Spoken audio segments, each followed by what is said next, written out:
So it could be a question for the previous presenter. Okay, no problem.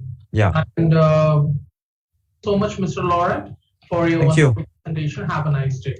Thank you. Thank you so much. And you can unshare your screen and make yourself as a participant. Thank you. And the next presenter, Kijamu Amos, and going to present on the topic factors associated with uptake of immunization for vaccine preventable childhood disease in a peri-urban settlement, a case study of Nasana Municipality, Uganda.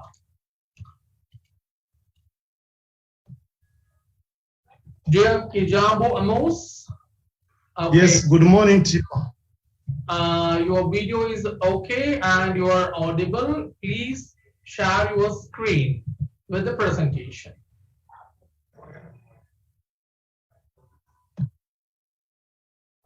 Okay, your screen is sharing now. Yeah, it's shared. Please open the presentation.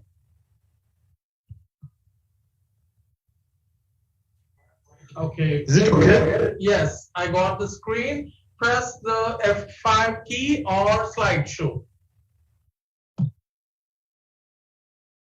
Okay, it's very good now. You can proceed. Thank you. Okay, good morning to you. Good afternoon.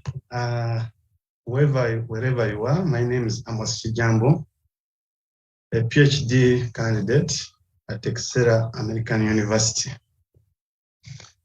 My topic is about factors associated with uptake of immunizations for vaccine preventable childhood diseases in a peri-urban settlement. That's the case study of Nasana Municipality in Uganda. In summary, according to WHO 2020, the vaccine preventable disease burden is high in the whole world, and the immunization recovery rates have plateaued for the last decade. That's the last 10 years, no increment. And according to WHO 2021, about 19.7 million children under 1 year did not receive the basic vaccines. That was in 1929. Yet, childhood immunization protect against infectious diseases like measles, polio, and others. And actually, according to Sustainable Development Goal number 3, immunization is a very key intervention towards achieving health. Despite the registered global progress in ensuring provision of child vaccination, difficulties still exist, especially on how to reach the most vulnerable, poor, and disadvantaged population in remote and in slum communities, especially in sub-Saharan Africa. In slum communities are usually found in urban and peri-urban areas. In fact, in 2020, about 17.1 million infants did not receive an initial dose of DPT, owing to lack of access to an immunization or other services. And the additional 5.6 were partially vaccinated. Earlier studies had identified low education level of parents, the culture and religious beliefs, the age of caretakers or guardians, transport difficulties, long distance welfare facilities. Some had difficult geographical terrains, accessibility to health services. Some are very mobile in refugee populations. There is increased negative messaging for the anti-vaccine sentiments, and so many other issues concerning socioeconomic status, and also the attitudes of the parents towards the immunization. So what was the problem? Like in Uganda, when I reviewed the information, the immunization uptake of childhood vaccine preventable disease is low in urban areas in Uganda. That's according to UNEP. Less than 70% coverage for most of the antigens compared to required above 80%. And especially where Nasana Municipality falls in Wakiso district, when the review was done, 45 between 45 and 50% of children were fully immunized for the financial year 2017 and 2018, and 2018-2019 respectively. And the national report showed actually 55% of rural and 67% of urban population were fully immunized. So there's a problem. And actually, there has been repeated outbreaks of these like measles, and recently we have got a circulating vaccine, rabbit poliovirus too, in Kampala, which was linked to South Sudan. Yet immunization services are free and available in all government and some private, and some private for profit and some private not for profit. And there have been so many strategies, including radio talk shows, to build on and help the social cultural issues, religious, and to help the parents make the right decision about immunization, showing the benefit. And there have been so many mass campaigns, and we have static and outreach programs. Yet, immunization coverage is still very low. That is below 80% of what is required. So this study was descriptive cross-sectional design with mixed methods, that's quantitative and qualitative. And for the quantitative, we use simple random sampling using the WHO 30 cluster sampling technique for EPI. And a total of 344 parents of children aged 10 to 23 months were interviewed. And data was analyzed using SPSS version 21. And for qualitative method or approach, we used focus group discussion with the parents, and also add the key informant interview with the health workers providing information, health worker providing the services from the different health facilities, and the district officials and municipal officials. And all these were interwoven within the quantitative data during the discussion. Results indicated that immunization coverage was 90 for BCG, Penta 1, Penta 2, Penta 3, and measles.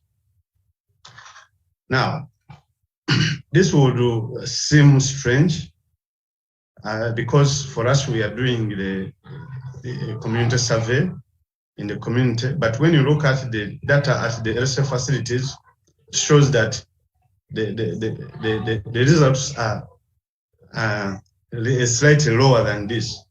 This is probably because maybe another issue came up during the research that some people the records are not well kept or well maintained in the facilities. That's one of the issues that we found out. Now, out of the 344 children surveyed, majority were male, were female actually, that is 50 whatever percent.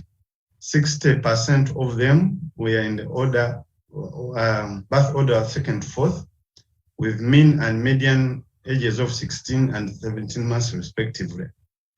When you looked at the social demographic characteristics of parents, 86% were female, biological parents were about 95%, and those who were aged below 45 actually were 96.5, which doesn't surprise because these were the parents. Catholics or Protestant, that's 32% versus 24%, and 86% of them were either married or cohabiting. There was significant association between uptake of childhood vaccination and availability of vaccines. That's odds ratio 33. Accessibility to immunization services with odds ratio 32. Communication between the parents and health workers about return dates were also very significant. So the null hypothesis for these three factors was rejected and alternative hypothesis accepted because these factors were found to be independently associated with immunization uptake. However, other factors like belief in vaccine importance, attitude of health workers, distance from LSA facility, timing of immunization clinic, reminder for return date, side effects of vaccine, and the other, and the adequate information provision.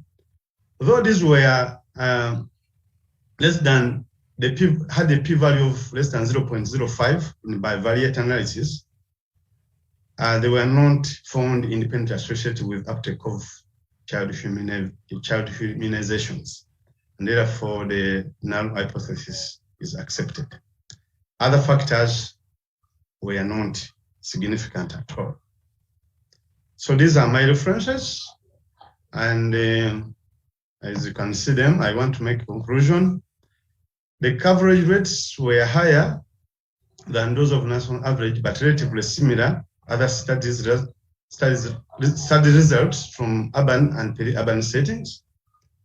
And the healthcare service-related factors like availability of vaccine, communication between parents or guardians and the parents, and health workers were identified as being critical for improving immunization uptake.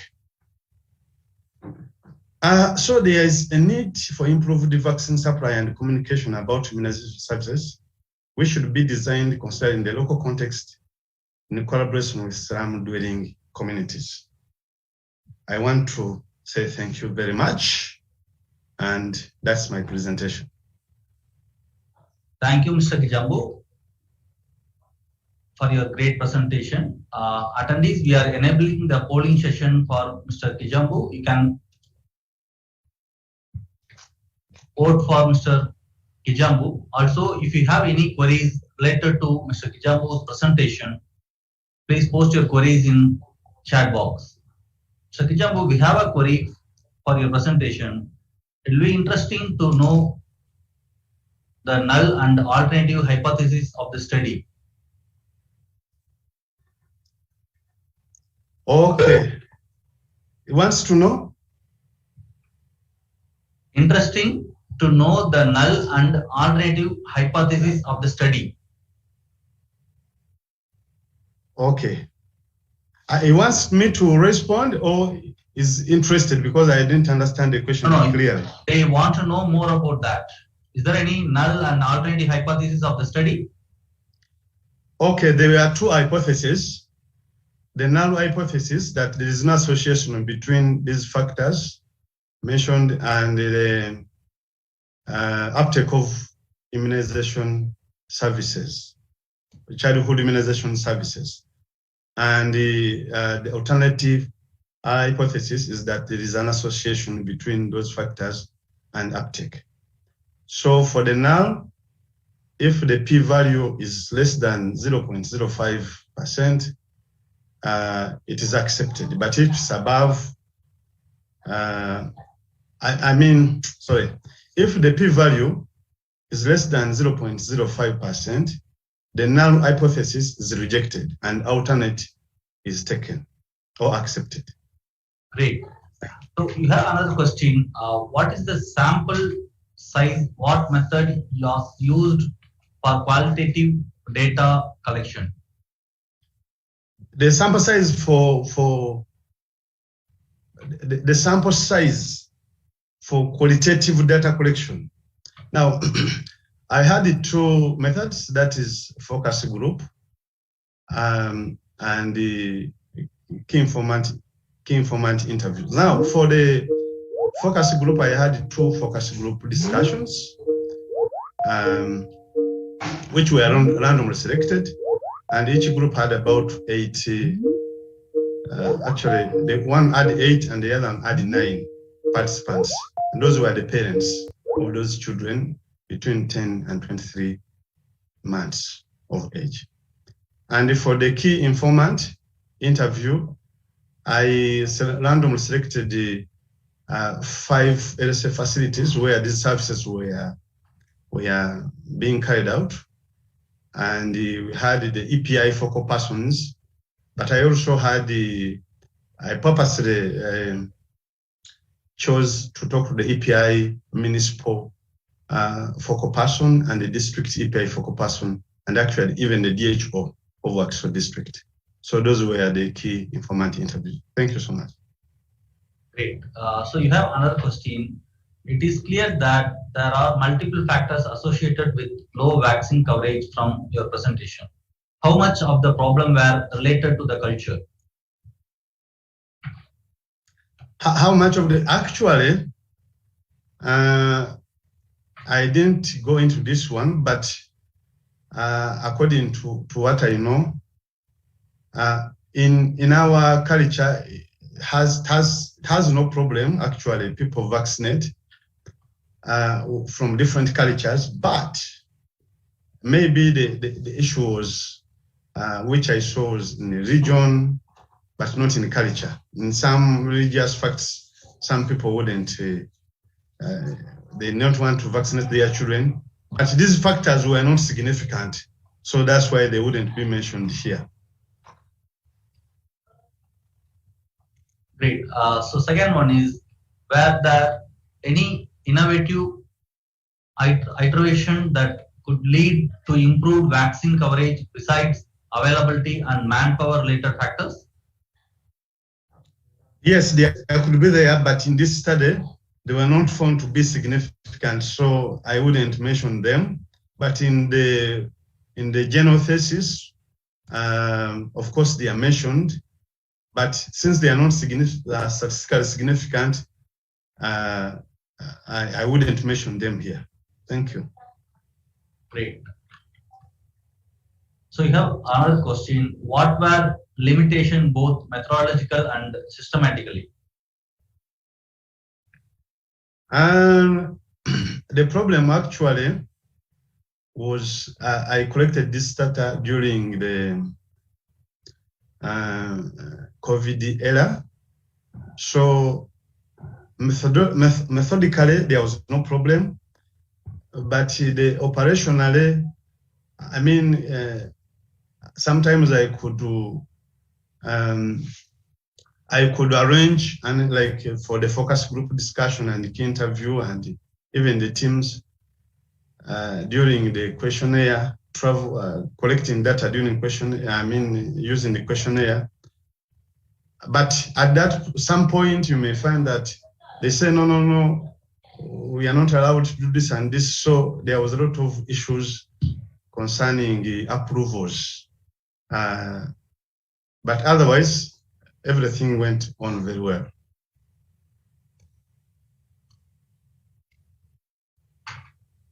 Thank you, Mr. Kijambu, for your grateful presentation and answers.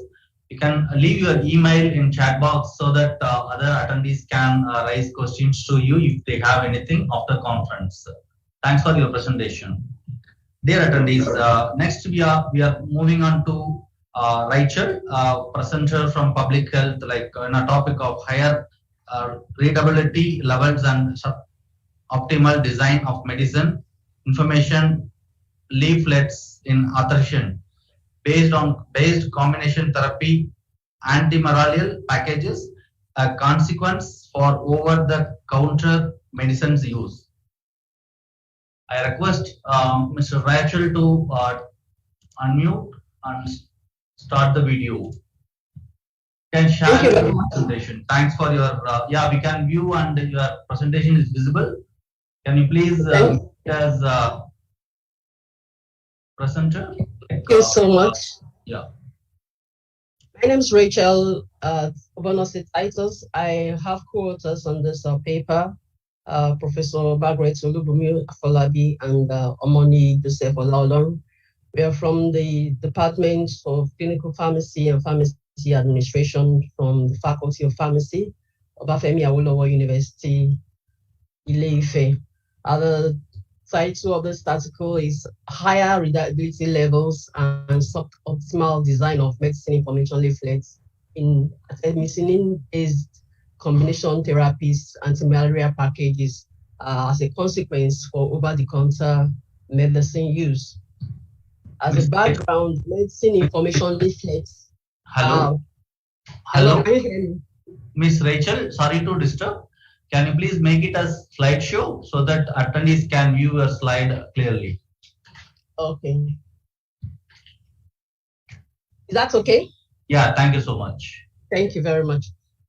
Medicine information leaflets are placed in medicine packages and they are used to provide information for medicine users so that they can medicate safely and effectively. And malaria in Nigeria and South West Africa is a big issue with high adverse effects for children and pregnant women. I remember a presenter earlier mentioned that. And artemisinin-based combination therapies, they are the anti-malarials that the WHO, the World Health Organization, has recommended for the treatment of malaria. And they are available as over-the-counter medicines in pharmacies and in medicine stores. When we're talking about readability, we're talking about the level of ease or difficulty a text material poses to the user. Are they able to read it and understand it? And another aspect of readability, apart from reading and understanding it, is the issue of the text, the way it is presented, font size, colors, and all that makes it attractive for the reader to want to continue reading. Level of literacy is very key when it comes to how medicine information leaflets are designed, so that averagely literate person should be able to understand, read it and understand it. And for Nigeria, the basic level of education corresponds to the 9th grade we have in developing countries, especially the USA.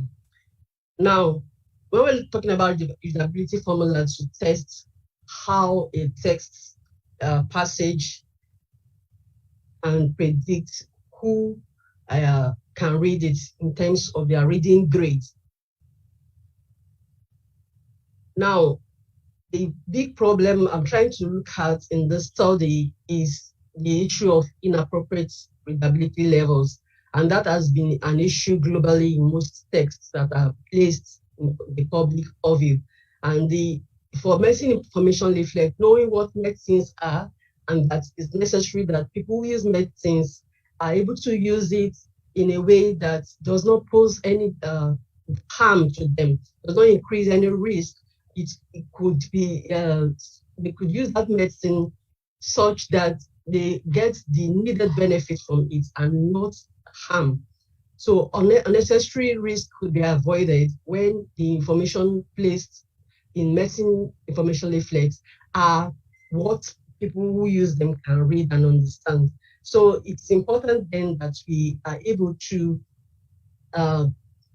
establish the reading grade level of medicine information leaflets. One of the key reasons is because the anti-malarials we're talking about here, the ACTs, they are placed as over-the-counter medicines. That means that people don't have to get a prescription to use them. They can walk into a medicine store, a pharmacy, to purchase them for use.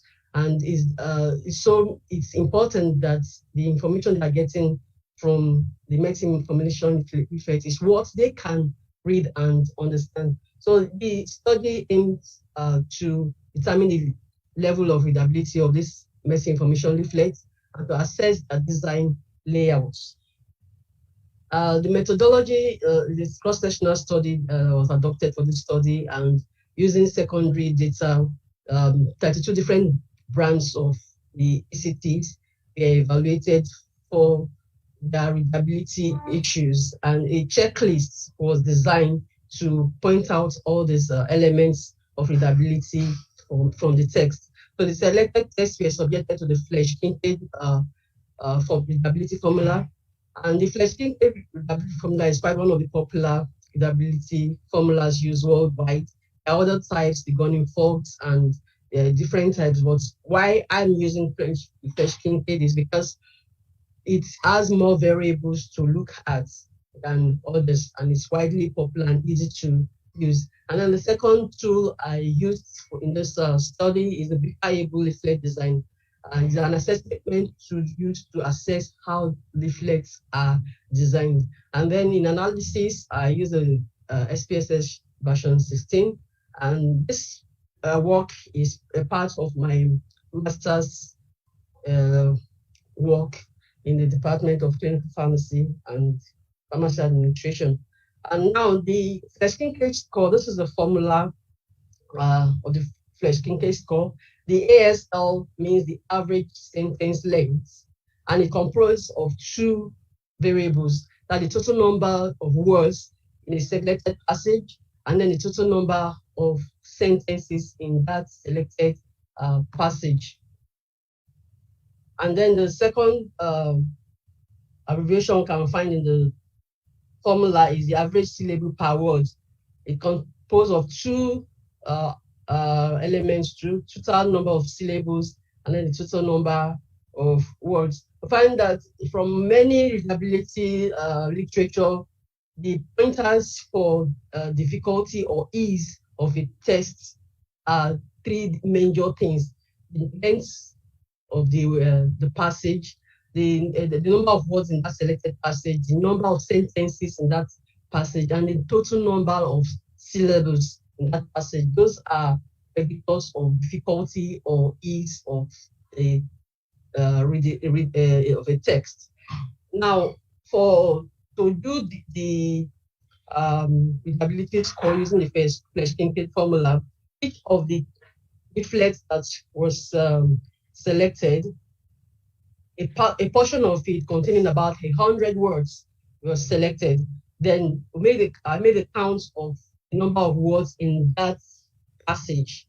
Then the number of sentences also were counted, and then the number of syllables in the passage. And each of those elements were put in the formula, and the score obtained from the calculation determines the reading grade level. For the BALD assessment tool, the tool consists of a checklist that has a lot of elements: the length of the lines of statements, of sentences, the distance between the lines. Here we're talking about the design of the leaflet. So the distance between lines, whether the lines are justified or not, the type of typeface used, the font size, are they small or not, and then the particular font size, maybe less than 9, is what the BALD assessment tool advocates first recommends. Then identification of indentation of the first line. The title case, is it in bold? Is it clearly coming out? Is it obvious? Is it in italics? The words, are they positively rendered? The headings, the numbers, are they in Arabic numerals? The text, are they boxed? Are there pictures used? What's the proportion of the white space? And then the paper quality used, this transparency, such that when you are reading at the front page, you are seeing reflections of the back print. So, and those are the elements in the BALD assessment tool. And for each of the elements, their scores are assigned, and the scores range from 0 to 3. In some of the elements, just 0 and 1. And then some elements is yes or no, where yes carries 1 and no carries 0. Then the total of points obtainable from the use of the BALD assessment tool is 32. That's the highest points that the leaflet can obtain. But the cutoff point for us to say that this leaflet is of good design or not is 25, not just 16, which is the half of the mark, or 50% of the mark. No, 25 is the cutoff point for a leaflet of good design. Then the results from the 𝐓𝐞𝐡 results, we'll find out that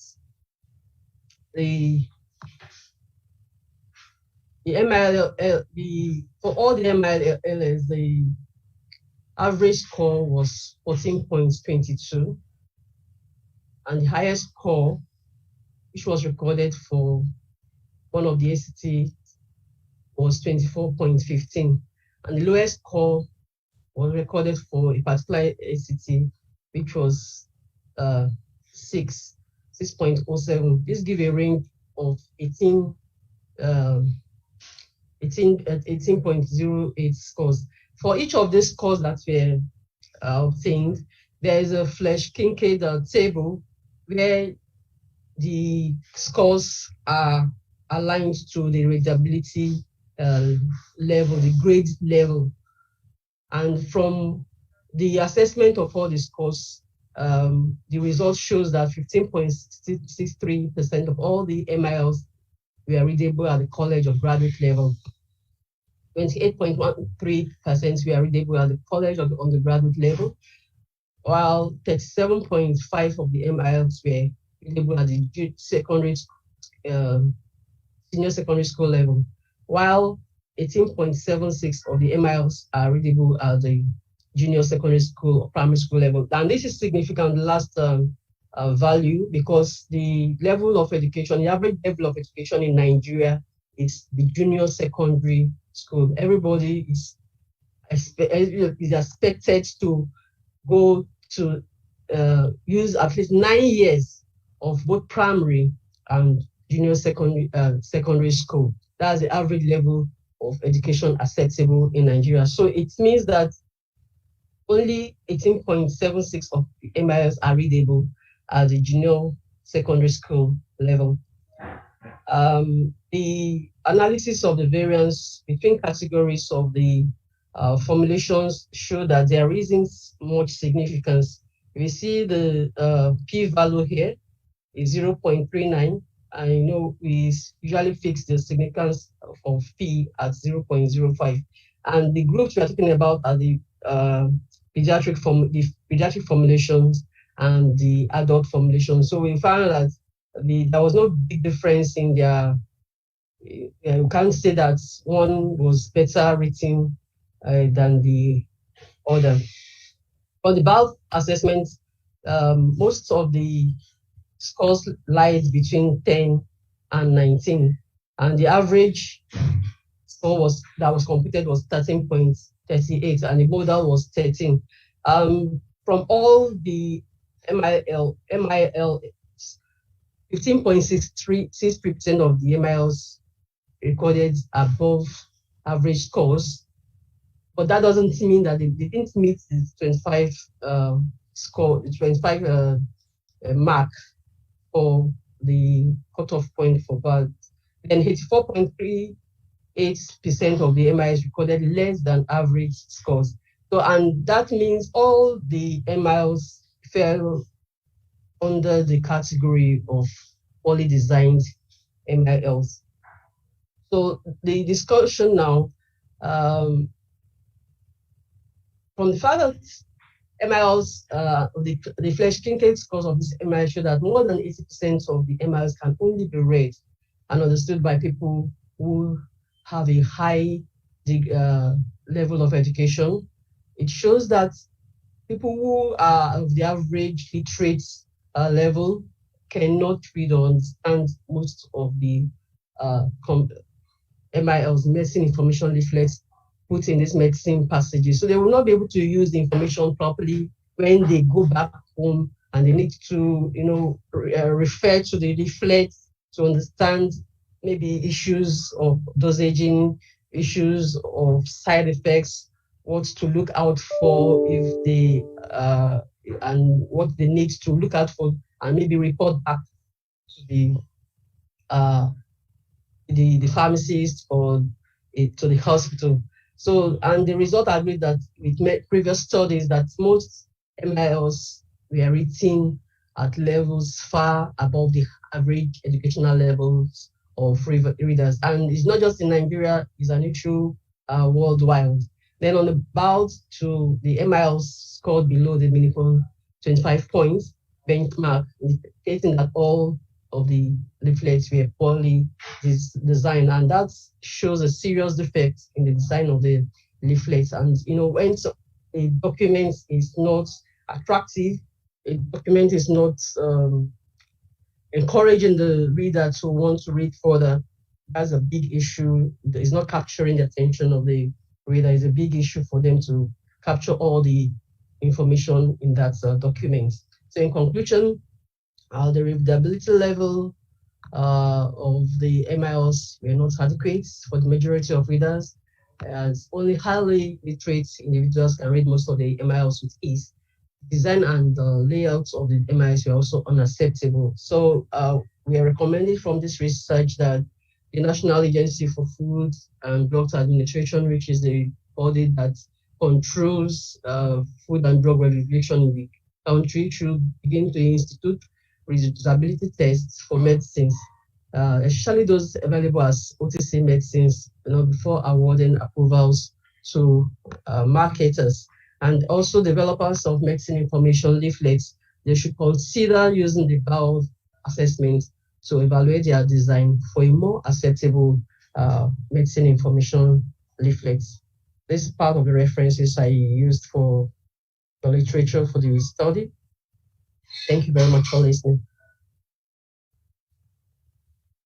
Thank you so much, Ms. Rachel, for the wonderful presentation on the topic of higher readability levels and suboptimal design of medicine information leaflets in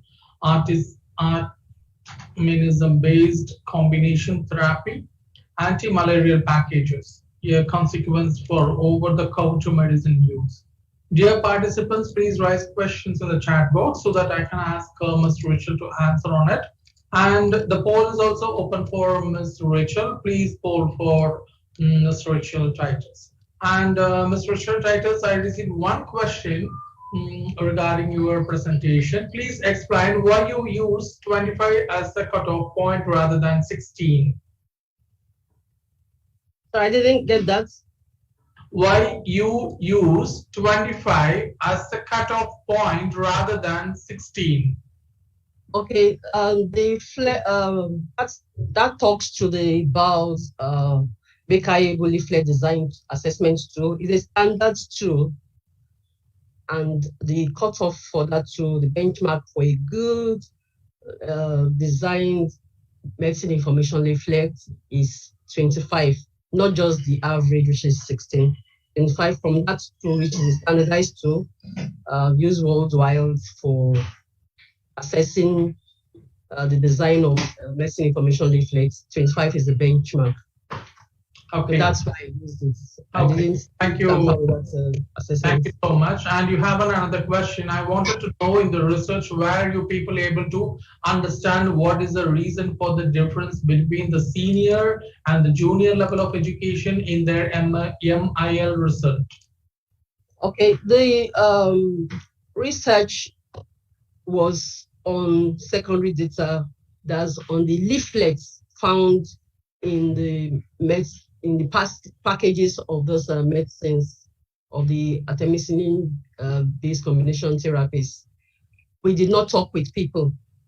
There's a part of the research that's been done previously that talked with people, but this one was establishing the readability level and the design of the medicine information leaflets. So we did not talk with people. So it's not a case for whether people understood the reason for the difference.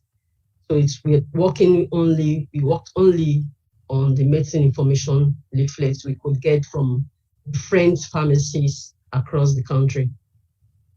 Okay. Ms. Michelle, you have another question. Was there any link between the design of drugs leaflet and the dosaging of anti-malarials?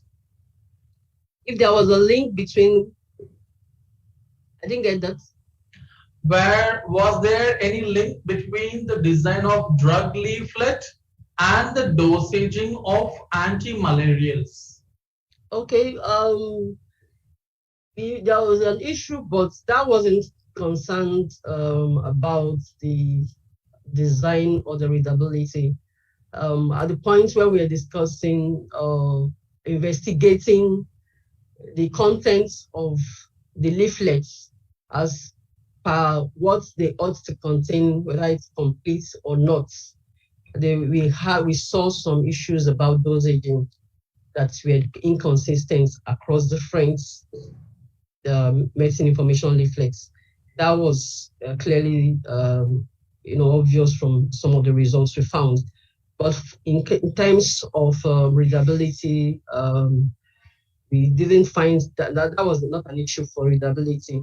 Well, of course, if the direction for use of a particular ACT is not clear or is stated, rendered in a way that the average person cannot understand, that will be big.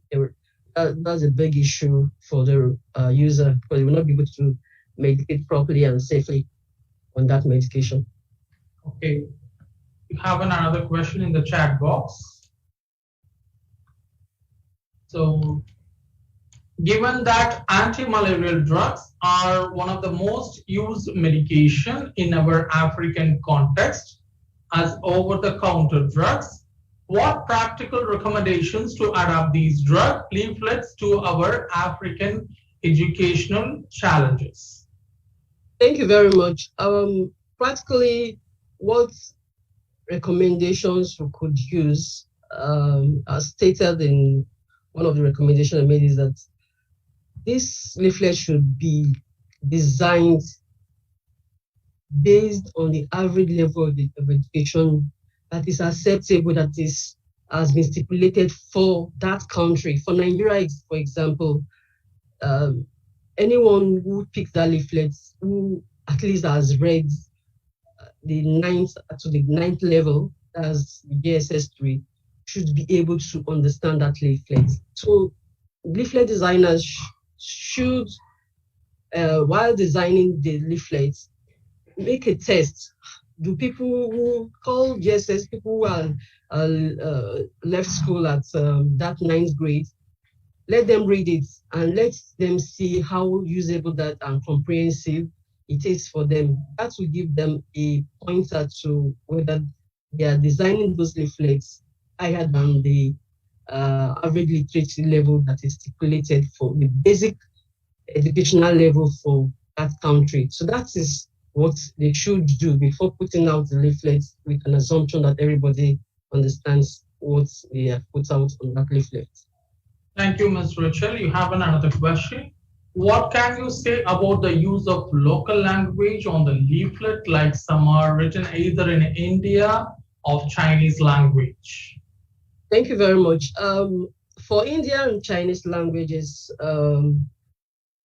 they will not be useful in a country like Nigeria, but within India and in China, where they have a local language that maybe everybody uses, I am assuming. For China, we know that the Mandarin is used.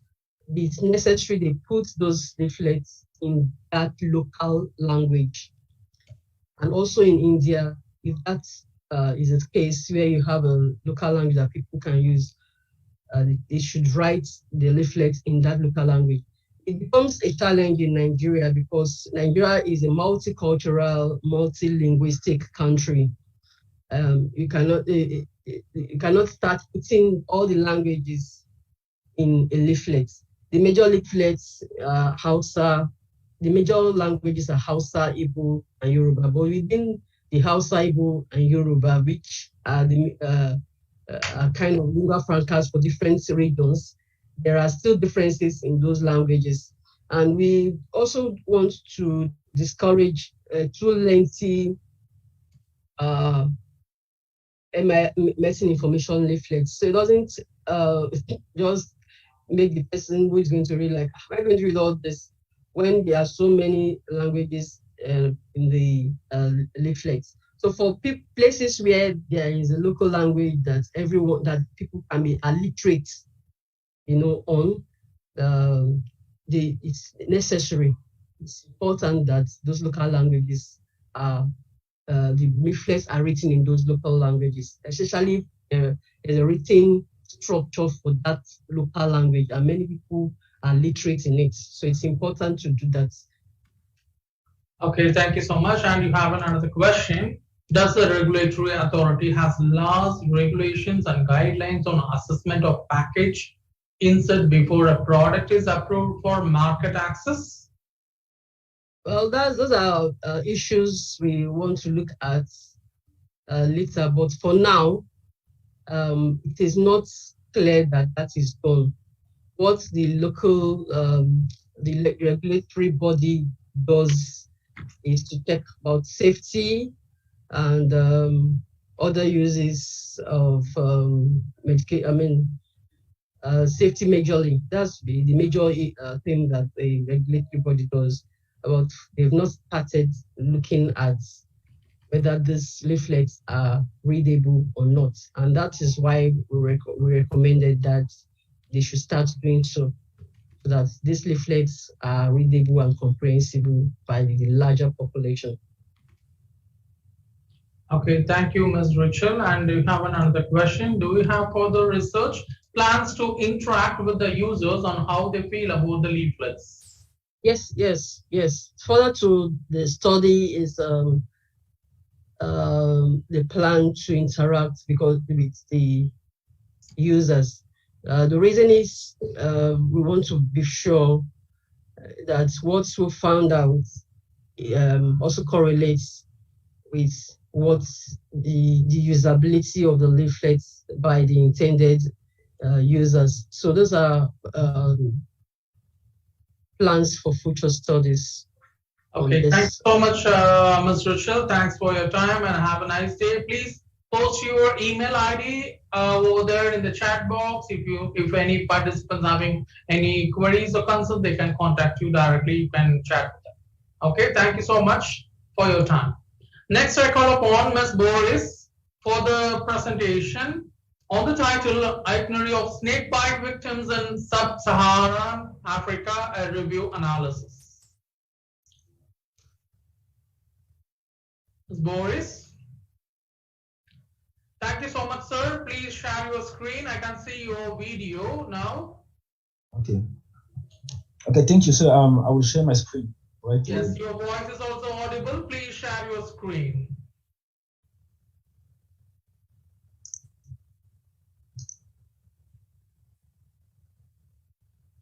Okay, I got the screen.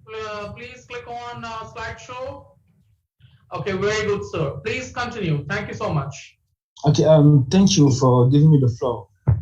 My name is Boris Poumonnier. I'm from Cameroon, and me and a research team here in Cameroon, we are working on the identification of the itinerary of snakebite victims in sub-Saharan Africa, and it's a review analysis.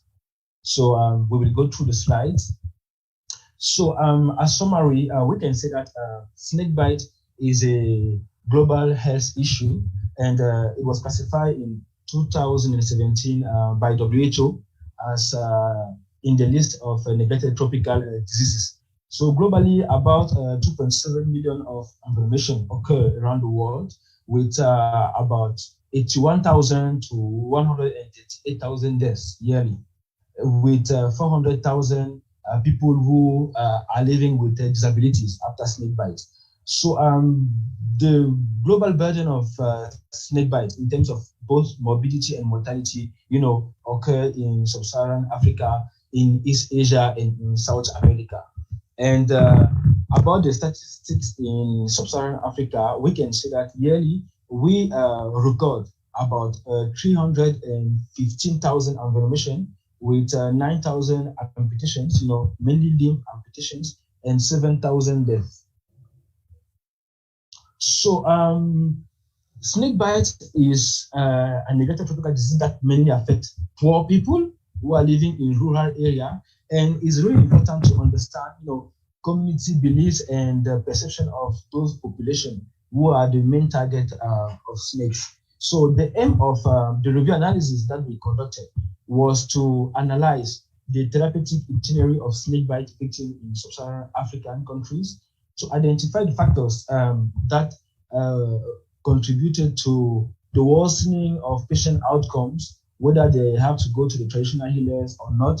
Also to understand the health-seeking behavior between the choice that snakebite victims usually made between traditional healers and healthcare workers. And also an important aim of our review analysis was to assess published papers related to the evaluation of the 2019 WHO global strategy that is aimed to halve by 2030, the morbidity and mortality related to snake bite in sub-Saharan African countries.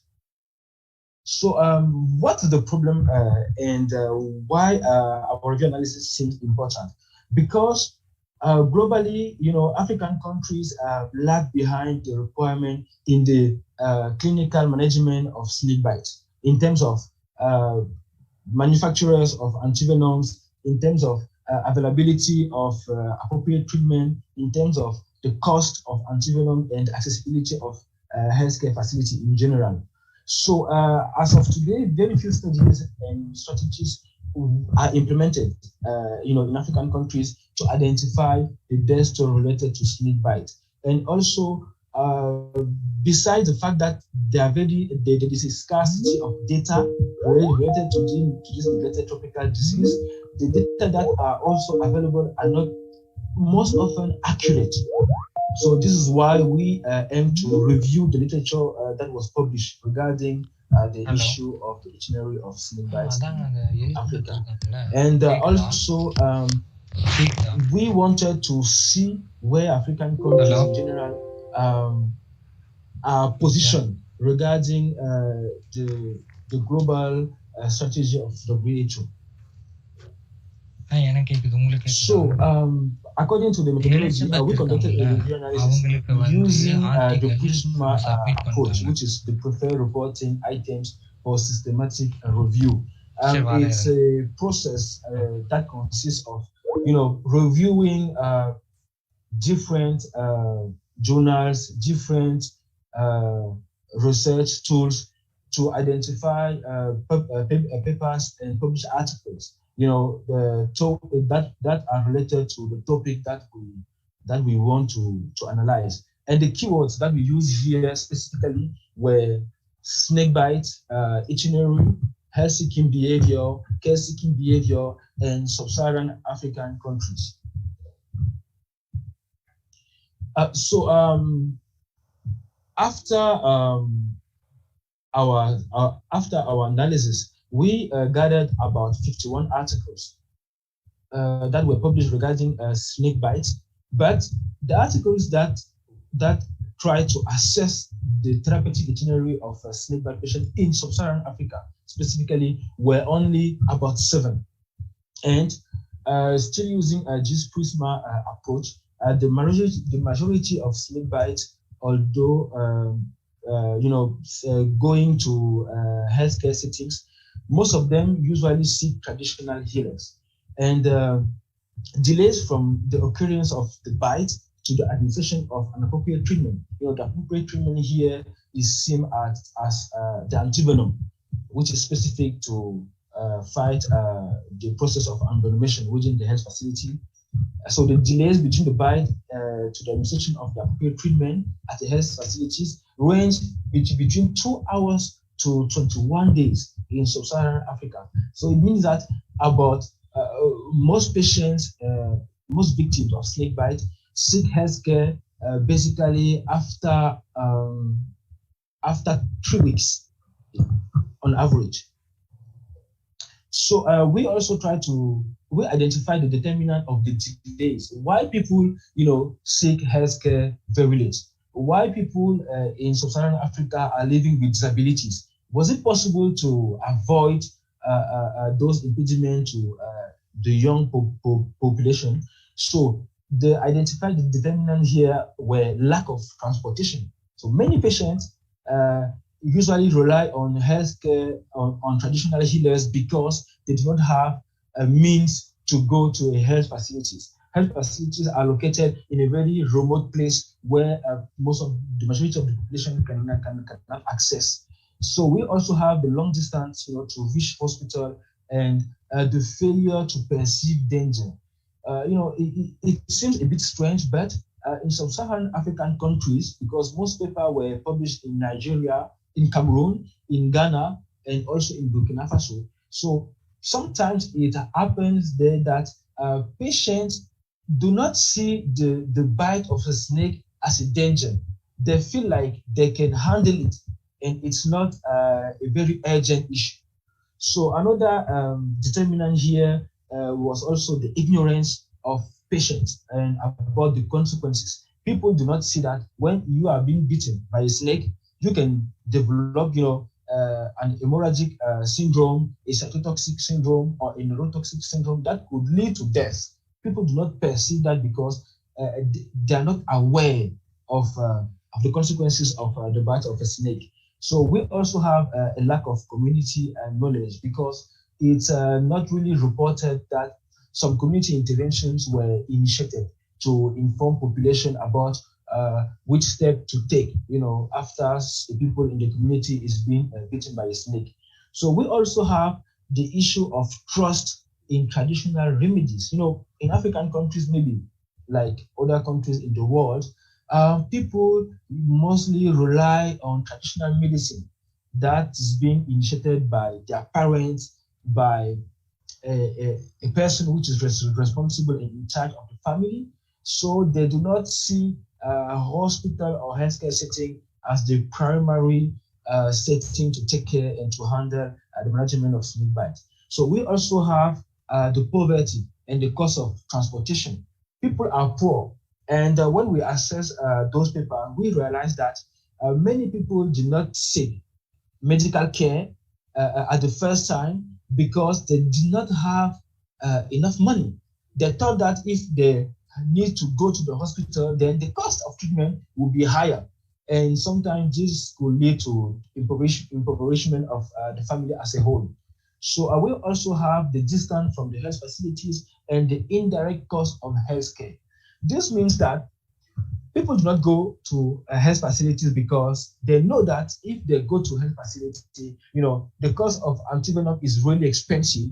And just by treating one member of the family, they will allow other members of the family not to have access to food, not to have access to education, not to have access to the basic and the primary needs that a family needs. So this is another determinant of the delay of seeking medical care. And we also have another important determinant, which is the low cost of treatment and the closeness of traditional healers. So usually the treatment of snake bite, when people go to traditional healers places, is much more lower than the cost that a healthcare facility need to provide care. And also traditional healers seems, in the papers that we review, they seem to be very close to the community. So people usually at the first time, they want to meet a traditional healer because it's somebody with whom they used to interact on a daily basis. So among the 51 articles, as we said, the conclusion is that the majority of victims usually meet traditional healers before seeking medical care from health facilities. So according to the assessment, because another objective that our study wanted to address was to assess where African countries are with the implementation of the 2019 WHO strategy to halve by 50% the burden in terms of mobility and mortality from snake bite. And among the papers that we reviewed in sub-Saharan African countries, none of them, was focused on identifying or evaluating that strategy. And we just want to recall the fact that according to the WHO strategy, the period between 2019 and 2020 was the pilot phase where countries were supposed to conduct, advocacy meetings to inform and to aware stakeholders in different countries about the issue of snake bite as a neglected tropical disease. And from 2021 then to 2023, where we are, is the scale-up phase, where specific intervention, such as the improvement of antivenoms, the improvement of health policy regarding snake bites and snake bite envenoming, and the community intervention and the manufacturers of antivenoms should be scaled up to improve the accessibility nationwide. So none of those studies that we review have assessed that strategy, which is, let's say, a key point in the fight of snake bites globally. So these are the references that we use with the papers that we reviewed. And in conclusion, we can say that the review analysis regarding the itinerary of snakebite and assessment of the WHO global strategy for fighting the NTDs that we conducted also reported that the therapeutic itinerary of snakebite victims and the factors that we identify contribute to the witness behavior in sub-Saharan African countries.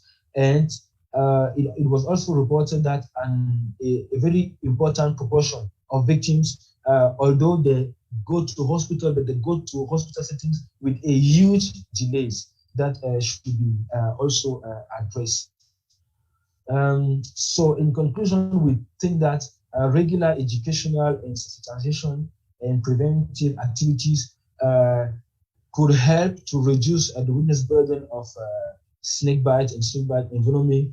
More research needs to be conducted in Sub-Saharan Africa related to the subject, and we also need to implement appropriate community interventions to achieve the expected result. So basically, the recommendations are to have more research, to have accurate data, because we have scarcity of published articles, and it's very difficult to assess the true burden, the real burden of snakebite in sub-Saharan African countries. So this is basically what we have to say regarding the review analysis that we conducted. Thank you. Thank you, Mr. Boris, for your wonderful presentation. Hi attendees, we have enabled a polling session for Mr.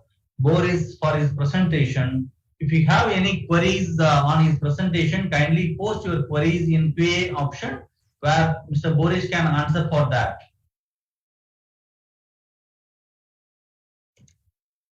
Yeah, Mr. Boris, we have one question for your presentation.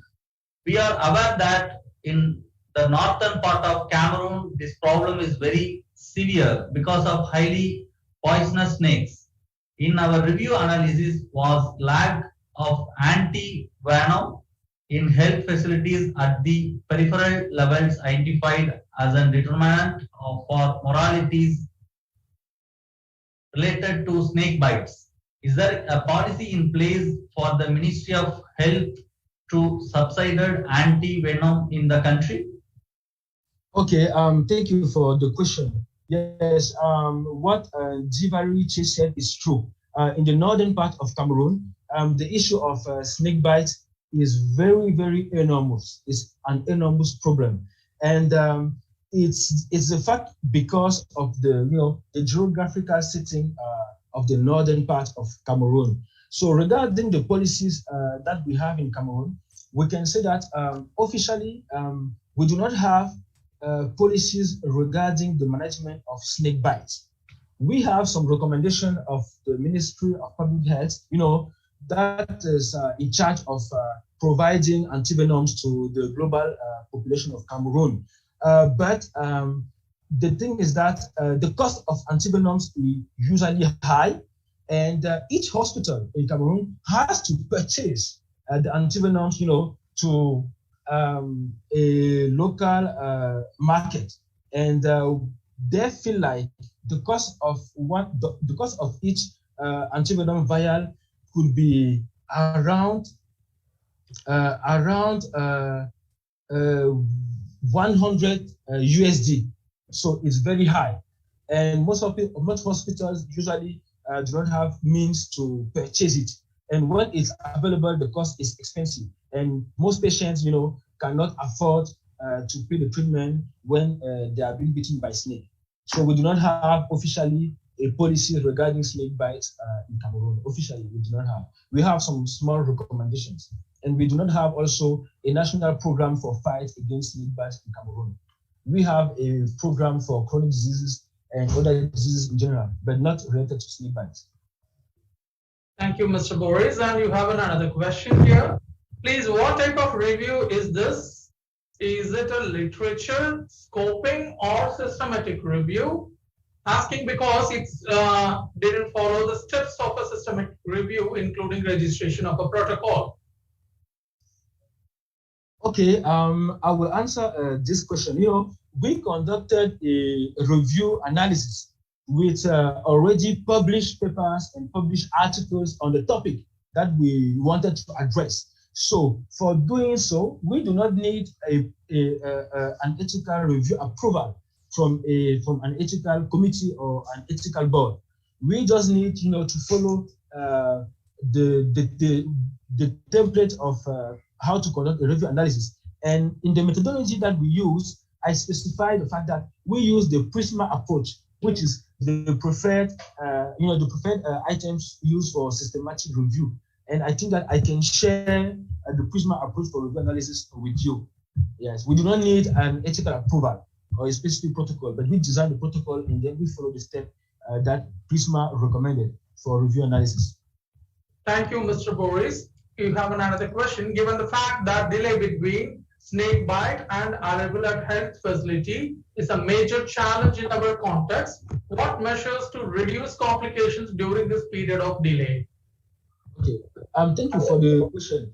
The delay between snake bite and the arrival at health facility, as we just showed in our current presentation, is huge. It can sometimes go to a month, So what intervention could be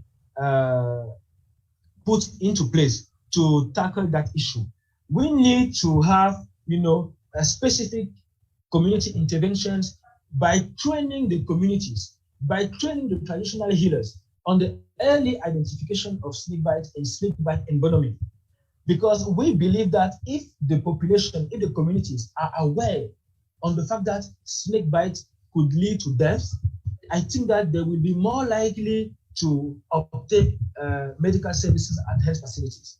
And we also need, advocacy at a very high level of the country.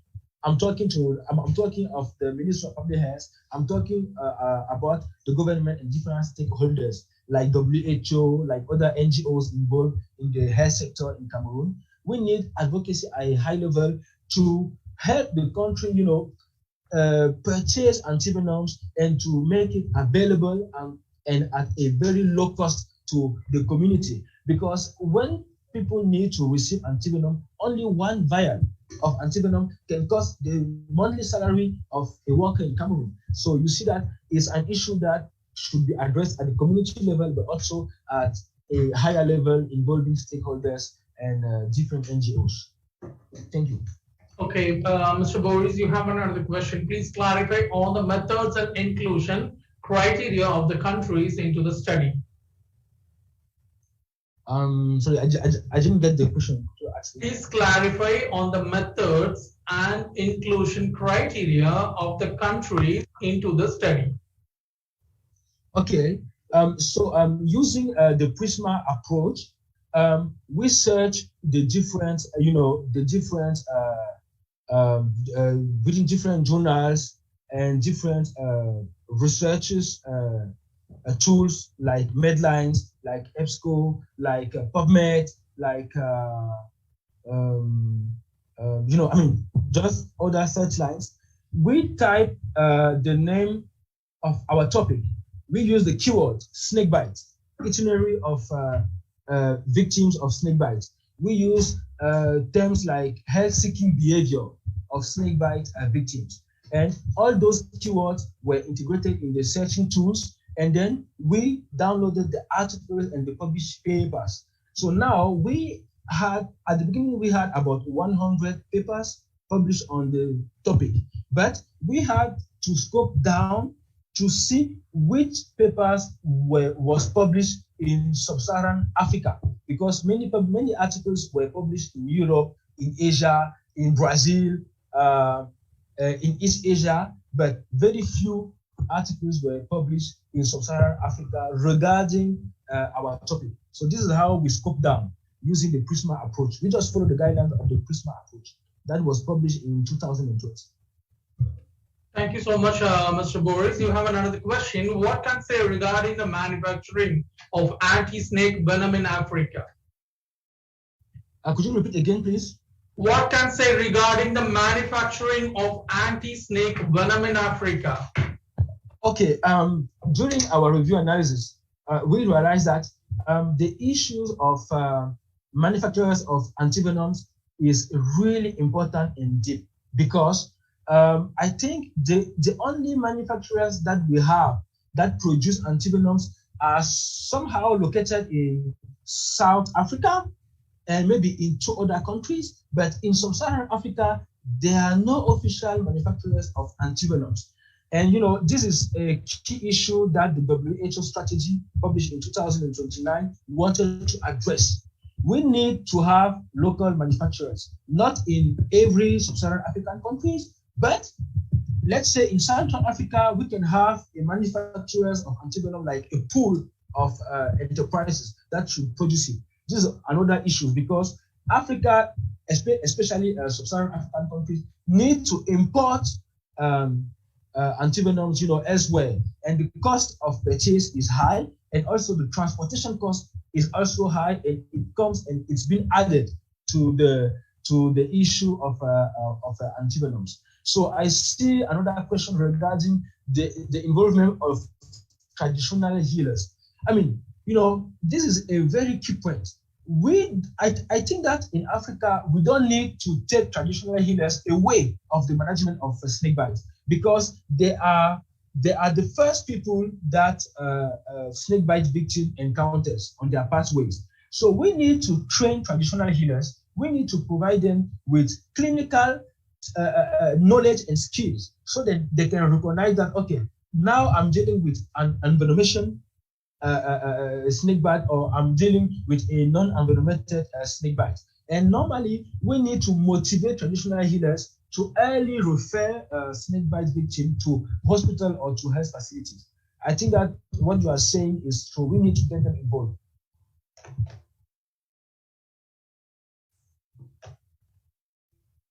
Thank you, Mr. Boris. You can share your email ID in the chat box, so that the participants, if they have any queries or something, they can ask you personally. And you have one more question in the chat box. Was any success record with the traditional healers whom people go to, and are their herbal remedies documented, given the huge new of snake bite history in SSA? Could you repeat again, please? Sorry, my network is disturbing. Was any success recorded with the traditional healers whom people go to, and their herbal remedies documented, given the huge snake bite history in SSA? Yes. In sub-Saharan African countries, we have some cases, of envenomation that were treated by traditional healers, and finally, those patients, they recovered, without any disabilities. Yes, we also have that. So how to explain? I think that traditional healers, they also have their traditional treatment, maybe that work, but I think that we need to conduct more research to understand what kind of product, what kind of plants they are using. How could we integrate their treatment, in the official treatment or in the management of snake bites? Yes, we have some cases who recovered quite well without disabilities, and they were entirely treated by traditional healers without even going to healthcare facilities. We also have those cases. Thank you so much, Mr. Boris, for your time and all. And it's a nice presentation. Please unshare your screen and be as a participant over there. And we can call upon the next presenter, Livindo. Based on the public health stream, I'm going to present on the topic of the impact of moderated WhatsApp text messaging for improving maternal and newborn referral outcomes among health facilities in Lokola province, Zambia. I may call upon Livindo for present the paper in the public health stream. Thank you, Mr. Livindo, for sharing your video. Can you talk something so that I can check the audible also? Greetings. Thank you so much. I can listen your voice. Now, can you share your screen? Thank you very much. If you may allow me, due to instability of my network, I may actually switch off the video. Okay. So not interrupted in the presentation. Okay. From your end, you will share, right? I will share from my end. Okay, please share the screen.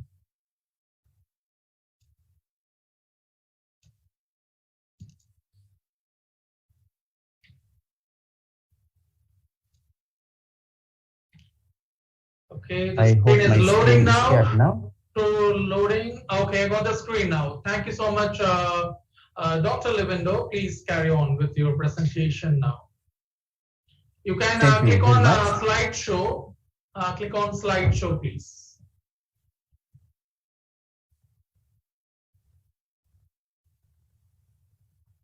Thank you very much. Thank you so much.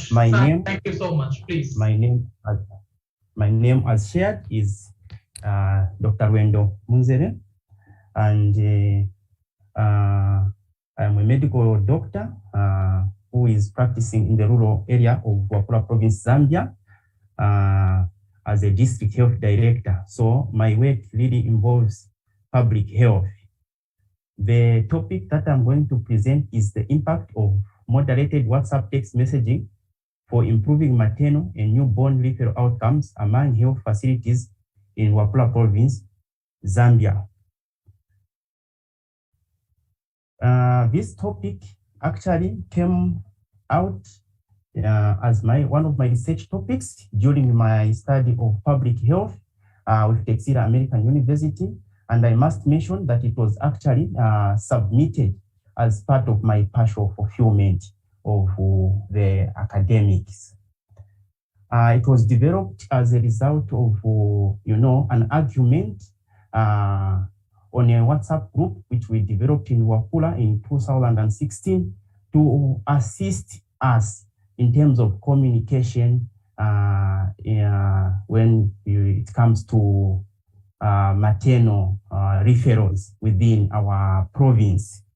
So a lot of arguments came up if really this group served the intended purpose or it really didn't, and maybe we needed to forget about the group and go back to the old ways. So this research actually was trying to answer that question if really we needed that group, looking at also issues to do with our maternal health problems in the province. So maternal and neonatal mortalities are a major public health concern within Zambia, the consequence of which contribute to an estimated 183 deaths per 100,000 live births. This is according to the Zambia National Public Health Institute 2021. Despite the country having experienced a 50% and a 40% reduction in maternal mortality and infant mortality between 2007 and 2018, neonatal mortality rates increased from 24 to 27 deaths per 1,000 births. This is according to UNICEF data 2019. While evidence has shown that innovative strategies such as using mobile health applications can rapidly reduce and improve maternal health outcomes, unfortunately, the innovation's practical use is biased towards chronic conditions as opposed to emergencies and acute conditions.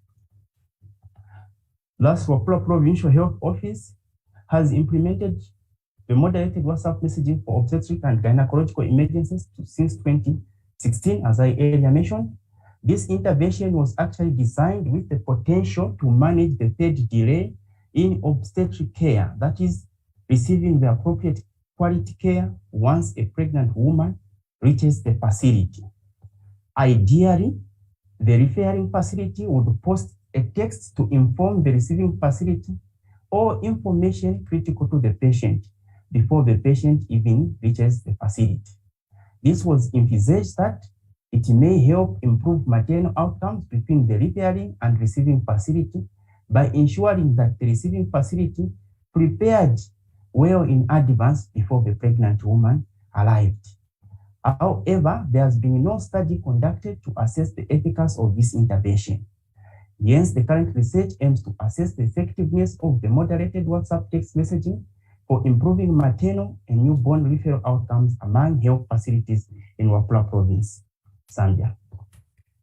The main research objective was to determine the impact of moderated WhatsApp messaging application in improving maternal and neonatal referral outcomes in Wakula Province, The specific objectives was to determine the impact of moderated WhatsApp messaging in improving maternal and neonatal referral health outcomes. The second one was to explore the factors that could contribute to the maternal or neonatal patient receiving adequate and appropriate care once they reach at the receiving facility. The research question was, what is the impact of moderated WhatsApp messaging in improving maternal and neonatal referred outcomes in Wapula province? The methodology. The study used a mixed method which involved both quantitative and qualitative data to further give more information to the quantitative data. The quantitative used a retrospective cross-sectional design from 2017 to 2020, which was conducted on obstetric and gynecological data stored at Mansa General Hospital. The study population included clients who were referred from facilities within Wapula province to Mansa General Hospital, obstetric and gynecological department. The sample size was 360. It was calculated using a sample size calculator, which is an electronic platform that is Creative Research Systems 2021, and the following parameters were used.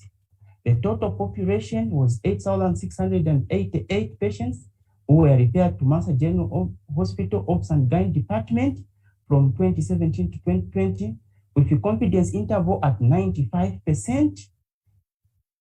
The sample size required was, as shared, 368. The sampling technique which was used was stratified random sampling. The patient records were grouped into strata based on years. That was 2017, 2018, 2019, and 2020. And in each year, a total of 92 patients were selected randomly to make the total of 368. The data was extracted from the District Health Information System version 2 and referral registers for the said period. Data analysis for quantitative approach used SPSS version 25. Demographic traits were analyzed using descriptive statistics and presented in form of tables and graphs. In addition, impact was assessed using health outcomes from referrals that used WhatsApp messaging from those that did not use the platform during the period under review. The qualitative approach used the phenomenological study design. The focus group participants' interviews focused on subjective experiences and understanding the structure of those lived experiences while working in obstetric and gynecological department. The population included those members of staff that had worked at Mansa General Hospital or were still working at Mansa General Hospital, specifically in the obstetric and the gynecological department. For the focus group, it included 2 focus groups. Each focus group comprised of 8 participants that were selected through purposive sampling, as I earlier mentioned. The data was collected through in-depth interviews, and the questionnaire with open-ended question was used to conduct the interviews. Data analysis was done using thematic analysis approach. The study closely examined the data to identify common themes, topics, ideas, and patterns of meaning that came up repeatedly. Here are the results. Social demographic traits revealed that Mansa district cumulatively had the highest total number of referrals at 74.2% and 273, while Kawamba district had the lowest recorded number of referrals at 0.3% and 1 recorded and communicated via the WhatsApp platform. Additionally, only Ruwingu and Chembe district recorded maternal mortalities within the period under review, 1 in each district. On the other hand, Mansa district cumulatively recorded the highest number of neonatal deaths at 80.4% and 37, while Mirenge and Kawamba had recorded no deaths. maternal mortalities. The figure shows that there were more maternal mortalities recorded from cases repaired with no prior WhatsApp messaging compared to cases repaired with prior communication. With 2017 recording the highest number of mortalities at 32.9% in 26. On the other hand, cases repaired with prior WhatsApp messaging, texting, or phone call had recorded no mortalities except for 2019, which had 2 mortalities. Neonatal mortalities. The graph indicates that a total of 250 and 46 neonatal mortalities were recorded from cases repaired without and with the communication intervention, respectively. It is also important to note that mortalities where the communication intervention was applied dropped from 39.1% N18 in 2017 to 10.9% N5 in 2020, respectively. Looking at the factors leading to maternal or neonatal patients receiving inadequate and appropriate care at the receiving facility, a focus group discussion was used to respond to this question. Most focus group discussion members had observed that prior communication via WhatsApp by the sending facilities was critical in adapting care to each specific case. It was reported that the model of emergency communication before the intervention was poor. Focus group discussion 1, 2, 5, 6, and 7 asserted that emergencies communicated via phone calls only made it difficult to reference what was said if the narrative escaped memory.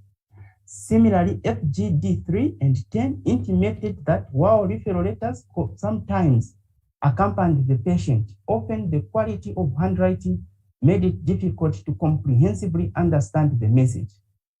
Additionally, focus group discussion 4 and 9, members of staff at the receiving facility shared their experience by noting that there was very minimal to no communication prior to a referral, that in many cases would just receive patients with no prior communication. With the introduction of moderated WhatsApp as an intervention of choice to improve communication since 2016, the focus group discussion 2, a staff at the receiving facility observed that the intervention was a good move, as it helped staff with the sufficient reference information to prepare adequately prior to receiving the emergency.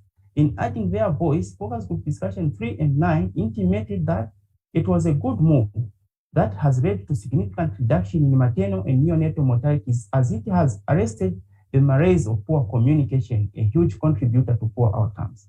In the same vein, FDG 4, 6, and 8 say WhatsApp messaging has really helped us a lot in the sense that it allows us to prepare effectively well in advance before the patient arrives. On the other hand, FGD7 made a very good observation that while moderated WhatsApp was very useful, it should be accompanied by a phone call just in case someone is offline. The discussion. The research findings in the 8 districts in which the sending facilities were located showed that there were fewer maternal and neonatal deaths among referrals that used the communication intervention platform compared to those that did not. Maternal mortalities resulting from referrals used the intervention reduced by 99.4% from 2017 to 2020, while only 0.5 mortalities with the sample population. On the other hand, maternal mortalities from referrals without the intervention only reduced by 78.5%, with 21.2% recorded mortalities within the same period. Similarly, in terms of neonatal mortalities, the findings show that there were fewer recorded mortalities from referrals that used the intervention compared to those that did not. These are some of the references that were used to conduct this study. In conclusion, maternal and neonatal health continues to be a national and global priority, given the fact that both are still touted as public health challenges. They remain aspirations in the Sustainable Developmental Goals. Therefore, interventions that seek to promote maternal and neonatal outcomes should be supported and extensively researched for their efficacy. The research findings showed that moderated WhatsApp messaging application had indeed a positive impact in improving maternal and neonatal referral outcomes in Wapula province of Zambia. Allow me by share of screen just to acknowledge the support I received from the people that have just projected, during this work, as it was not only a one-month show. I thank you for your attention. I submit.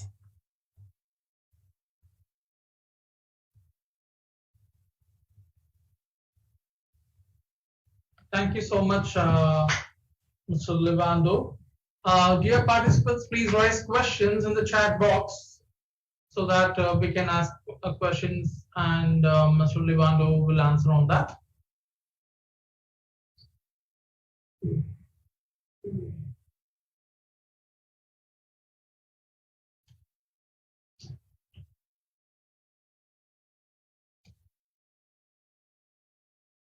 So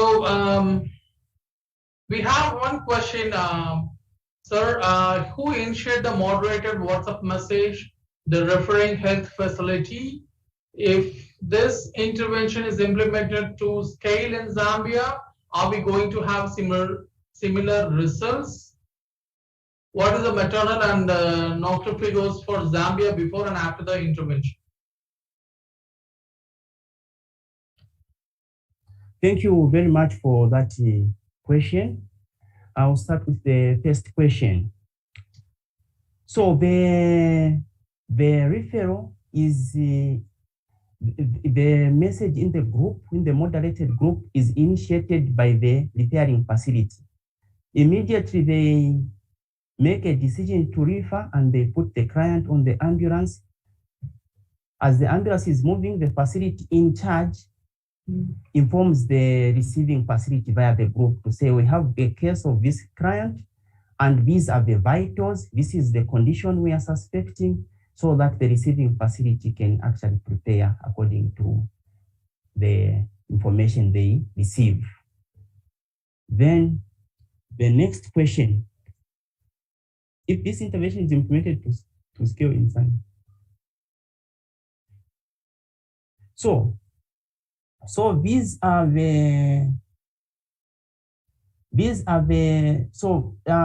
intervention was only conducted not in the whole Zambia. This intervention was only conducted in 1 out of the 10 provinces of Zambia. And the maternal deaths reduced in this province, just in this same province, from about 40 to 20 maternal deaths at the end of 2021 a year. So generally, the maternal deaths also for the country scaled down from 183 per 100,000 to about 140 per 100,000. So this intervention was only applied to one region, of which through the works of this, we may expect that maybe this intervention can be scaled up to other regions of Zambia. Thank you.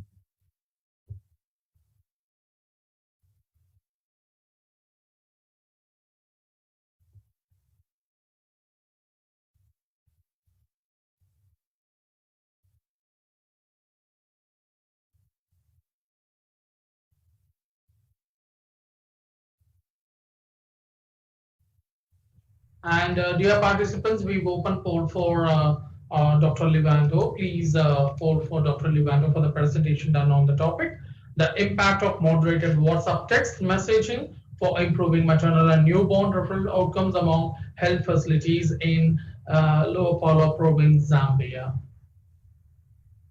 And if you have any questions, dear participants, please type the questions in the chat box, Q&A box.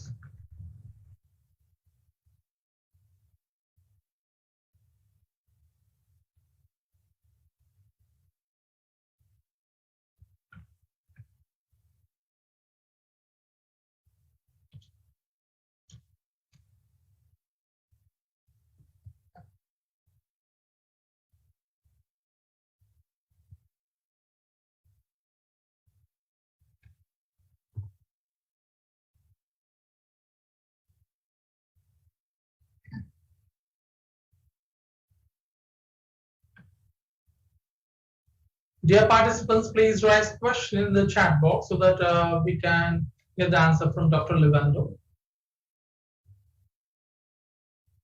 And also the polling session is open now.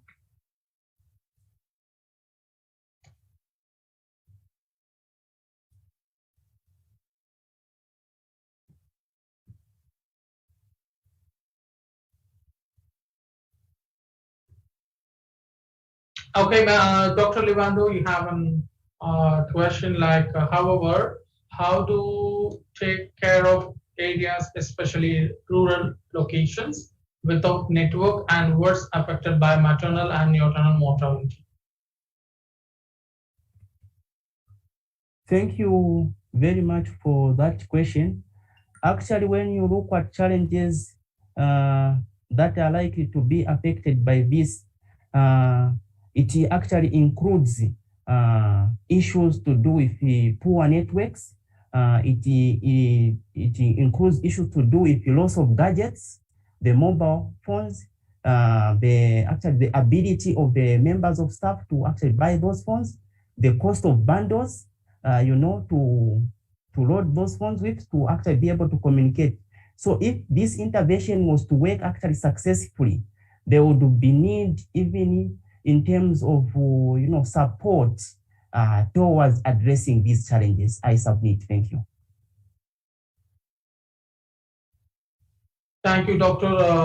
Livando, and thanks for your time. Have a nice day. You can be converted as a participant now, and we can call upon the next presenter. Thank you so much for your presentation, Doctor. Thank you very much for the opportunity to present, and thank you everyone for your attention. Thank you, sir. Dear participants, we can call upon the next presenter, Ms. Sabila Nilsson, on the topic of tobacco use and non-communicable disease, cardiovascular disease, and diabetes prevalence in Bokov district, Uganda, implications for policy. I may call upon Ms. Sabila Nilsson to present the paper in the public health stream. Ms. Sabila, please turn on the video.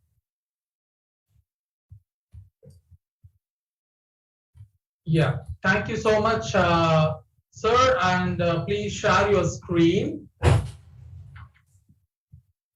Thank you so much. I have the pleasure to attend this workshop. I want to thank the team. Thank you. Sir, I can see your video as well as your audio is good. And please share your screen so that I can check and confirm here.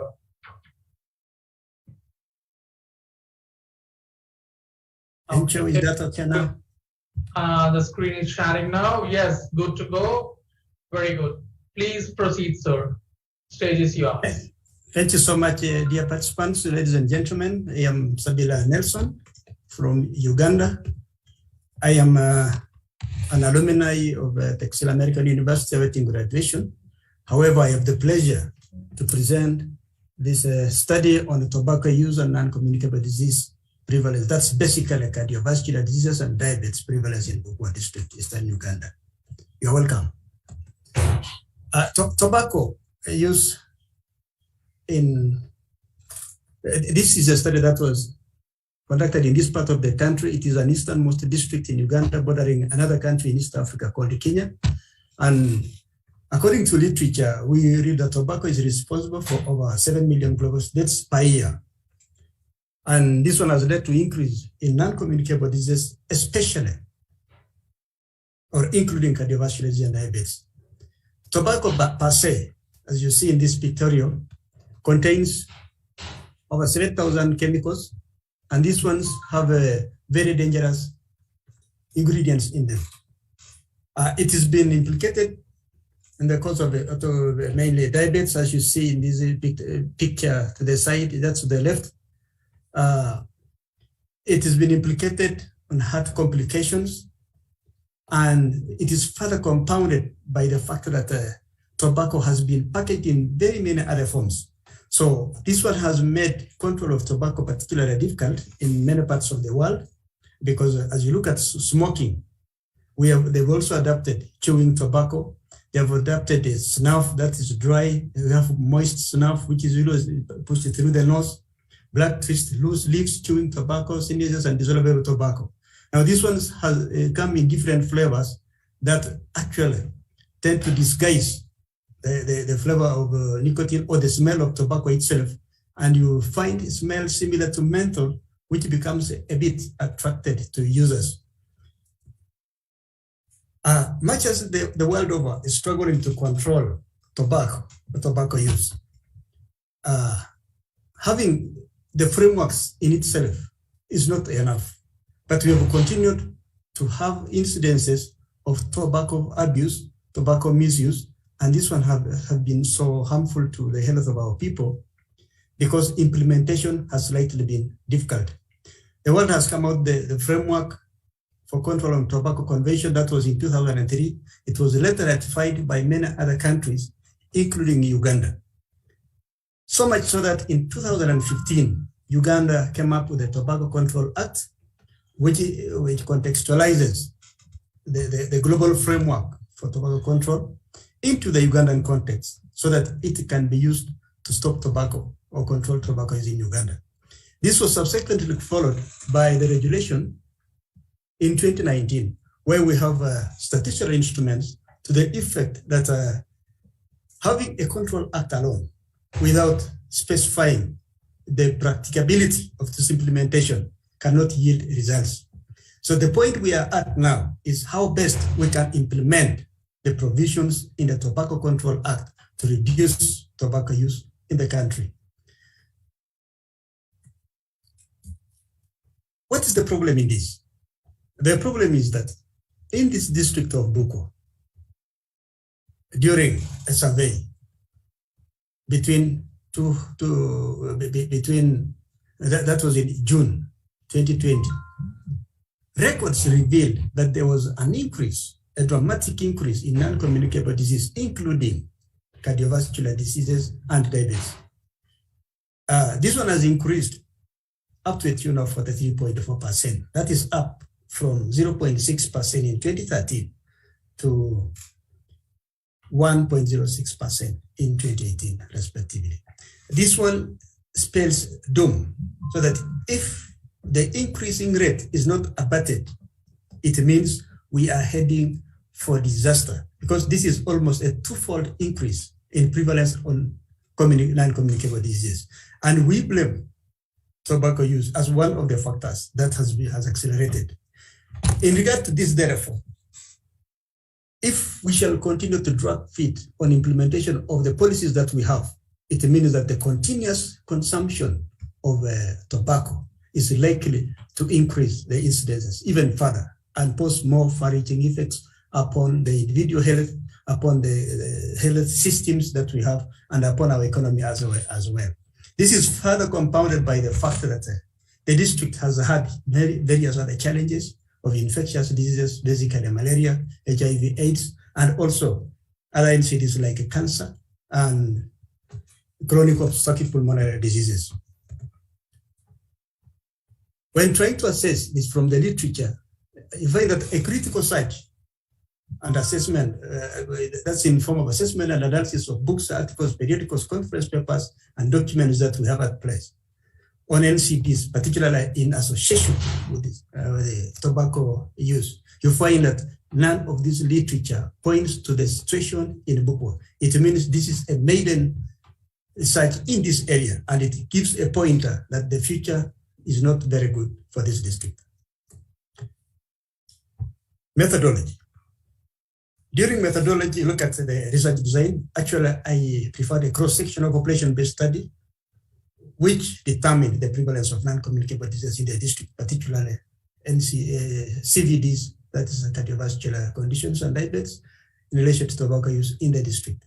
The study population included, actually targeted male adults above the age of 31 years, both male and female, estimated at a population of 18,763 people.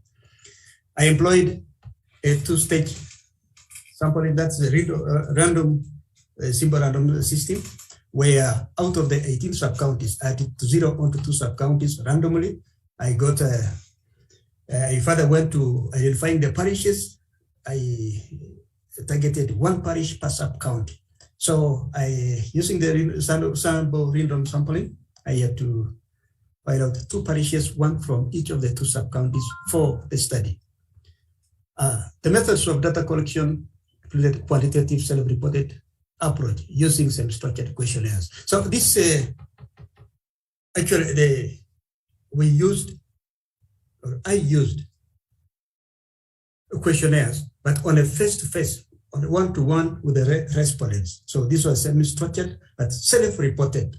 So I would ask the respondents on their particular conditions of interest, and they would respond on a one-on-one. So the methods of data analysis used SPSS, that is version 20, where I generated simple descriptive statistics using the proportions and frequency, and then distribution for analysis. So further analysis was used in Fisher's exact statistical test because some of these respondents were less than 5, and for purposes of precision, it was important to use a more direct and more specific statistical test. That was Fisher's exact test. And in other ones where we had multiple responses, like the same item being responded in a number of ways, I had to use analysis of variance. That was ANOVA, and the precision was estimated at 95% confidence interval. That is giving an error margin of 0.05. When I was trying to discuss it, find that most of the respondents were above 31, as I agreed. So between 31 and just a moment. 31 to 40 had 178 respondents, that was 45.8%. And then 41 to 50 of the respondents were about 89, that was 24% of the respondents. The age 51 to 60 had about 46 of them, that was 12.4%, while 61 to 70 were 33, that reflected a percentage of 8.9. And similarly, we had a population of 71% of the respondents, which were about 33 in number, that was 8.9%. So of these respondents, 201 were males, that was the majority, and then the females were 171, that was 45.8%. When you look at the education level of the respondents, about 12% had no education. They had not attained any formal education, that was 3.2%. And then at least primary education was at 19.4%, that is 73 in number. Then ordinary level, that is up to senior 4 in our according to our curriculum here, 194, that is 25.3%. And then advanced level, that's A level, where 74, that's 19.9%. And then university and tertiary were 119, that was 32.1%. So in a nutshell, you find that this population, the population was like enlightened, were educated. So the marital status, 360,97% were married. That's almost the whole population of the respondents, but nearly 11 of them, 3% were not married, though one did not choose to respond. We have several tribes in this district, and the predominant tribe is called the Sabines, and that one we had about 352, that was 94%, and other minor tribes included 10% called Papukusu, we had 1.3% at Sitesots, we had Bagisu, that's 4%, 1%. Employment status, 172, or 46% were not employed. Were employed either by government or non-government organizations, while 199, that is 53.6%, were self-employed. I developed a research hypothesis, and this one was basically, an alternate hypothesis, which indicated that tobacco use was attributed to prevalence of NCDs, that's specifically CVDs and diabetes. So while I was conducting the study, and the findings later on proved a significant association between basically smokeless tobacco and diabetes. And this was established at a p-value of 0.025. And being less than the 0.05, it means this was particularly significant. Therefore, it tried to justify a relationship between tobacco and it means the hypothesis was put correctly. But on the other note, the relationship between smoked tobacco, that is the tobacco smoking, and diabetes, was not associated with both smoking and excuse me. There was no significant association established between both smoke and smokeless tobacco and cardiovascular events. It means that chewing tobacco, snuff tobacco, the one that does not involve smoke, was seen to be positively associated with the NCDs and diabetes. Likewise, smoking tobacco, like cigarette use, was not seen to be associated with either cardiovascular events or diabetes. This one gave p-values greater than 0.05 in the figures of 0.535 and 0.722 respectively. So this one couldn't demonstrate an association. These findings seem to be in agreement with the study that was conducted by Kate et al. In 2016, who linked smoking to insulin resistance as a result of central adiposity, hence high blood pressure. It is important to note that tobacco has many chemicals, and these chemicals tend to affect our body differently.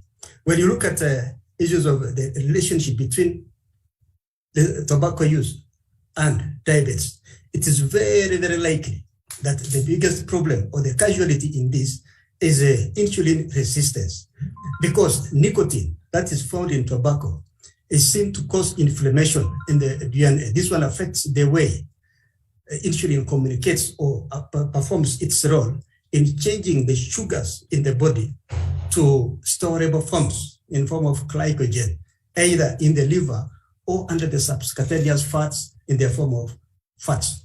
So if the continuous use of tobacco is not checked, it means that it will continuously affect the way in which insulin responds to its cardinal responsibility in the human body. Alternatively, other schools of thought believe that insulin gives commands to the liver to store the excess sugar, which is not supposed to appear in the blood in excess. But if it doesn't, it therefore means that more of the insulin must be produced because the level at which it is working becomes tolerated. It calls for more insulin to be produced from the liver, from the pancreas, therefore gives the pancreas more work. And this one eventually leads to exhaustion in the pancreas and gives us some more complications in the form of organ failure. It has also been linked that as more starch is stored in the liver and other stored under the subcutaneous layer, it leads to central adiposity, where the center of where all the organs are around the abdomen becomes creates more deposits for fats.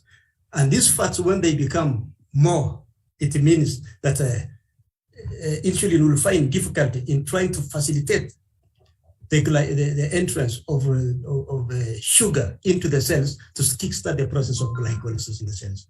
So this one alone tries to explain the circumstance under which tobacco use may be linked to diabetes in the human body. This study is significant to apprise planners and the policymakers so that during policy formulation and framework for prevention and management of NCDs, they are better informed. Now, what's the direction for this?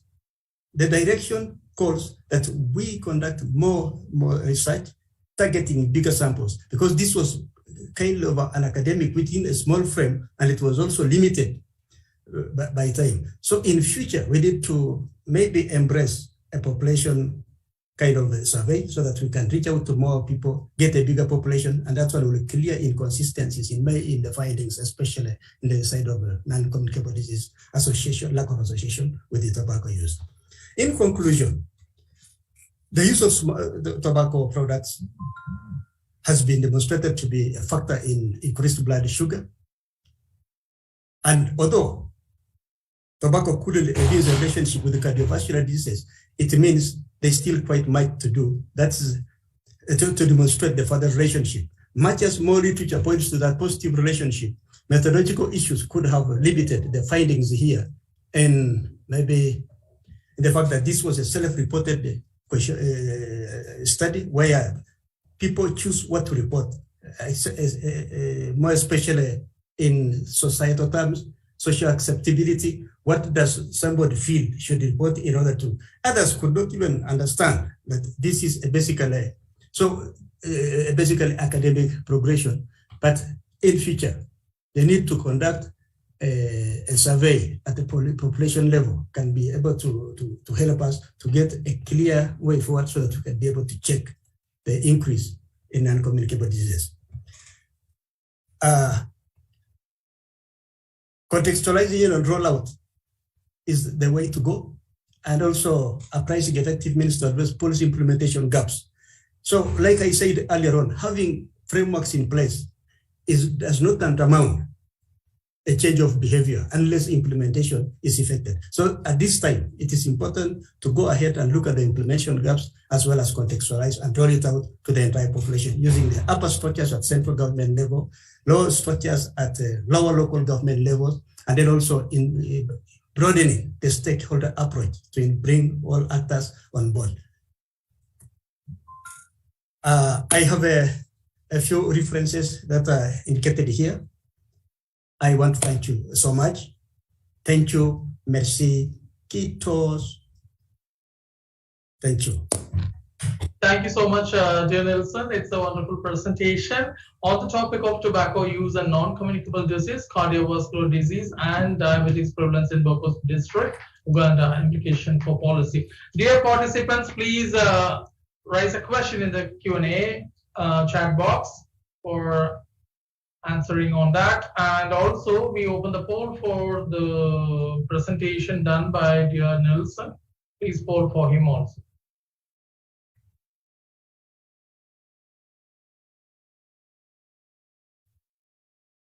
And meantime, please type your email ID, dear Nelson, so that if anybody having any questions or concerns, they can contact you. Thank you. Thank you, sir.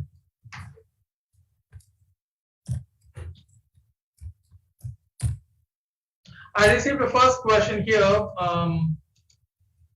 High taxes on importation of tobacco into the country will serve as a deterrent for importing trims and will therefore reduce the circulation of tobacco and tobacco use in Uganda, hence reduction in cardiovascular disease. Do you have the percentage of tax levied by the government on the importation of tobacco into the country? Thank you so much. The instruments, the statutory instruments that we do have in place now clearly stipulate a higher taxation for tobacco products to deter circulation. Like I earlier on said, the biggest problem here is no longer the law or the regulatory framework, but the problem now is implementation of the framework. And then secondly, much as we stop or we regulate the importation, we also have locally produced tobacco, which needs to be handled within the country or at a local level. So this one actually, a combination of this or a hybrid of these interventions will help us actually to maintain or to avert the use of tobacco in the country. Thank you.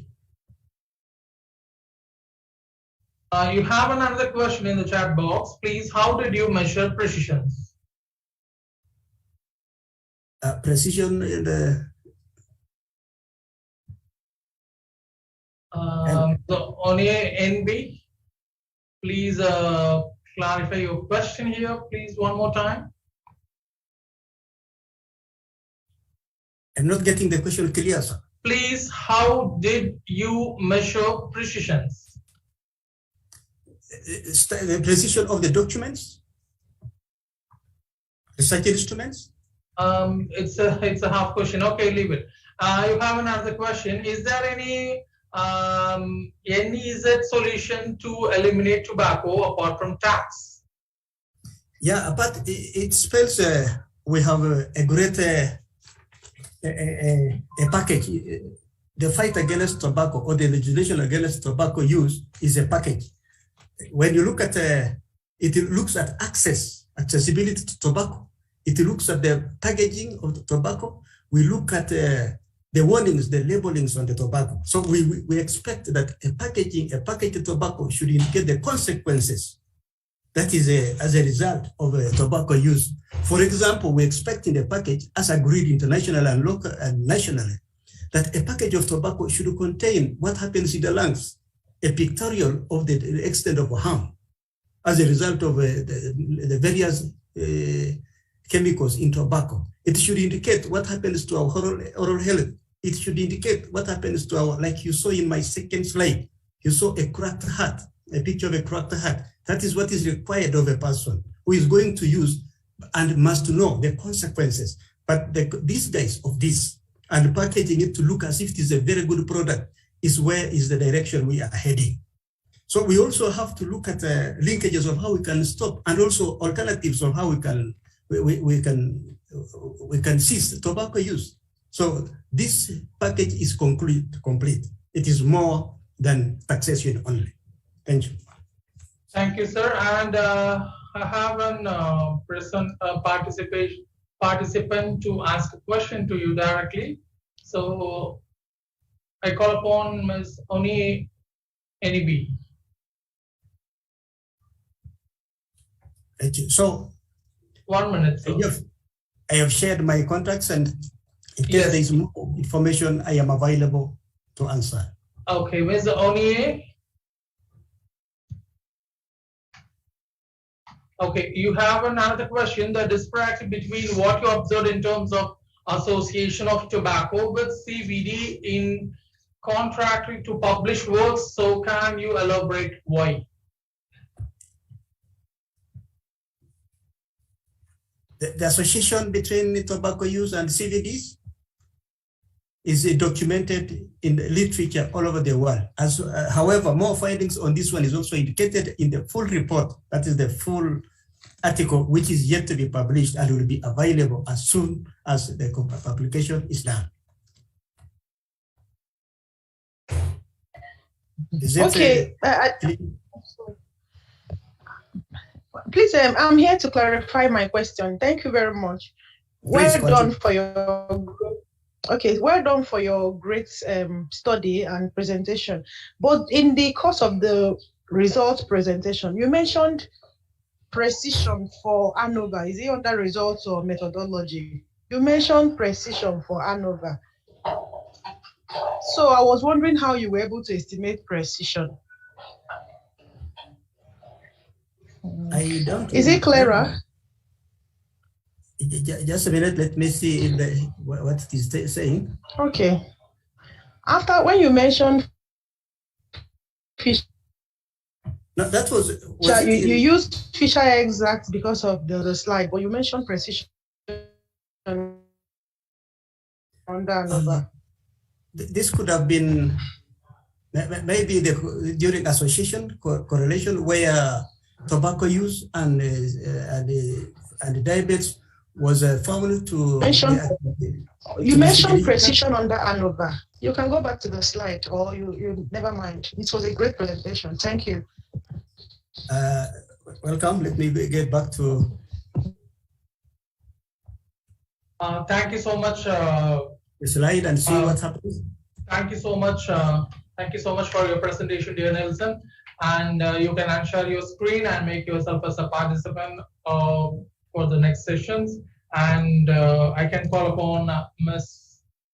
Dear Idiotin for presenting the topic, applications of incidence patterns model in evaluating modes of HIV transmission in Nigeria. So I can call upon Dear Edio team.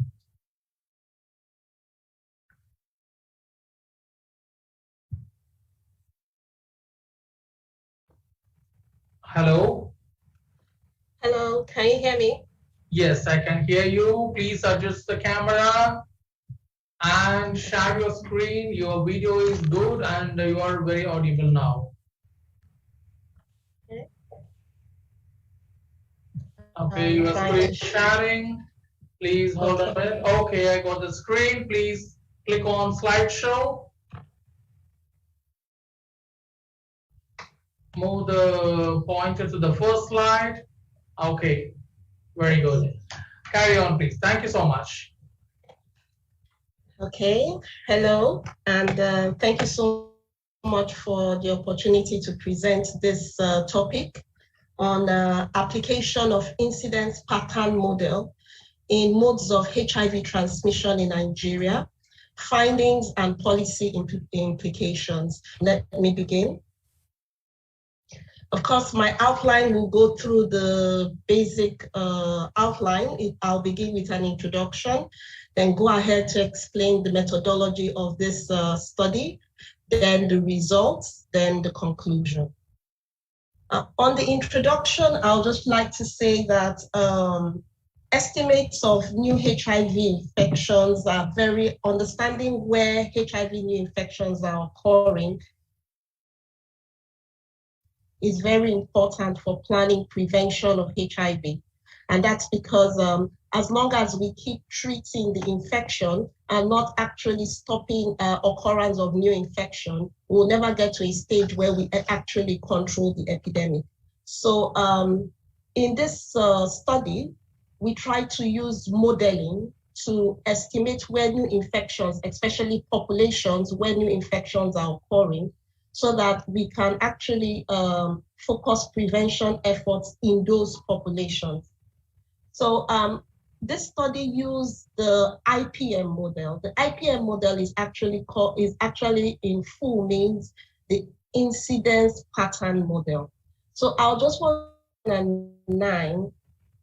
Nigeria used in the agency of the National Agency of the Control of AIDS has actually carried out this same study in 2009. But in 2009, the model that was applied in estimating new HIV infections in the population was the MOT model, and it was applied in 2009. Now, that model had some limitations, and one of the main limitations we had with that model when we applied it was that it was not able to, it measured a single point in time, so it wasn't able to tell us the contributions of different populations over time. Then also, the estimates of population sizes and behavior were not we're not able to impute our country figures on estimates of population sizes and behaviors. Most of the estimates in the model came with the model application. So we now had to, based on these limitations, a new model called the incidence pattern model was now developed in 2016.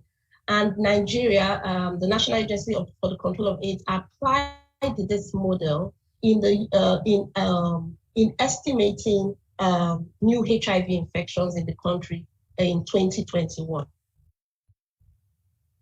So just to explain a bit about the incidence pattern model. So basically, the incidence pattern model actually disaggregates populations by various factors that associate the population with HIV transmission. And established that HIV transmission is actually associated with sex, that is also associated with marital status, geographic location, circumcision status, status of ART status, that's the antiretroviral therapy treatment status, and risk behaviors in various populations. And the IPM model is actually able to disaggregate populations along this various risk factors. Also, a very key, very interesting aspect of the IPM is that we were able to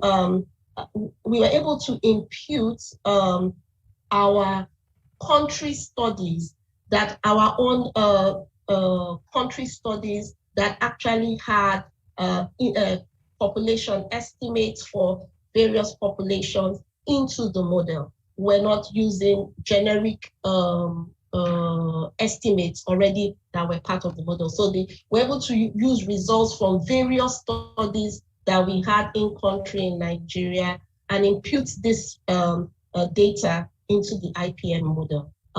Lastly, I just want to mention that the IPM model applies the Bayesian framework and uses that to estimate the distribution of new infection, and uses that estimate to match it with the best and the closest incidence data, and provides an estimate for HIV infection in the population.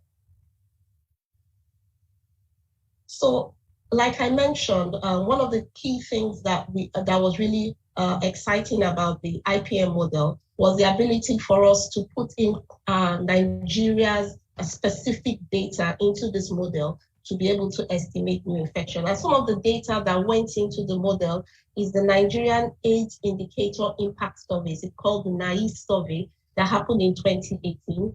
The information on population size and characteristics and all the necessary indicators that were required for this estimation went into the IPM model using the NAIS data. Also, we were also able to put in into the model, impute into the model data from key population size estimates in the country. So Nigeria has actually population size estimate studies where Nigeria is able to say how many female sex workers are in the country, how many people who inject drugs are in the country, how many of these are very special populations that are very vulnerable to HIV/AIDS. And these key population size estimate studies were also imputed into the IPM model. Also, another study that went into the IPM model is the data from the IBBSS. IBBSS is actually a biological behavioral sentinel survey that focuses on very vulnerable populations like the female sex workers, men who have sex with men, people who inject drugs, that are very, very important for HIV transmission. And this study provides prevalence, HIV prevalence within this population. It also explains risk behaviors that make this population continue to have a high prevalence of the infection. And all this data from these various studies were actually entered into the IPM model. So like I explained earlier, that the IPM model is able to analyze new infections across various populations. So I have tried to list out some of the populations here. So you find out that the IPM model will say, look at all groups and refers to adults between the age of 15 to 49 within these groups. So you have, I've itemized some of the groups here. We have female PWID meaning people who inject drugs, male persons who inject drugs, adult males and females, then MSMs, men who have sex with men, female sex workers. Then it also looks at groups like previously married females, that's women who were married but are now divorced or widowed. Then previously married males who were married but are now divorced or widowed or separated but are not circumcised.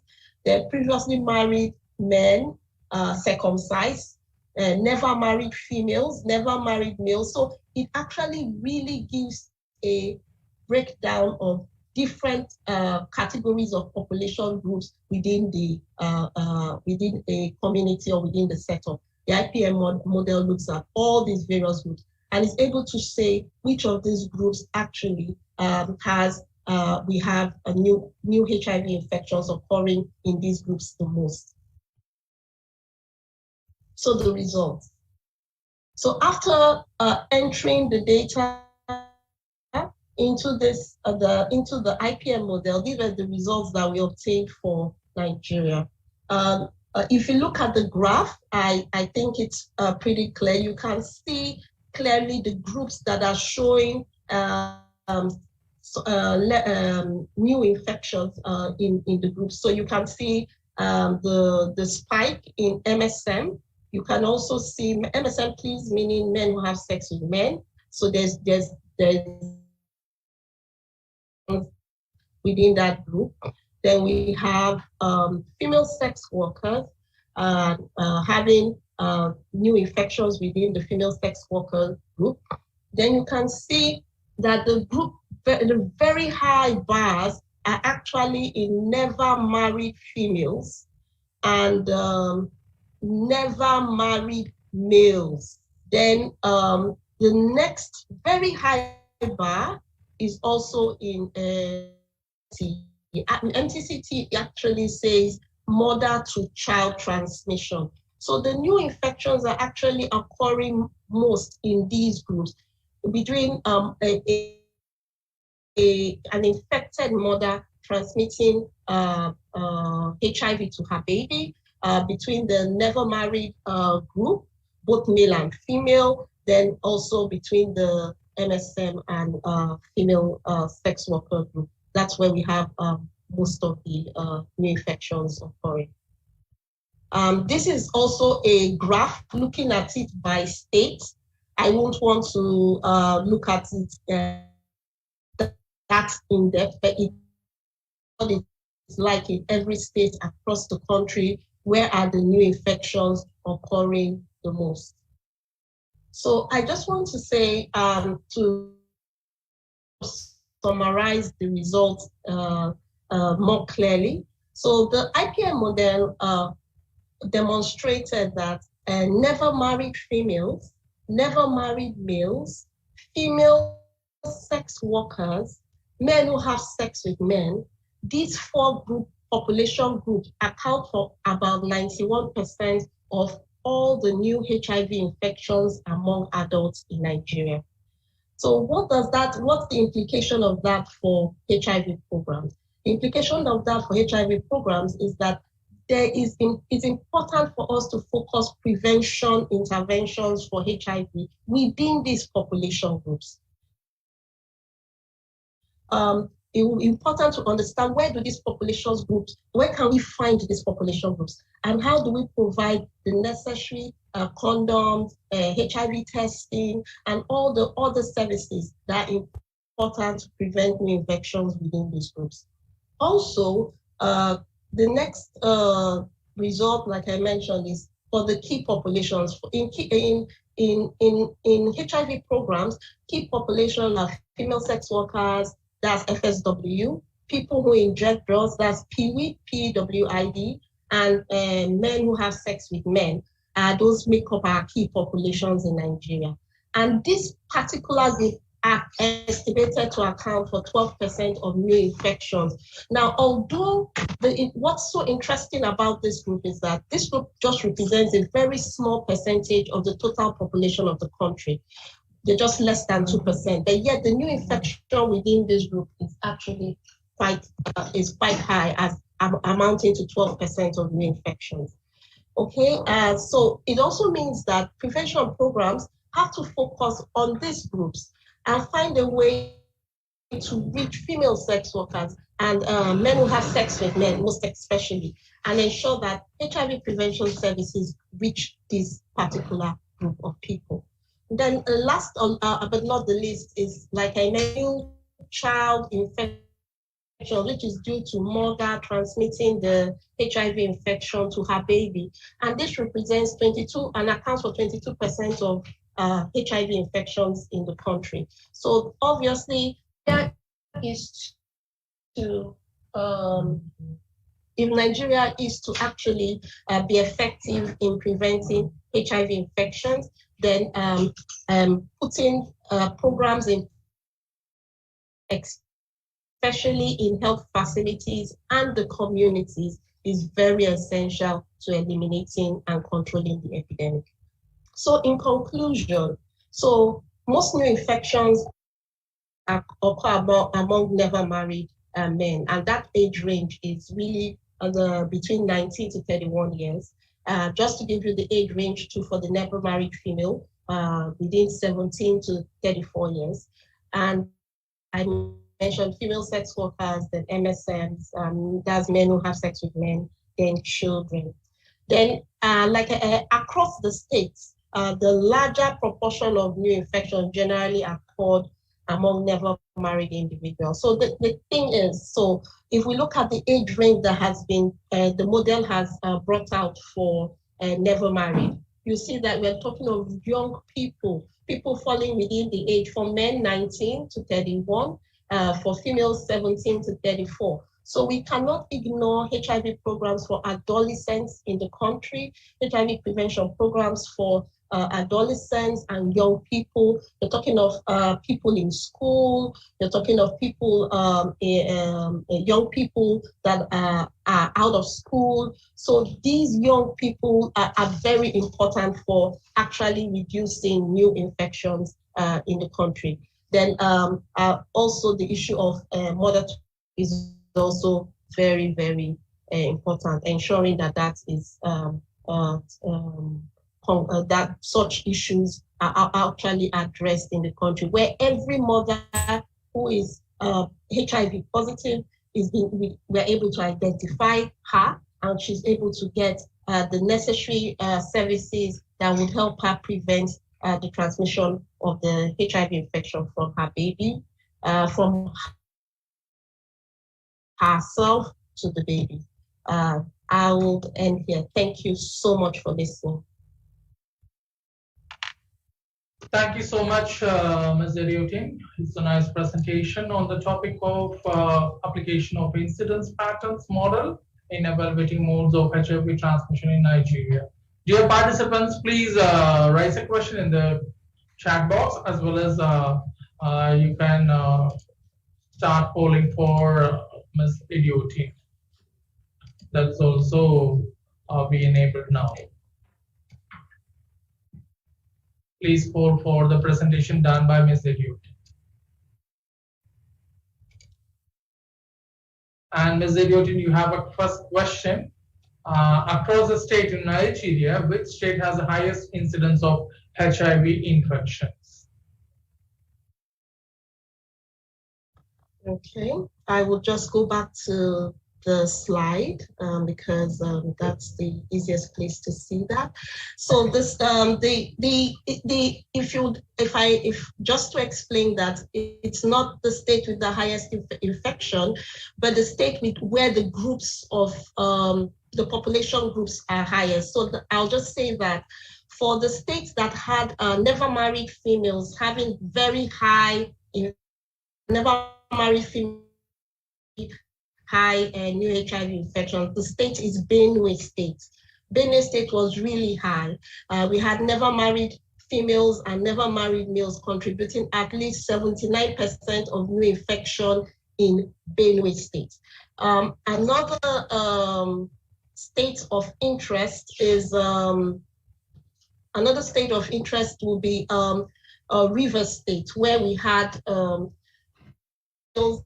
and never married males. The contribution of new infections in Rivers State was just 10%. But when you look at the contribution of female sex workers in that state, it was very high, almost as high as 90%. So the question is not really which state had the highest number of new infections, but which population groups are driving new infections in that state, so that HIV programs can actually focus on those population groups.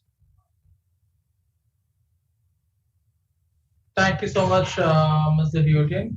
And And you can share your email link in chat box so that if anybody have any queries, they can contact you. Thank you very much. Is there any question from the participant side? Please type the question in the chat box. Okay, Ms. Ibrahim, you have a question. Visa never married men, women, and MTCT having incidents over 20,000. For which year was this? Okay. You can see the same question in the chat box. Visa never married men, women, and MTCT having incidents over 20,000. For which year was this? Okay, this the model was done for it was done in 2020. So and the results came out in 2021. So I would say I would be more comfortable to say the year we're looking at is the year 2021. Okay, thank you so much, Ms. Zediuddin. Thanks for your time. Have a nice day. You can unshare your screens and you can make yourself as a participant. And you can see one more question and you can reply to the question in the chat box itself.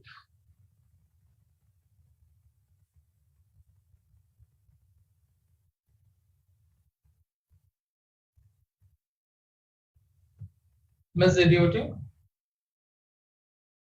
Hello? Okay, so have you seen two more questions over there in the chat box? Oh, okay, yes, I think so. Since mother-child transmission is so high, what has Nigeria done to avail the ARV drugs to the pregnant mother? Okay, so I know that right now the agency for the control of AIDS, NACA, has been mandated to ensure that mother-to-child transmission is the most important, one of the most important issues that must be tackled in the country. So I don't know where that just like 3 weeks ago, there was a HIV trust fund that was launched in the country, which provided money from the private sector coming together to ensure that mother-to-child transmission is actually taken care of across the country. So the idea will be to have primary healthcare facilities across the country, have services, the drugs, the manpower that can provide and help these pregnant women to access FTCTs, and also to get traditional birth attendants, because in Nigeria there is this big issue with women not wanting to come and deliver in the facility, to get them also, the traditional birth attendants that work in the community, to be more involved in mother-to-child transmission services. So a lot is actually being planned ahead to ensure that the country addresses mother-to-child transmission, and we're expecting that before the year rolls out, that before the year 2022 ends, a lot of these plans would have begun to be implemented, and with regards to reducing mother-to-child transmission of HIV in the country. Thank you so much. And we have another question. Are we to conclude that never married men or women are MARPS now? I don't think that's the conclusion. I think the conclusion is more like for such within that group, we need to do a lot of prevention messaging. We need to do a lot of condom messaging. We need to do a lot of HIV counseling and testing. So what that means is that not just neglecting that group without providing the necessary prevention services to that group is actually increasing new infection in the country. So it's not that being single puts you at risk. No, it's just that providing programs to that group is actually very, very essential. Thank you so much. And one more question. The pattern of new HIV infection you found out in your study, is it comparable to the pattern in other nations? Oh, definitely, yes. Very, very comparable. And although like with some nations, you would have that maybe you'd have the new infections being higher with a particular group or being lower with a particular group. But in all other nations of the country, these groups, these 4 groups that we have seen are very, very essential. It's just that the level of infection between them might be different and vary across country, but this group is really important across various nations of the world. Thank you so much for your time, Ms. During. You answered all the questions which were received in the chat box as well as in the QA session. And you can change yourself as a participation, and you can be online until complete the day too. Thank you so much.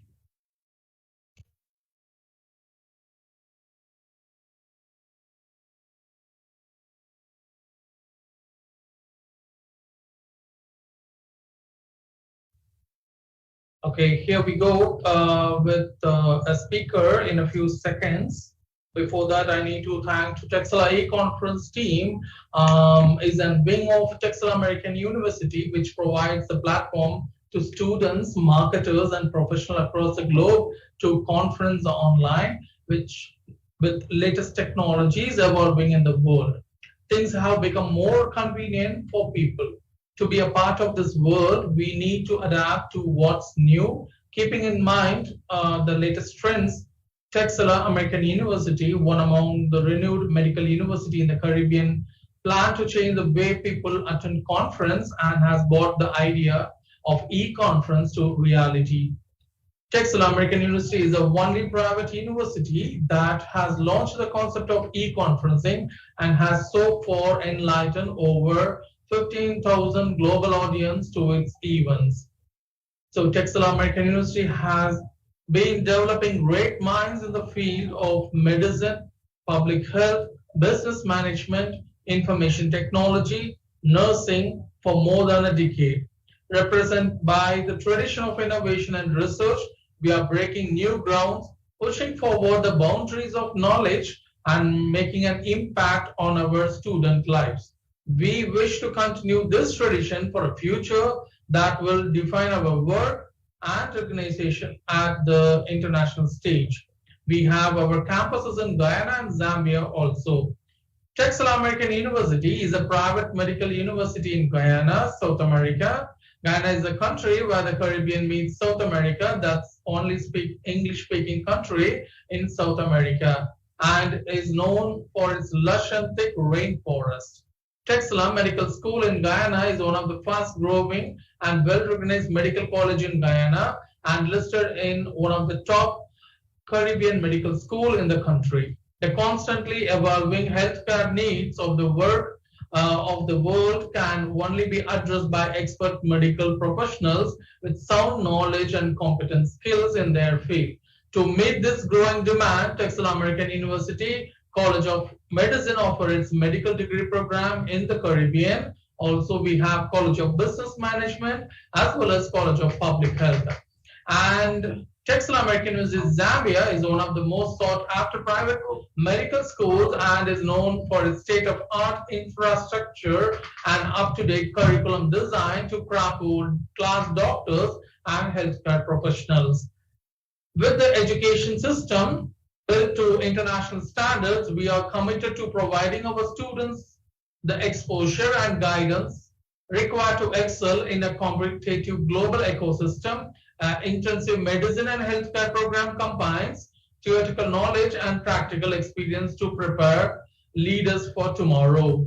We have our own distance and blended learning programs as well as PG specialization programs in various streams, and Texila American Group and IAU UNESCO listed University of Central Nicaragua have signed an agreement to collaborate academically to offer the various programs from bachelor's to doctoral levels and to work in the areas of scientific research. On behalf of Texila International E-Conference, we thank our beloved partners like Texila International Journals, 𝐭𝐡 𝐓𝐞𝐱𝐢𝐥𝐚 University College, International Journal of Scientific Research, Journal of Pharmacovigilance and Drug Research. Okay, we have a nice speaker in this time. I may call upon Mr. Neel Mehta, Deputy Manager, Adani Group, India.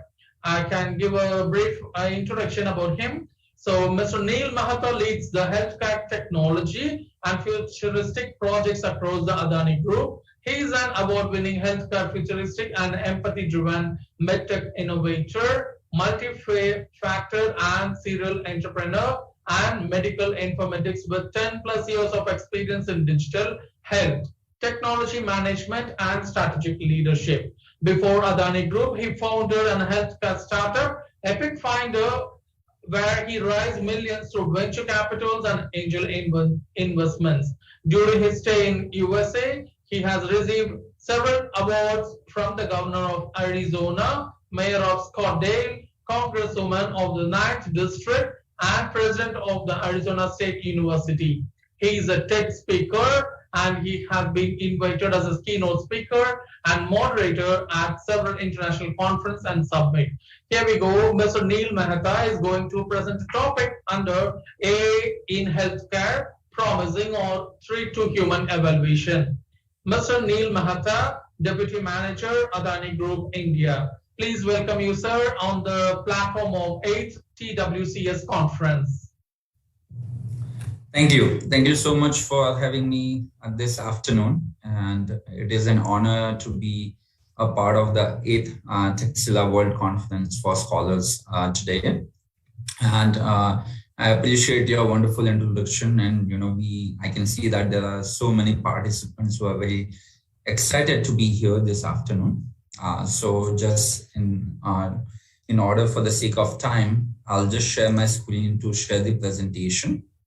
Please. So the planning would be that over the next 10-15 minutes, I'll give you a quick synopsis on artificial intelligence in healthcare. And then the last 5 to 10 minutes, we'll keep it for Q&A so that we can definitely answer the questions for the people and so that they can take some quick learnings today and then apply within their own group and the organizations that they are part of. Does that sound like a good plan? Yes, sir, please. Okay, wonderful. So I'm just sharing. Let me know once you are able to see it. Yes, sir. I got the screen, sir. Wonderful. Okay. Great. So good afternoon, everyone. This is Neel Mehta. Today's topic is AI in healthcare. We want to know whether it is like promising to us or whether it is creating threats in the community we are part of. So before we begin, I love social media and mainly I'm on LinkedIn. So you can tag me, you can tag the conference organization, and also you can put some hashtag AI keynote so that other people will get to know that how creative and wonderful part of the conference you are this afternoon. So we all know that humans are hooked and machines are learning while connected to our digital platforms, be it on mobile, be it on iPad, be it on laptop and the screens as well. This afternoon, we are continuously like hooked to being connected with the digital ecosystem. While based upon our behavior and moments, machines, that is like the systems, the processes are learning what we like, what we do not like, what we are fond of and what we are afraid of. So that is what happening in the recent moving to the 22nd century as we speak. But this entire journey has started way back in 1990s when the very first wave of artificial intelligence came about, where we started valuing people's knowledge and what we call knowledge engineering. That is the time when we realized that people who have the domain expertise, people who understands the concepts, can really bring about breakthroughs. From once you started compiling different amount of knowledge, you started of what can be populated from that, what can be the proper outcomes for that. And that led to machine learning essentially. And then we started adapting to it. And what we call today is the super intelligence. You know, a lot of big companies know exactly what you like, what you do not like. They are able to target different advertisements. They are able to target different offerings based on your behavioral pattern. And soon, you know, you would have seen in the news, the most pertinent way of the humankind, I would call it. That is the cyborg sense. What it means is that now the humans are getting intertwined with the machines in a way where, you know, we see in all these sci-fi movies that the chips are being implanted into, you know, human's brain or the human's hand, and now we are being wired as to how, what, and when, where to do. So those kind of things are coming. Those are very exciting. Those are very thrilling, and of course, it is posing a threat to the humankind as well. But as we kind of move forward, I wanted you to really understand the fundamental between what is the difference between artificial intelligence, what is the difference between machine learning, and what is the difference between robotic process automation.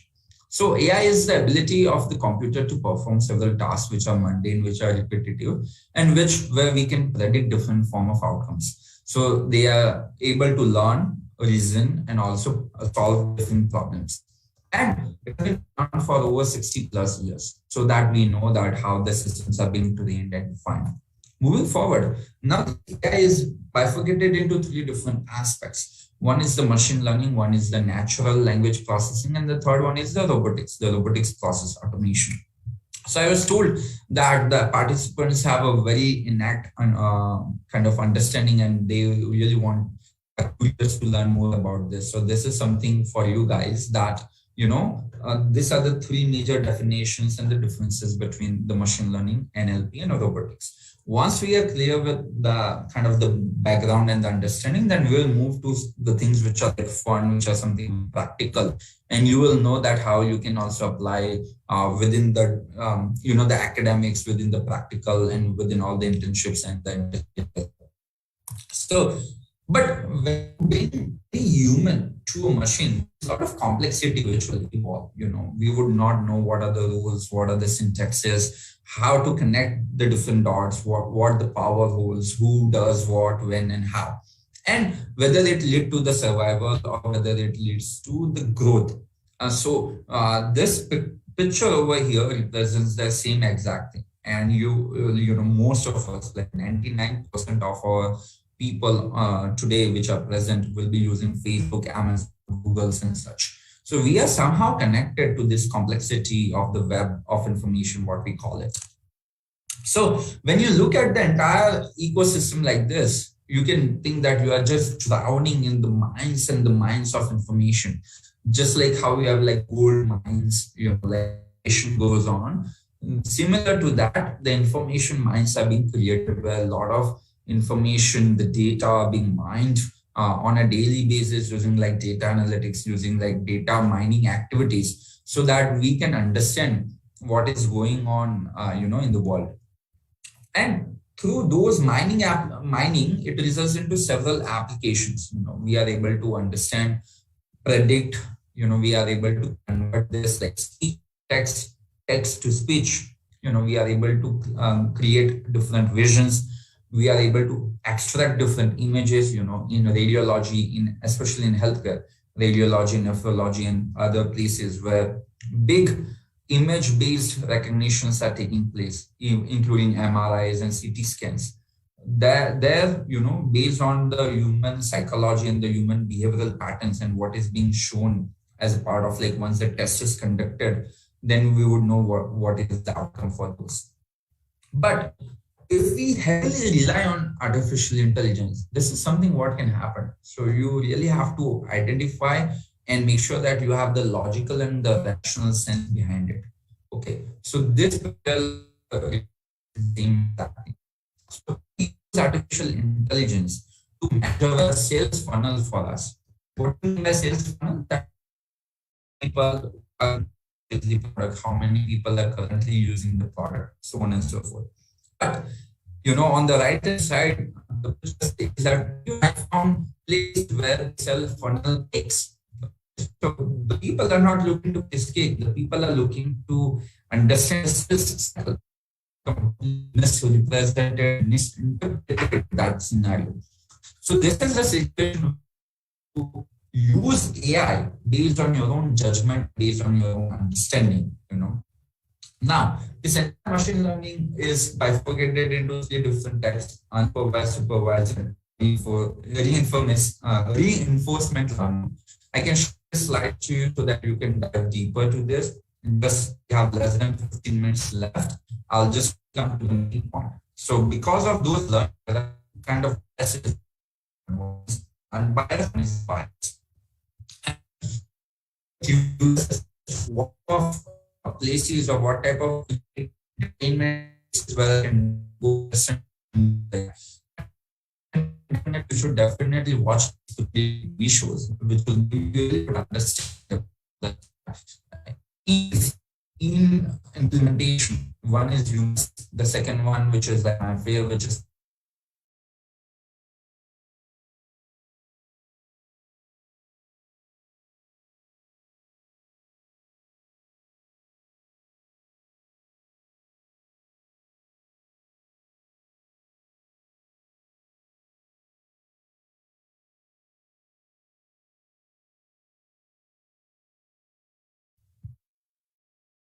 Mr. Neel Mehta? Mr. Neel Mehta, we lost you. I think we have. Sure. Now am I audible? Yes, we can. Cool. So I was just talking about the TV shows, which is the humans, the person of interest, as well as the battle character. Something to watch, something to learn from this. If you are more on the academic side, if you are more that I really want to see what the research, what the industry is doing, then these are the 2 upcoming conferences which I would recommend for you to check it out. One is of course virtual, and one is taking place in Spain. And this entire things are focusing on the robotics, artificial intelligence, and other applications linked with those. Some of the companies, if you think we are in academia, we are at the university, which company is doing what? And these are the 5 companies which I've listed. One is like the Google Health, one is IBM Watson, one is Ontological, Cloud Max, and Babylon. So those kind of companies will be able to give you like what kind of projects that they are doing, what kind of initiatives that they currently have. But how far should we take this? As I talk about the cyborg sense, we started with like kind of the very primitive stage of human evolution. From there, now we are hooked onto our devices. Then we are now wearing all the wearables, such as like Google Lens. Oculus have come up with like the the immersive experiences in terms of the Facebook world. And now we are also connecting the chips and everything. So what and how it will lead to in the near future, that is something for us to ponder and think upon. And this is something when I do a very detailed sessions, there is always a poll in that. Will AI kill us? Will AI steal our jobs? And this is related like videos. This is a really cool video. If you can just put it on YouTube, okay, I'll destroy humans. And you will see that this robot has been made by Hans Robotics, one of the leading robotics companies in the world. And the robot clearly says, okay, I'll destroy humans. Fun to watch, something to consider. Then the second one is, will robots take our jobs? And yeah, practically speaking, they are taking away our jobs. But it is also leading to something what called the creative universe, where now instead of doing mundane and the same jobs over and over again, the human minds can put to work where we think about something creative solution, providing something creative insights to the humankind. Okay, so that is a catch-22 where how you can decipher that is something of importance and urgency. But as I talked about, AI can misrepresent and underrepresent a lot of different things. So it doesn't, one kind of algorithm will not fit every kind of problems which we face. So we really have to design, develop, and implement various solutions based upon what is our requirement, where we are looking to apply, and how we are going to use it. Going forward, if you're focused in healthcare, if you're focused in medicine, this is something for you to consider. This is all the application areas where you can apply AI. all the way from insurance verification to cancer diagnostics to spotting tumors into analysis of lab of us gotten the COVID test right. So we are somewhere related to in one capacity or the other. More on the science of like hospital acquired infections, we can reduce that. And the most important thing, which is like the point number 13 in the screen, is like the fake medical news. Just like fake political news, there is a lot of fake medical news which are going out and about in the community. So that is something what we can, where we can leverage AI to solidify and nurture the problems which are there and to come up with a proper solution. What else AI? Okay, think about this, but I'll leave you with a couple of takeaways that there are a lot of fear.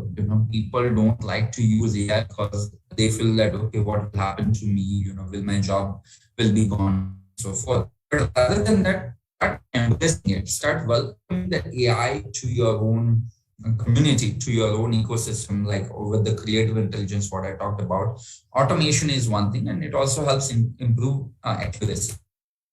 These are some of the careers, if you are looking to do your post.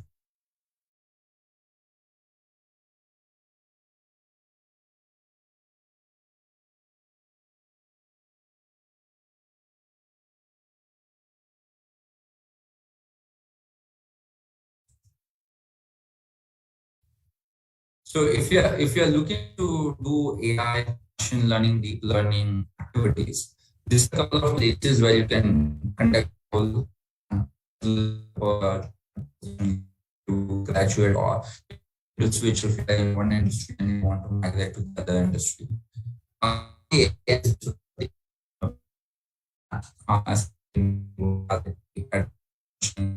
Variables, first you that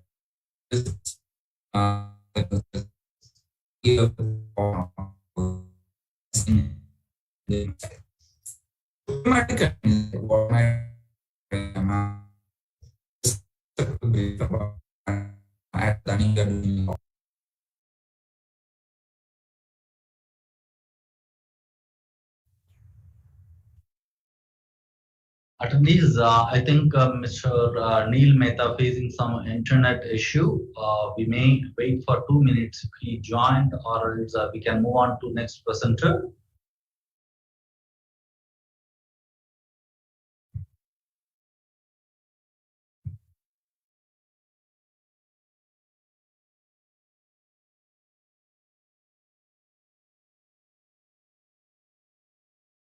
I think Mr. Neil rejoined.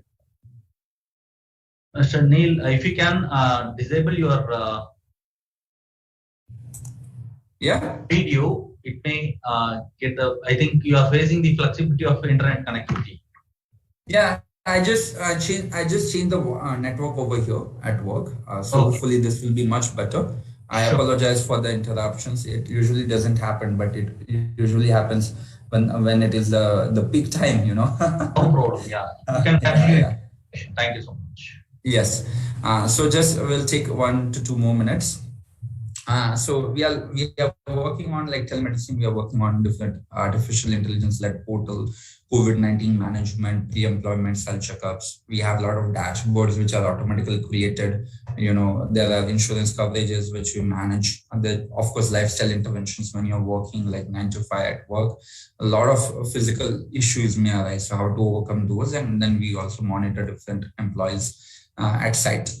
So the future is about the collective collaboration.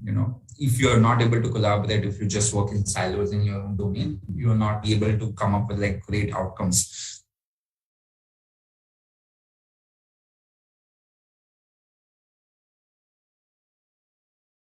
Simply the technology. It is also about how the human experience is like which the technology enables.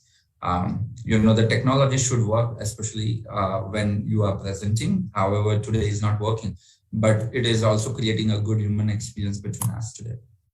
This is something like the future. I strongly believe that we will have like a lot of flying vehicles out in the air. We will have everything digitized, automated, and then the humans will just be thinking about what next to create and evolve on this planet.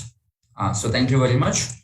This is me, Neel Mehta. You can connect me on LinkedIn, and I've given you my WhatsApp number. Please, if you have any questions, I'm happy to take and then go from there. Thank you, Mr. Mehta, for a wonderful presentation. Attendees, do you have any questions? You can raise the hand or you can post your questions in Q&A session.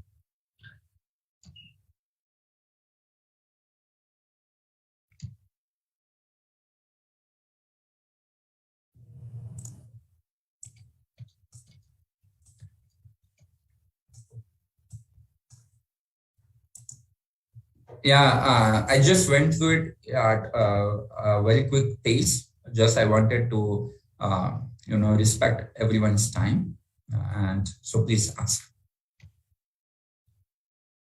Yeah, sure. Mr. Mehta, can you please let us know what are the upcoming projects of Adani's in AA?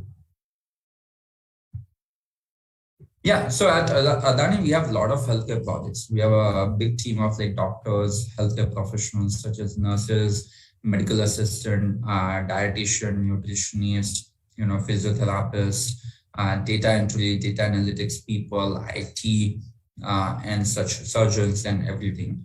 So together as a collective team, we do three major things. One is we manage the entire employees' health. We have 23,000 employees, 23,402 to be precise as on today across Pan India. So we manage not only their health, but their immediate family members' health. We monitor them if they are hospitalized at any part of the country. We work with various hospital systems to ensure a good care coordination for our employees. We also take care of their lifestyle interventions in terms of, we do provide a lot of holistic health and wellness. On the project side, we run two various hospitals in Gujarat. We are coming up with a lot of creative initiatives where we partner with various IT-based companies, where we partner with various community-led centers. So it is more on the back-end side. So yeah, all together, it's a big team, a lot of creative projects which we do. And we are now also doing the predictive data mining, especially in AI. So when I joined, it was all on the pen and paper based. Now it has been digitized. So now what we are working on is let's say if I have an employee or any individual's data over the last 3 years, now our systems are able to predict whether they will get any cardiac arrest, whether they are on the verge of getting diabetic, whether they are going to become a diabetic in the near future, what are the chances of them getting cancer. So the earlier we predict, the earlier we can inform those employees and their family members so that they can start changing their lifestyle and either prevent it or make sure that once it happens to them, they are able to face that and do it in a much more proactive manner rather than the reactive manner when sometimes it becomes too late. So those are the initiatives where we use AI, machine learning, and other things at a very large scale. Great. Great, Mr. Mehta. We have a few questions. What is the future of artificial intelligence in public health? So that's a great question. I would say the latest example where AI came to use as a part of the public health initiative was the COVID. And if almost all of us have used the COVID application, which was developed, designed, and created by the government overnight during the first wave of COVID pandemic. And you understood that when you log into the app, you have to click on Bluetooth activation. And it was able to sense how many COVID cases are there within the area where you are currently residing, how many were severe, how many were not that serious. Correct. So those artificial intelligence came because, of the geography, geotopography connectivity. The second part where the AI was very helpful is we were able to predict the waves, lot of big scientists at WHO, even at India with Ministry of Health and Family Welfare and Department of Public Health and Department of Biotechnology, DBT, they knew that, that this entire pandemic will have at least 3 waves. And so we were prepared for that. Of course, the public didn't take it that seriously. And a lot of people had to suffer a lot of different challenges. But with the AI, with the understanding of the virus variants and everything, we were able to capture it, mitigate it, and also troubleshoot it in a very cost-effective manner compared to not knowing that. So public health AI is a great combination. There are a lot of projects which are also taking place by currently our government. There are several companies out in Gurgaon and Noida, especially in North, who are doing a large-scale public health surveillance, we call it, through which we are able to detect or identify any kind of outspread, just like COVID pandemic, on a day-to-day basis. Great. We have one more question. Sure. How do we draw the line for data confidently, and A, can data available to individuals, corporations be used as feed for A? Sorry, can you please repeat? So like where and how do we draw the line for data confidentiality, and A, can data available to individuals, corporations be used as feed for A? Okay, yeah, so that is a great question. It is linked to data privacy, if I understand correctly. So when you talk about data, it is always good to mine and collect all the data. So even here at the group, we never reveal the employee name or identity to either HR or to any of the boss or to their family members until it is certain that this is what is going to take place. We identify, we mine the data, we collect the data, we review the data, we perform different analytics on a completely confidential identities. Okay, so we maintain that confidentiality to the greatest level. Of course, that confidentiality can be managed when it is one single entity. But when multiple entities are coming together, you really have to create a structure where the confidentiality or the data privacy is taken to a greatest extent possible, and through which you can carry out research and you can come up with the good practical solutions. One thing I would say that as long as your sensitive financial or any personal data is harming you, then you have to worry about why my data was being shared or leaked or lost. But as long as that data is giving you a good positive outcome, okay, is helping you nurture your credibility, nurture your health, nurture your, your economic sustenance. It is good that companies are, taking so much efforts to mine and work on that data. We think about that, okay, the privacy is lost. But think about the other way, if I'm scrolling on Facebook, if I'm scrolling on Instagram, and if I was thinking about, okay, I wanted to buy shoes and suddenly a shoe pop up, I just click on it, I just select my sizes and I order it. How easy it is. I don't have to spend like 1 hour going to the city or going through various shops and purchasing the shoes. That data or that my behavioral understanding was used to save time. That is number one, to give me a comfort and convenience. And the third thing is both the companies made money. Okay, but if that same data is used to harm me or to create some conflicts, then it is not good. That is the line which you have to draw. Thank you, Mr. Mehta. We have another question. Will artificial intelligence in health be applicable in the context with limited internet connectivity? Oh, that's a great question. So I had the same challenges about the limited internet connectivity. I don't know why. But I would say that, it is always important to take steps to creating AI-based solution, artificial intelligence-led based solution. One thing which I'm also consulting at the moment is a tele-ICU concept. Okay. A lot of government does not have that great infrastructure to provide a very good ICU services to the below poverty line patient population. So over there, as master, care coordinated surgeons, care coordinated ICU specialists are sitting at a center just a room like this where we have big ICU screens of various hospitals, and they are monitoring patients. Guess what? sometimes the internet goes away. In the 24-hour surveillance at the ICU, maybe or 30 minutes or 40 minutes are lost because of the poor bandwidth or the poor internet connectivity. But think about, the remaining 23 hours of the data, the observation and the understanding conversation between the medical providers at that remote location where the patient has been hospitalized and admitted to the ICU.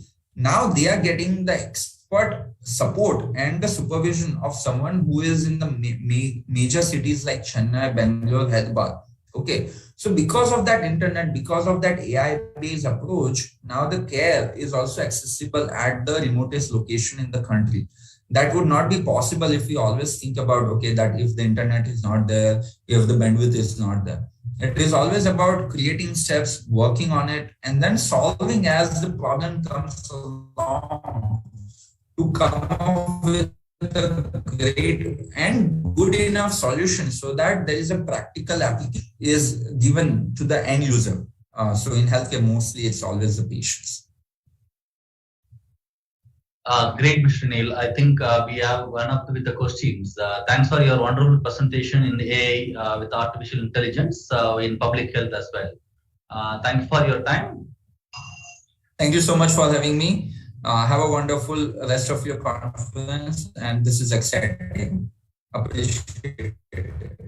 Thank you so much. Probably we meet with our upcoming conference as well in AI. Thank you. Thank you. I look forward to our engaging relationship and looking forward to working with you. Thank you. Bye-bye.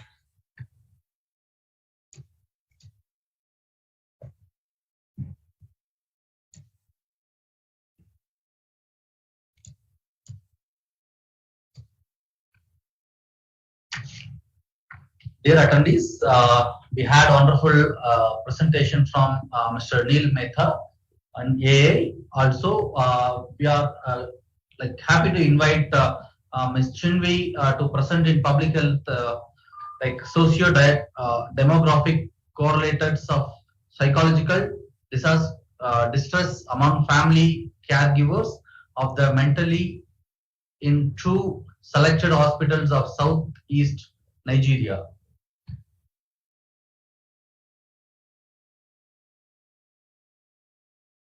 Ms. Chinvi, you can unmute yourself.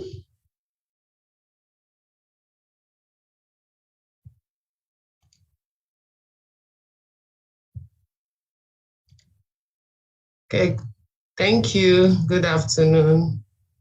Good afternoon, Ms. Chinvi.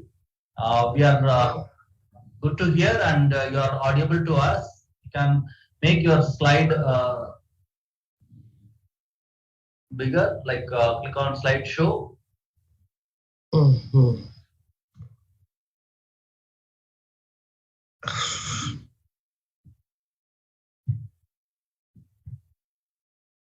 Can you see my screen? Yeah, we can able to see your screen. Can you please make this presentation as slide view so that attendee can get the clear view on your presentation? Okay. You can go to your right hand side, right hand bottom side. There is a 4 option. Okay. Right hand bottom side. Yeah. Okay, there will be a 4 option. You can click on the 4th option, which is slideshow.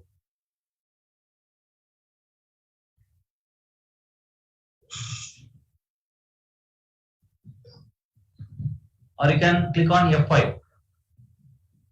Sorry? F5.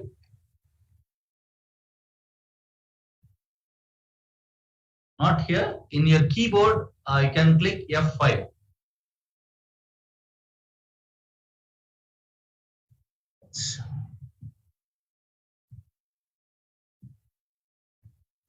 It's not expanding. Okay, no problem. You can continue with your presentation. So sorry about that. No problem. You can continue with your presentation with the same way. Okay, I am going to present a result of the assessment of psychological distress among family caregivers of mentally ill patients in 2 selected hospitals in Southeast Nigeria.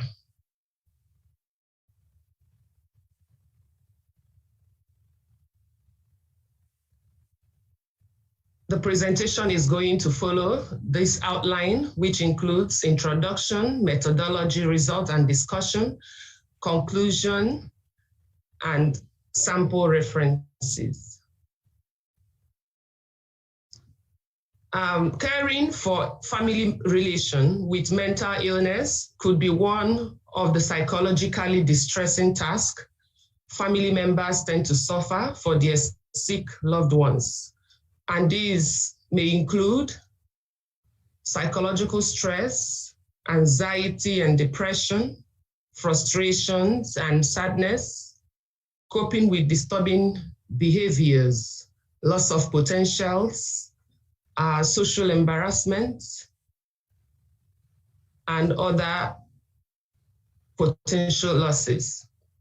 Caregivers indeed assume a primary role in the society, with significant implications in economic, social, and biopsychological terms.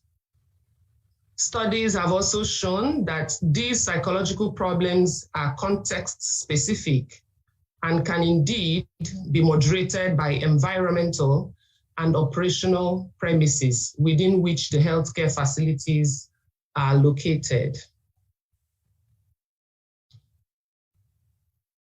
Methodology. The study was carried out at the Federal Teaching Hospital, Abakaliki, and Federal Neuropsychiatric Hospital in Enugu State, Nigeria.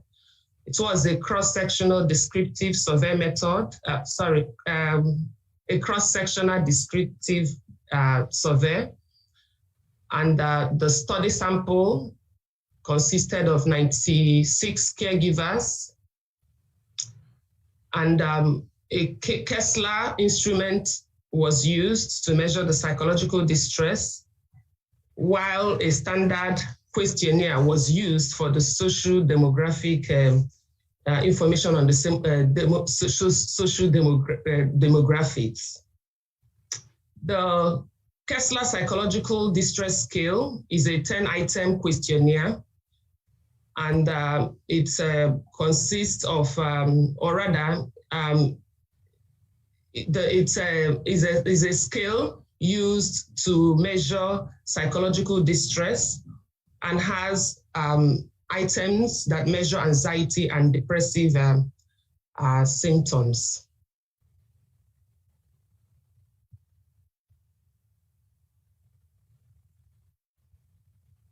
Oh, sorry. The results. So with the application of the Kessler 10-item scale, the results were generated. And from the results, age, gender, occupation, educational status were all analyzed. But it's kind of interesting to note that the results showed that the prevalence of psychological distress among the population was 58.3%, where 4.2, 29.2, and 25 had no, moderate, and severe psychological distress. However, when it was reanalyzed to show the groups that had more psychological distress, it was found out that female had more psychological distress than male. It was also shown that people that were unmarried or divorced had, people that were married had more psychological distress than unmarried or divorced or widowed. It was also showed that age groups below 25 years and between 34 years and 39 had lower psychological distress. However, when it was subjected to test of significance, it was found out that gender was not significant. diagnosis and every other factor were not significant. It was only the age as well as the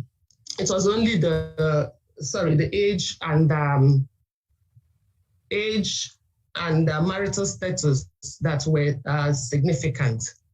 So the study concluded that gender is not significant when considering the caregiver to be selected. Age of caregiver was very significant. Marital status was also significant when considering family member to be selected for caregiving for a patient with psychological disturbances. Based on the finding, we could recommend that for us to reduce the burden of the prevalence of mental disorders among family members family members, we should advise that those that are unmarried and those below the age of 25 and above 40 years to be selected so as to reduce the prevalence of psychological distress. Thank you.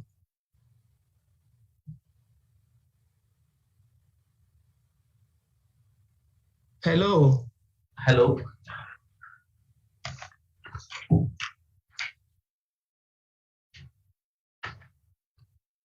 Thank you, Ms. Chinvi, for the wonderful presentation.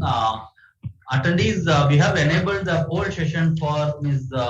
Chinvi's presentation. You can participate in polling. Also, if you have any questions related to Ms. Chinvi's presentation, you can post your questions in chat box or Q&A session. Chinvi could have answer for that.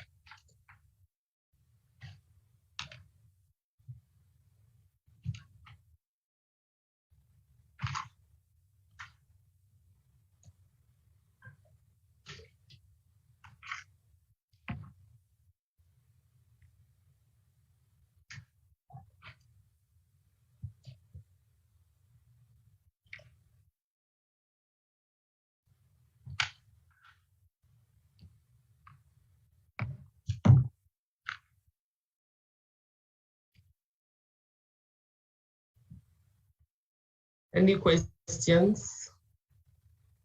Ms. Chinvi, we may wait for a few minutes. Can give time to attendees to type their questions in text box.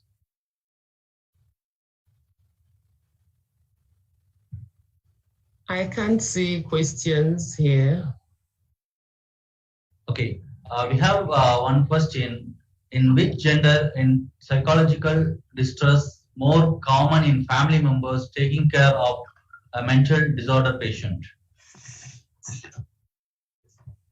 We said that gender was not significant, even though, it was more in male than in female. It was more in females than in male. So the distress was more in females than in males. Okay, so we have another question. Please, does the kind of person that the caregiver is attending to correlate of kind of stress they suffer? I didn't understand your question, sorry. Does the kind of person that the caregiver is attending to correlate of kind of stress they suffer? Yes, but it wasn't actually significant. However, those with more distressing, those that have more distressing symptoms tend to, those caring for them tend to have more psychological distress. However, it wasn't significant. For instance, those with schizophrenia, those with psychosis, persons taking care of them had more psychological distress, though it wasn't significant.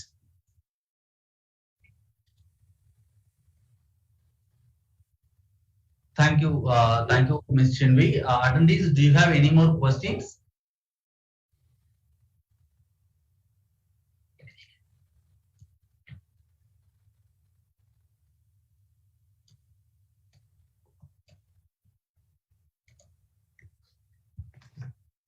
Yeah, we have one more question. What were some of the recommendations of this study?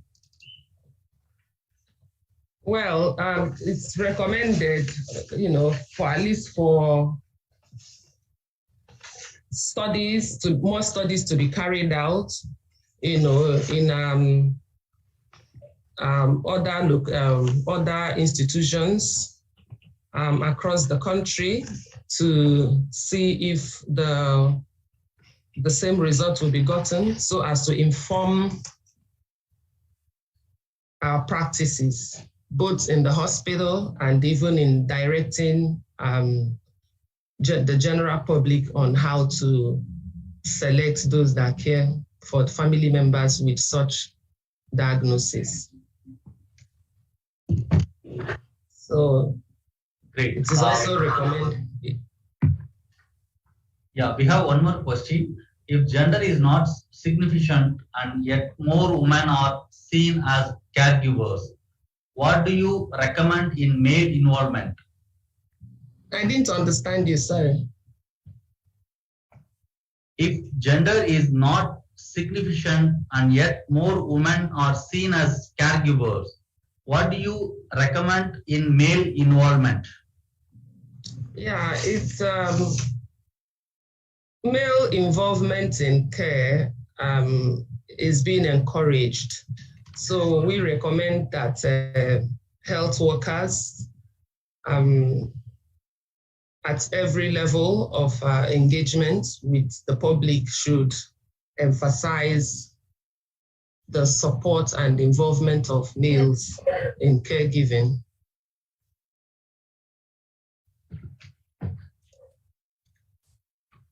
We have the next question, Mr. Chinvi. Most caregivers are females and have multiple tasks. Caring for the mental relatives means additional stress. Yes. If we look at the role of women, that could actually explain the way the distress skewed towards their side, because women tend to have more roles in their own immediate family. They tend to have more roles to play, such, being pregnant or maybe carrying babies, nurturing younger ones, and even caring for the males. That may also explain why unmarried people tend to have lower distress than the married ones. Thank you. We have a next question. In course of your research, did you find out the reasons for the variation in distress level among the gender?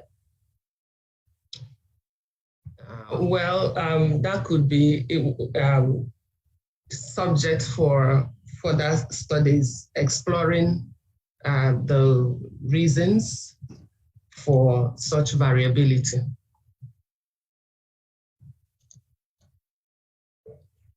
Thank you, Mr. Chinvi. It was a great presentation. Thank you.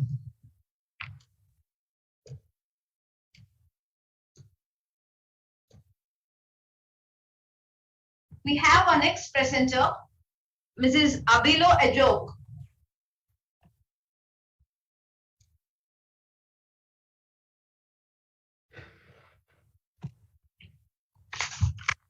Presenting on the topic, Characteristics of Low Vision Population in Southeast Nigeria.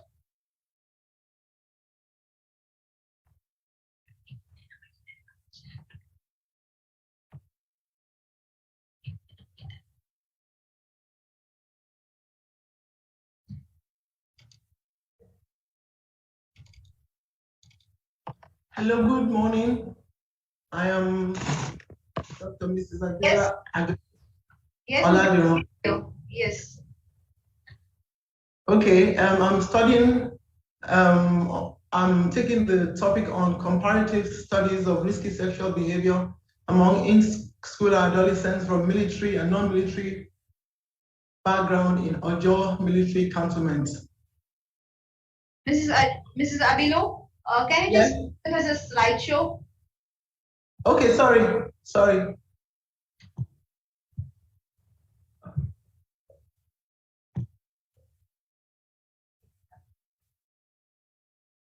Hello. Yes, you're perfect. You can go ahead. Okay, so I'm taking the topic on, it's a comparative study of the risky sexual behavior among in-school adolescents from military and non-military background in Ojo military cantonment. By way of introduction, as we all know, adolescent sexual behavior ranks as one of the leading public health concerns in the world because youths are known to be very adventurous and engage in intense sexual activities, and they aid in the spread of sexually transmitted diseases and other diseases.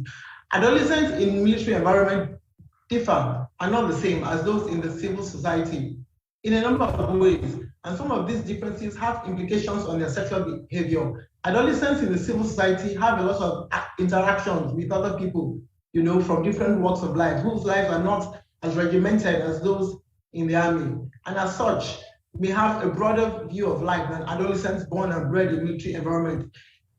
Most researchers are not allowed to come into military establishments, but because I work with them and I live with them, I'm given that privilege as one of them to carry out some researches. So that's why most of my researches in public health have been with the military children, or with the personnel themselves.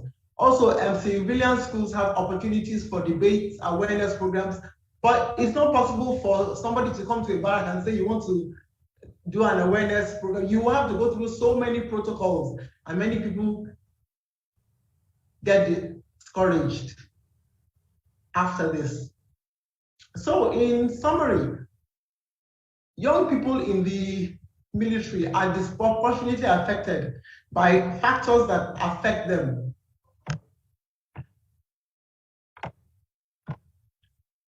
By factors associated with unsafe sexual behaviors. This includes the limited use of contraceptives, lack of knowledge about sexually transmitted infections, and lack of access to reproductive health services. In the military, as far as I know, we don't have reproductive health services, and then, you know, they are not forthcoming, especially to the adolescents in the military. You know, any problem they have to go through their parents, they have to sort it out themselves. So it's a big problem. Adolescents in military environments face specific challenges that make them a special group on their own. And this is because they have frequent relocations, they move up and down postings, they have large families in overcrowded living quarters, and often have intermittent separations. The mother may not be around, the father may be on posting. So there is a breakup in the family units. They also experience changing peer groups because of the frequent relocation. They are settling down and the father or mother is moved. They all move. So they don't have a connectedness with their peer group members.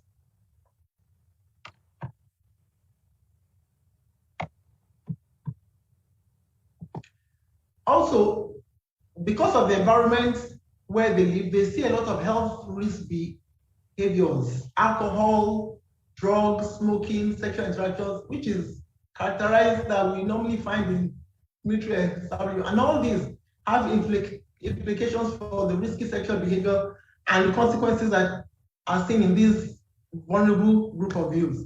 Thus, in view of the scarce nature of empirical studies regarding the reproductive health situation of adolescents living in military barracks, and the relative lack of studies on the effect of family factors, that is family connectedness, parent-child connectedness, and the living environment in the military sector, this study aims to address this research gap. What are the problems? What problems do we see? The incidence of sexually transmitted infections is high, with about 60% of all new annual sexually transmitted infections occurring among young people. This is a well-documented fact. And this is largely due to the high sexual networking and unsafe sexual practices that we find among youth. Adolescents, as we have said before, are disproportionately affected by sexually transmitted infections because of their unsafe and risky sexual behaviors. They start having sex early, less than 14 years. They have sex in exchange for money or gifts or favor, and then they don't use condoms consistently. They also indulge in substance abuse, alcohol and psychoactive substance. And we know that alcohol and all these drugs, they limit and make them vulnerable to these sexual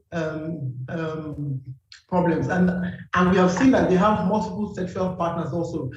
This leads to unplanned teen pregnancies, unsafe abortions, increased risk of HPV, which, as you know, has been linked to cervical cancer, and also the infection of HIV/AIDS. Also, part of the problem is that adolescent girls contribute about 55% of all clandestine abortions in the country. Then a study that was done by 𝟖 et al., which was conducted in another military barracks in Ikeja in Nigeria, found that 67% of adolescent girls between the ages of 10 and 19 were already sexually active.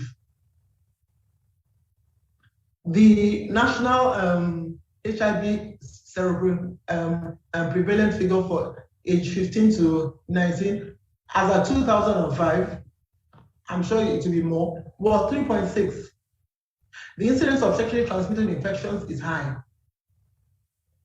as we have said before, with 60% of all new infections occurring among young people. Various factors operating in the military environment are associated with the observed assumption that adolescents living in military formations are sexually active. However, very little attempts have been made to specifically investigate the contents of the risky sexual behavior of adolescents, especially in vulnerable environments such as the military. The methods. The location was Ojo Military Barracks, which is located in a suburb in Lagos State, Nigeria. This is a cross-sectional study design which was employed, and the study population comprised of the students in the 3 secondary schools in the cantonment. The cantonment had several schools, but I chose to work on the 3 secondary schools. The respondents were aged between 10 and 19 years and included those with military and non-military background, as well as those living on and off the military settings. The sampling was done using the multi-stage sampling technique. Proportionate sampling was used to obtain the desired number of students from the 3 schools. Then random sampling from each arm of the classes from GSS 1, as the junior secondary school 1 to the senior secondary school 3 was employed. The information was collected using a facilitated self-administered questionnaire. The general objective of this study was to compare the risky sexual behaviors among the in-school adolescents from military and non-military background in the cantonment. The specific objectives were to determine the prevalence of risky sexual behavior among the adolescents in the secondary schools in the cantonment, and also to assess the association between family connectedness and this risky sexual behavior, and also to examine the association between the living environment, whether the military or the non-military, and the risky sexual behavior in the adolescents in the sexual. Then the methods, also the sampling size determination was done using the equation there, as we can see. I will not go through all that before time. It was calculated with this formula. So a minimum sample was 200. What I got was that. But my supervisor said I cannot use anything less than 500. So I had to double the or triple the figure. And that's why I ended up with 500 and, well, I ended up with 600, but some defaulted. So a total of 571 respondents took part in the study. 400 of the respondents resided outside the cantonment, and only 131 resided within and schooled within the country. This constituted about 290, which was 50.8% males, and 49.2 females. Almost half of all the respondents, that is 273, were aged between 13 and 15. The mean age of the respondents was 14.5 plus or minus 2.1 years. A higher proportion of the respondents, 53.1%, were in the junior secondary grade. That is GSS 1 to GSS 3.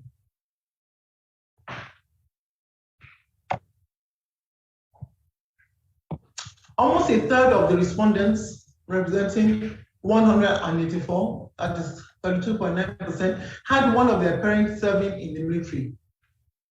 174 of them, representing 31.4%, said their mothers had a post-secondary education, while 41.3% said their fathers had post-secondary education. Most of the respondents, representing 86.5%, had both parents living together, and most of them, 90.4%, were from monogamous families, with only 9.6% from polygamous families. This has been shown to be of importance because family connectedness, not just that the parents are there, but that they are connected and they spend time with their children, as has been shown from research, that couples that spend time with them, it is not just that they are present in the house or in the home, but that they take time, have family prayers, eat together,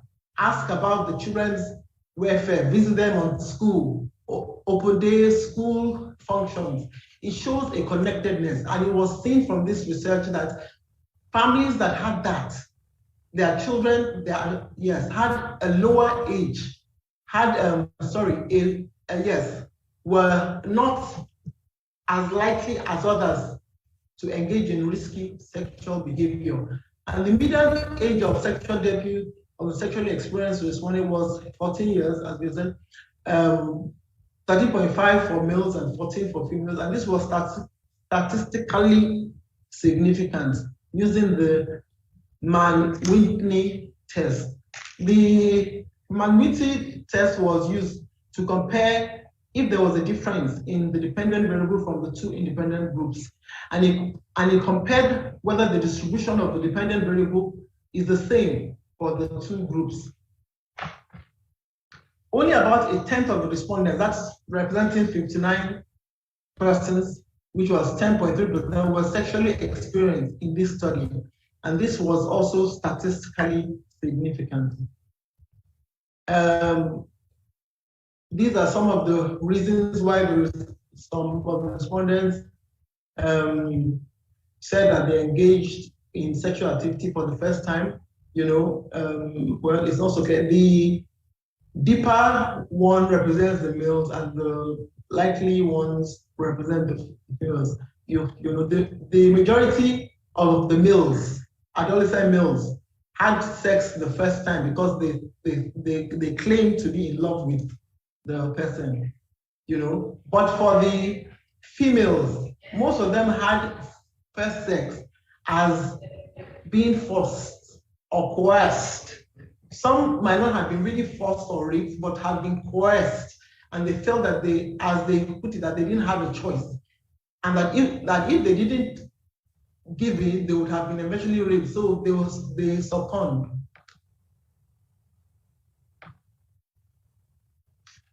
This slide is showing the prevalence amongst, the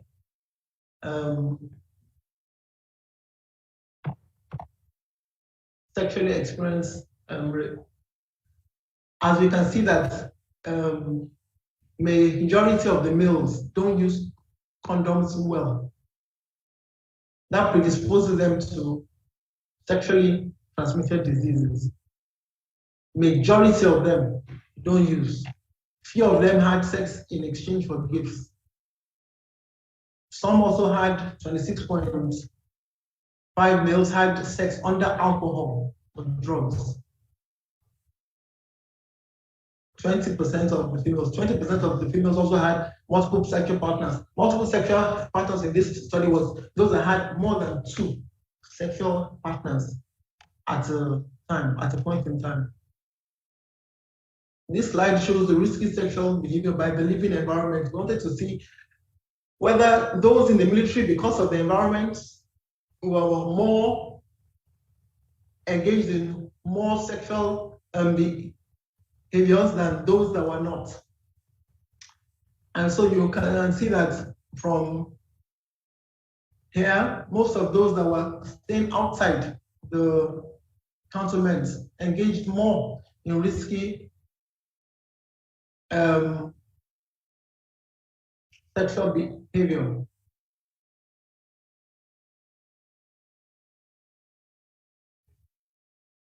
Most of those, 90% of those that were staying in the cantonment had risky sexual behavior against 97.4 that were staying out. So most of those outside the barracks, that lived outside the barracks, had more risky sexual behavior than those that were staying in the barracks. Only 1.2 of the female respondents living inside the barracks were sexually active, as opposed to 4.5 sexually experienced females living outside the cantonment. This was not statistically significant, showing there was no association between sexual experience and living environment in this study. Also, 20.9% of the male respondents living in the cantonment were sexually experienced, as opposed to 15.1% not residing in the cantonment. This was also not statistically significant in this study. And I want to point out that in this study, being a sensitive topic, as I put it in my limitations, most of them were not forthcoming. Even with all the things we put in place, you don't put your name, nobody will tell your parents, but there was still a lot of hesitancy on their parts. Males were more likely than females to report having had sexual intercourse, which was seen in this study as 8.5 males to 1.6 females. Among those who were sexually active, 47.9% said they never used condoms when having sex. This shows us that youths, adolescents, engage a lot in unprotected sex, and this effect ultimately increases the health burden on the nation as cases of STI and STDs increase in their sequelae. In this study, 23.9% of respondents had ever taken alcohol, while 4.2% had ever smoked cigarettes. Adolescents who perceive their parents to favor smoking and drinking are likely to adopt it when they see their parents. A parent that is drinking alcohol would not have the courage to dispel their children from not. It was observed from this study that a greater majority of those who were not connected to their parents exhibited risky sexual behaviors, as opposed to those who were connected to their parents and exhibited risky sexual behaviors. The difference, though, was not statistically significant. Also, it was seen in males that those who were connected to their parents had a 50% chance of later age of sexual debut. The more connected they were, the males, to their parents, the later they initiated sex than those that were not connected. The findings in this regard is in line with the results of other published works. Inferentially, the more connected an adolescent, the more connected an adolescent is to their parents, the later they begin sex, and the less risky sexual behaviors they exhibit, and the more condom contraceptives they use if they are already sexually active. Meaning to say that as adolescents are more connected to their parents, they are less sexually active. They engage in less risky sexual behavior. By risky sexual behavior, we mean those that indulge in alcohol or in drugs or in cigarettes, having multiple sexual partners, yes. Also, when adolescents perceive their mother's disapproval of sex, they tend to refrain. That was also seen in this study. For some, they said they didn't participate. In fact, there was a slide which I didn't put that I asked for those that had not initiated sex, why? Most of them said they wanted to concentrate on their studies. Some said they feared to get pregnant or STIs. Others said they didn't want to disappoint their parents, showing that parents' connectivity, if there is a connection, it somehow keeps them. Limitations of the study. Sexual behaviors are difficult to measure objectively because they cannot be easily verified. And respondents needed to recall events of the past, like age of first sex, last sex, use of condom with first sex or last sex, sexual abuse, laughter, alcohol, drink. And so recall bias was a possibility here. And being a sensitive thing, many of them would not want to, even though we put measures in place to ensure them that nobody can identify them, but what could we do? The study also inquired about other sensitive issues, such as use of hard drugs, which some respondents may not want to be truthful about if they have ever smoked a cigarette or taken hard drugs in the past. Binary logistic regression was initially planned for. However, this multivariate analysis could not be done due to the low frequency recorded on the key variable of interest. Most of them did not respond as we had hoped. But even though we sensed a lot of hesitancy, and this, I must say, is for future studies to find ways to get adolescents and youths to be more proactive about their sexual health. These are my references. In conclusion, the results obtained in this study indicate that the results obtained in this study indicate that the belief that adolescents in military settings engage in more risky sexual behavior than their civilian counterparts may not be completely true.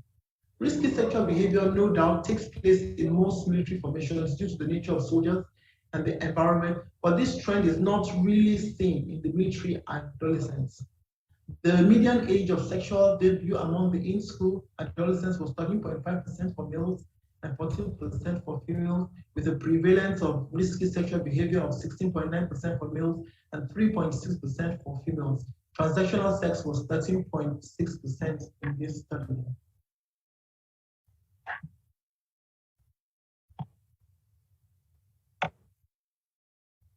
In terms of the living environment, military or non, it was seen that majority of those residing outside the cantonment had higher health risks than those that lived within the cantonment. And connectedness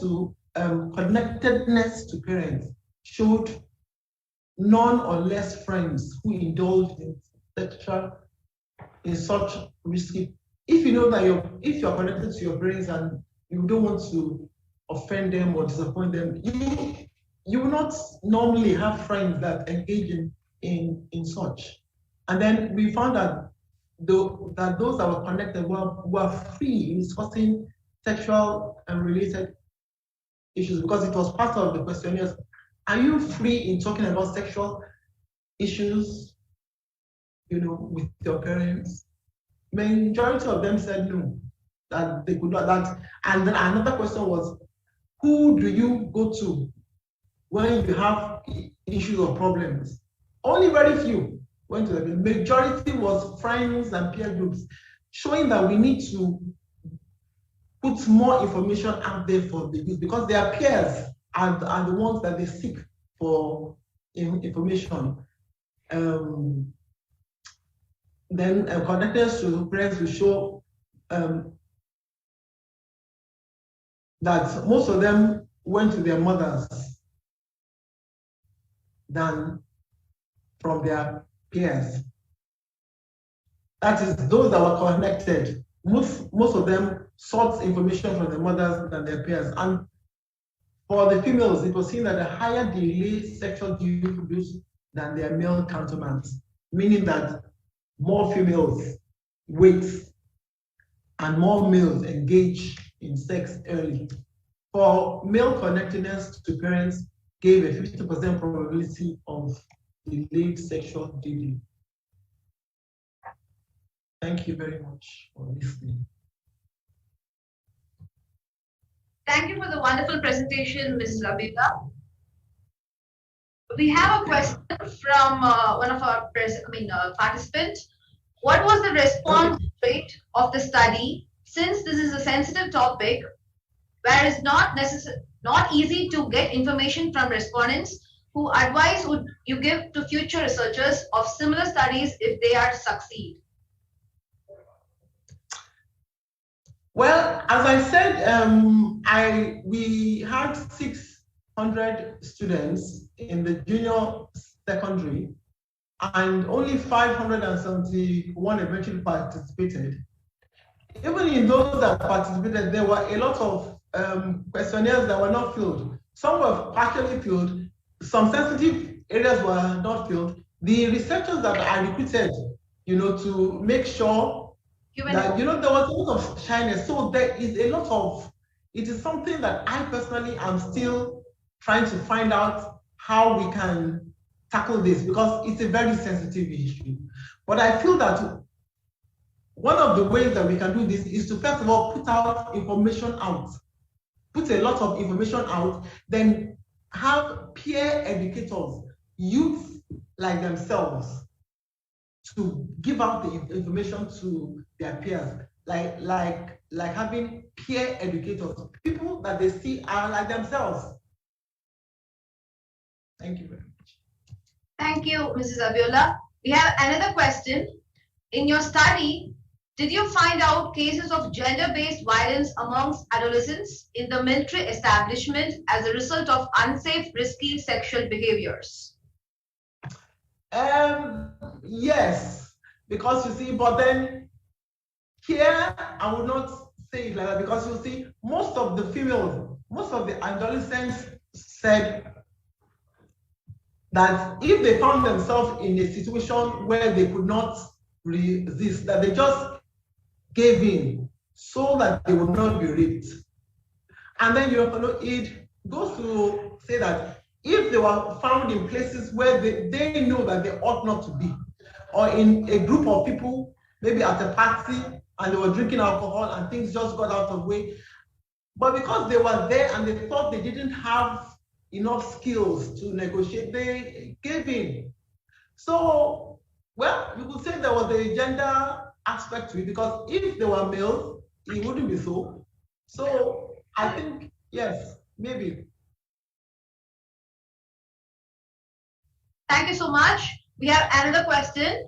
In your study, it was also interesting to note that more boys were forced into maiden sex than females. I was expecting more females rather. How can you explain this? Yes, I was surprised myself, and from the question, yes, I discovered that for guys, well, it might not have been forced as in force, it might have been coerced. Coerced means that they were lured by friends, lured into it, not rape or, yes, they were forced or coerced, and they felt like, that they didn't have a choice, that their friends were doing it, and they didn't want to lose face. That's how I interpreted that. Thank you. Thank you so much, Mrs. Abiola. Participants, the poll have been enabled. You can vote for Ms. Abiola. We have one more question, Ms. Abiola. Were there examples of types of sex they practice, like MSN, female to female, and so on? Well, in this study, there were not, because it was in the question that we drafted, whether they had same sex, but there was none. But there were transactional sex, those that had sex for gifts, for money, and for all that, there was that, it was there. I couldn't show so many slides because we had the limits on the number of things we could show, so we couldn't go to town. Thank you. Thank you, Mrs. Abiola. That was a great presentation. Thank you, ma'am.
That was an informative session, and I congratulate the presenters on their performance. I hope the session was much interesting and useful.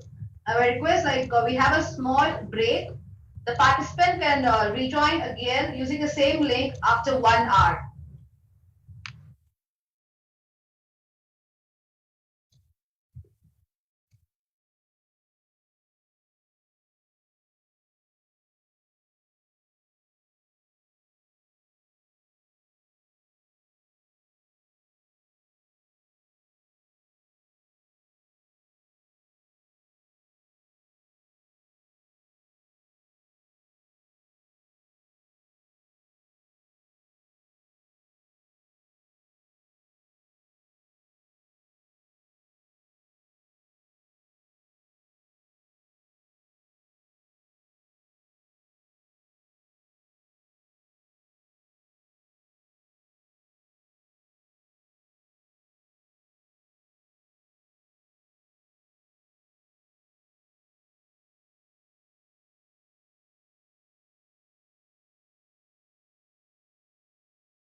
Hi, good afternoon, good evening, and good morning to everyone. So we are going to start the day 2, session 2. We are beginning our second session of the day with all energy and excitement shown by our presenters.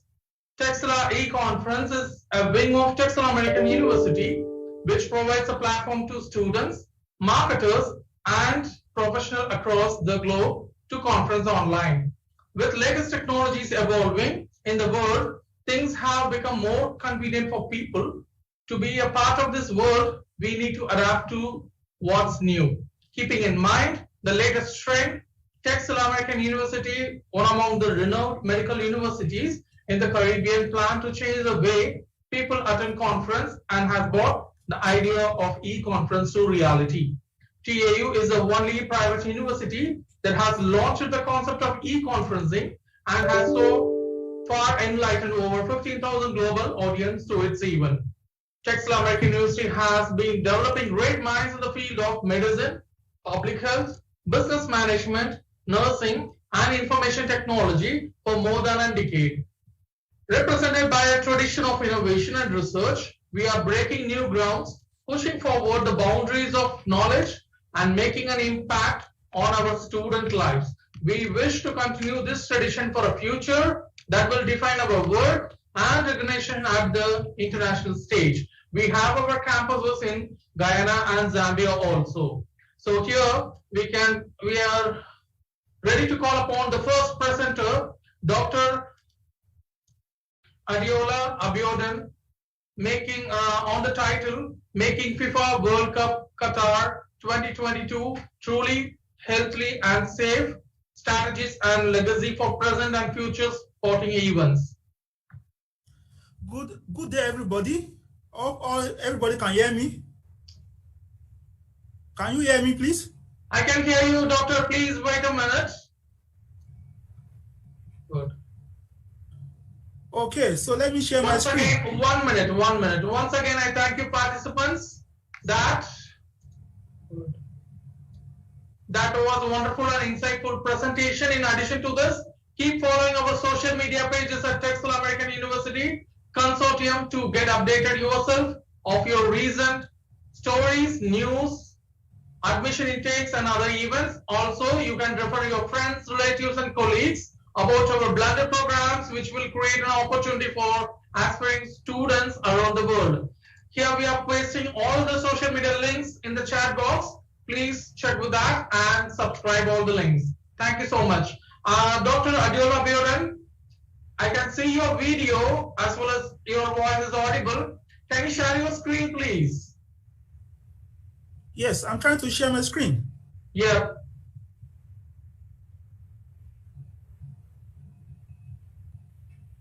Just a minute, trying to see if I can.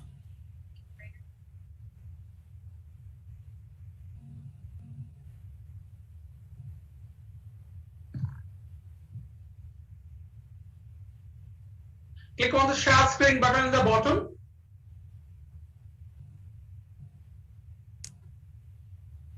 Yes, I'm trying to, I'm clicking on it. It's not responding. You need any assistance from our end? I will appreciate it. Okay, 1 minute. Let me check your paper.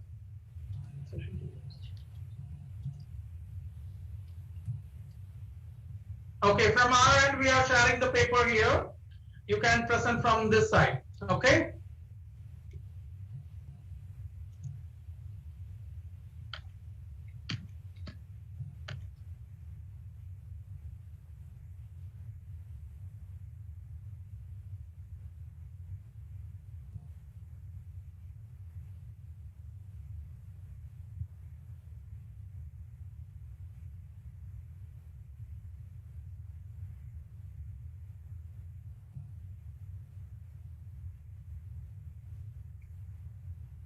Don't share from your end.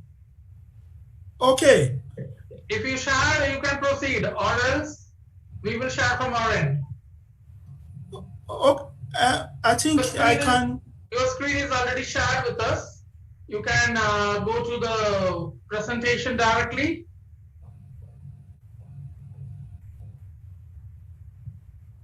Okay.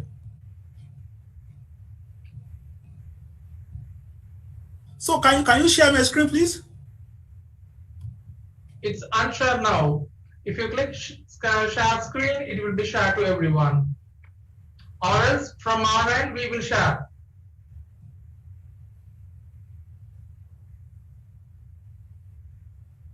Please, okay, your screen was shared now. Please go to the presentation. Okay, can you see the presentation? No, I can see only the Zoom.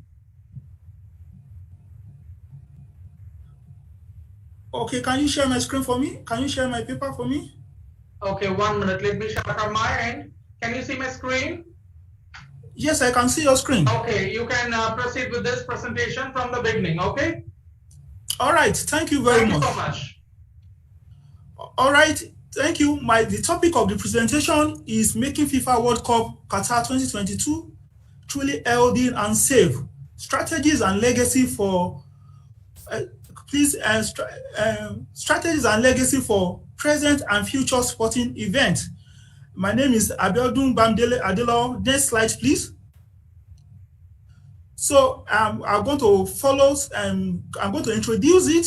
Then I'm going to talk about the plans of the organizers of the Qatar World Cup towards the World Cup that is coming in few months' time, and I'm going to discuss the strategies that ought to be followed.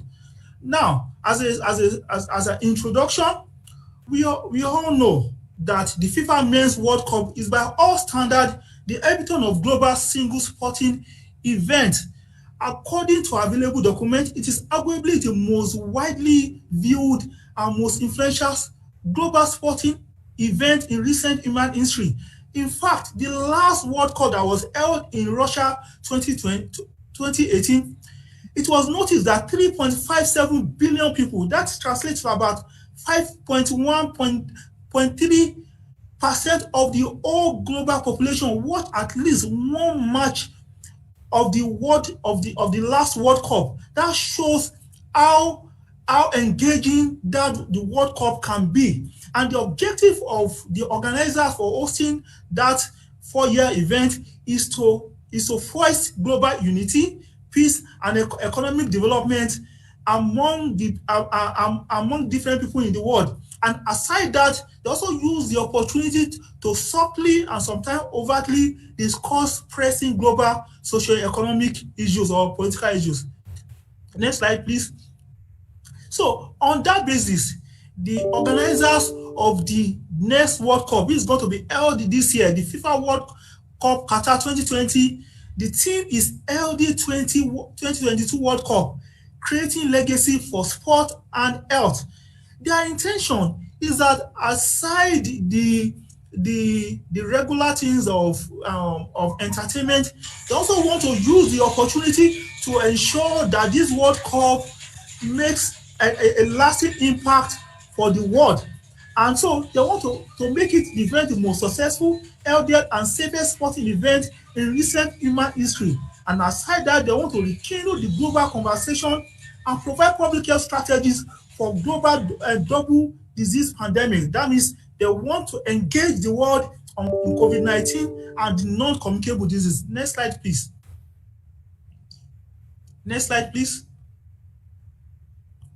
So the objectives of the FIFA World Cup Qatar 2020 is that they have about 4 objectives. That one, to increase the awareness and promotion of physical and mental well-being of the participants and the world, to create a legacy of health and safety as a vital focus for future major sporting events, to ignite, catalyze, and probably cement the aspiration for a healthy lifestyle, disease prevention, and a safer world. And lastly, to support the actualization of some global public health initiatives such as the Health for All by 2020 and the Sustainable Development Goal 3, which is focused on non-communicable diseases. Thank you. Move on, please. Now, the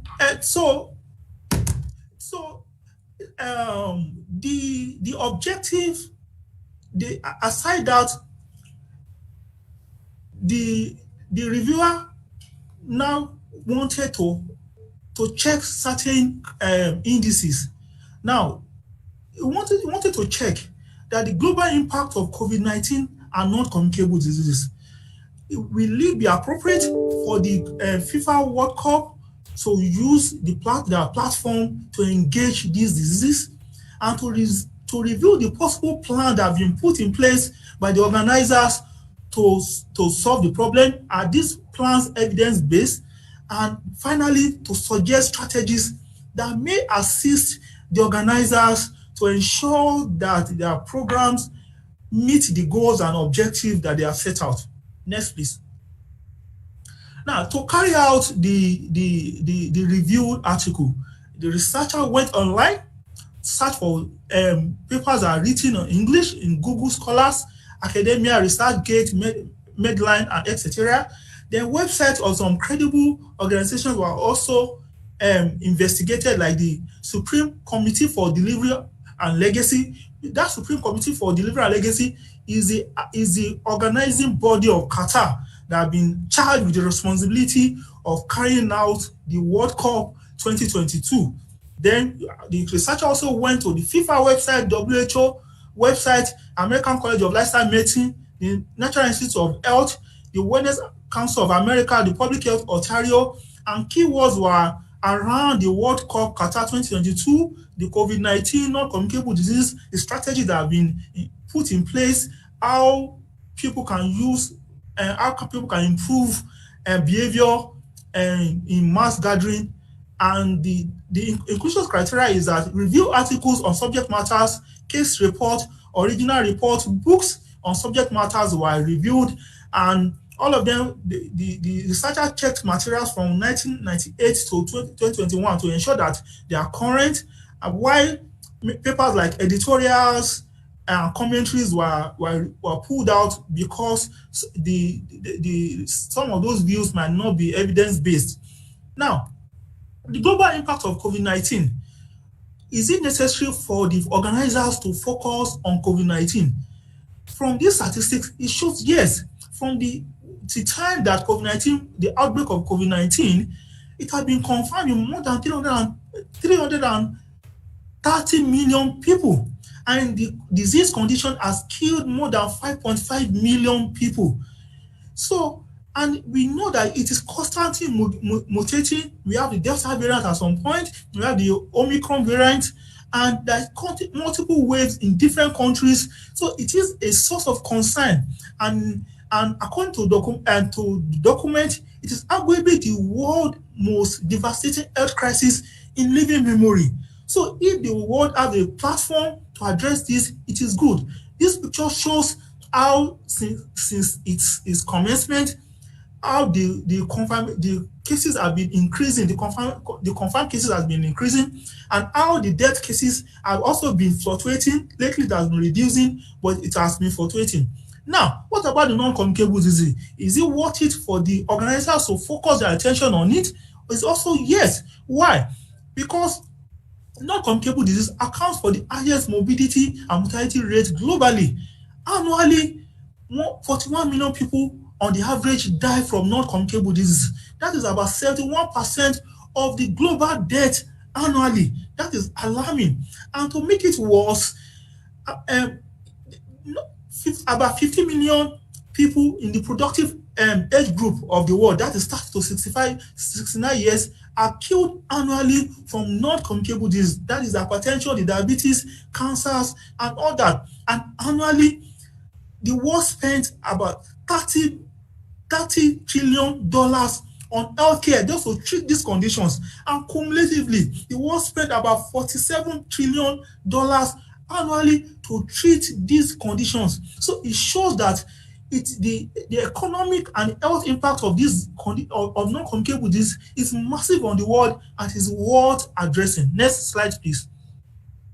And this picture shows that according to the WHO in 2016, that communicable diseases and maternal mortality, nutritional conditions account for about just 29% of global mortality, while the rest are not communicable diseases. So we can see that we have a serious problem in our hands that need to be addressed through all the avenues that are available. Next slide, please.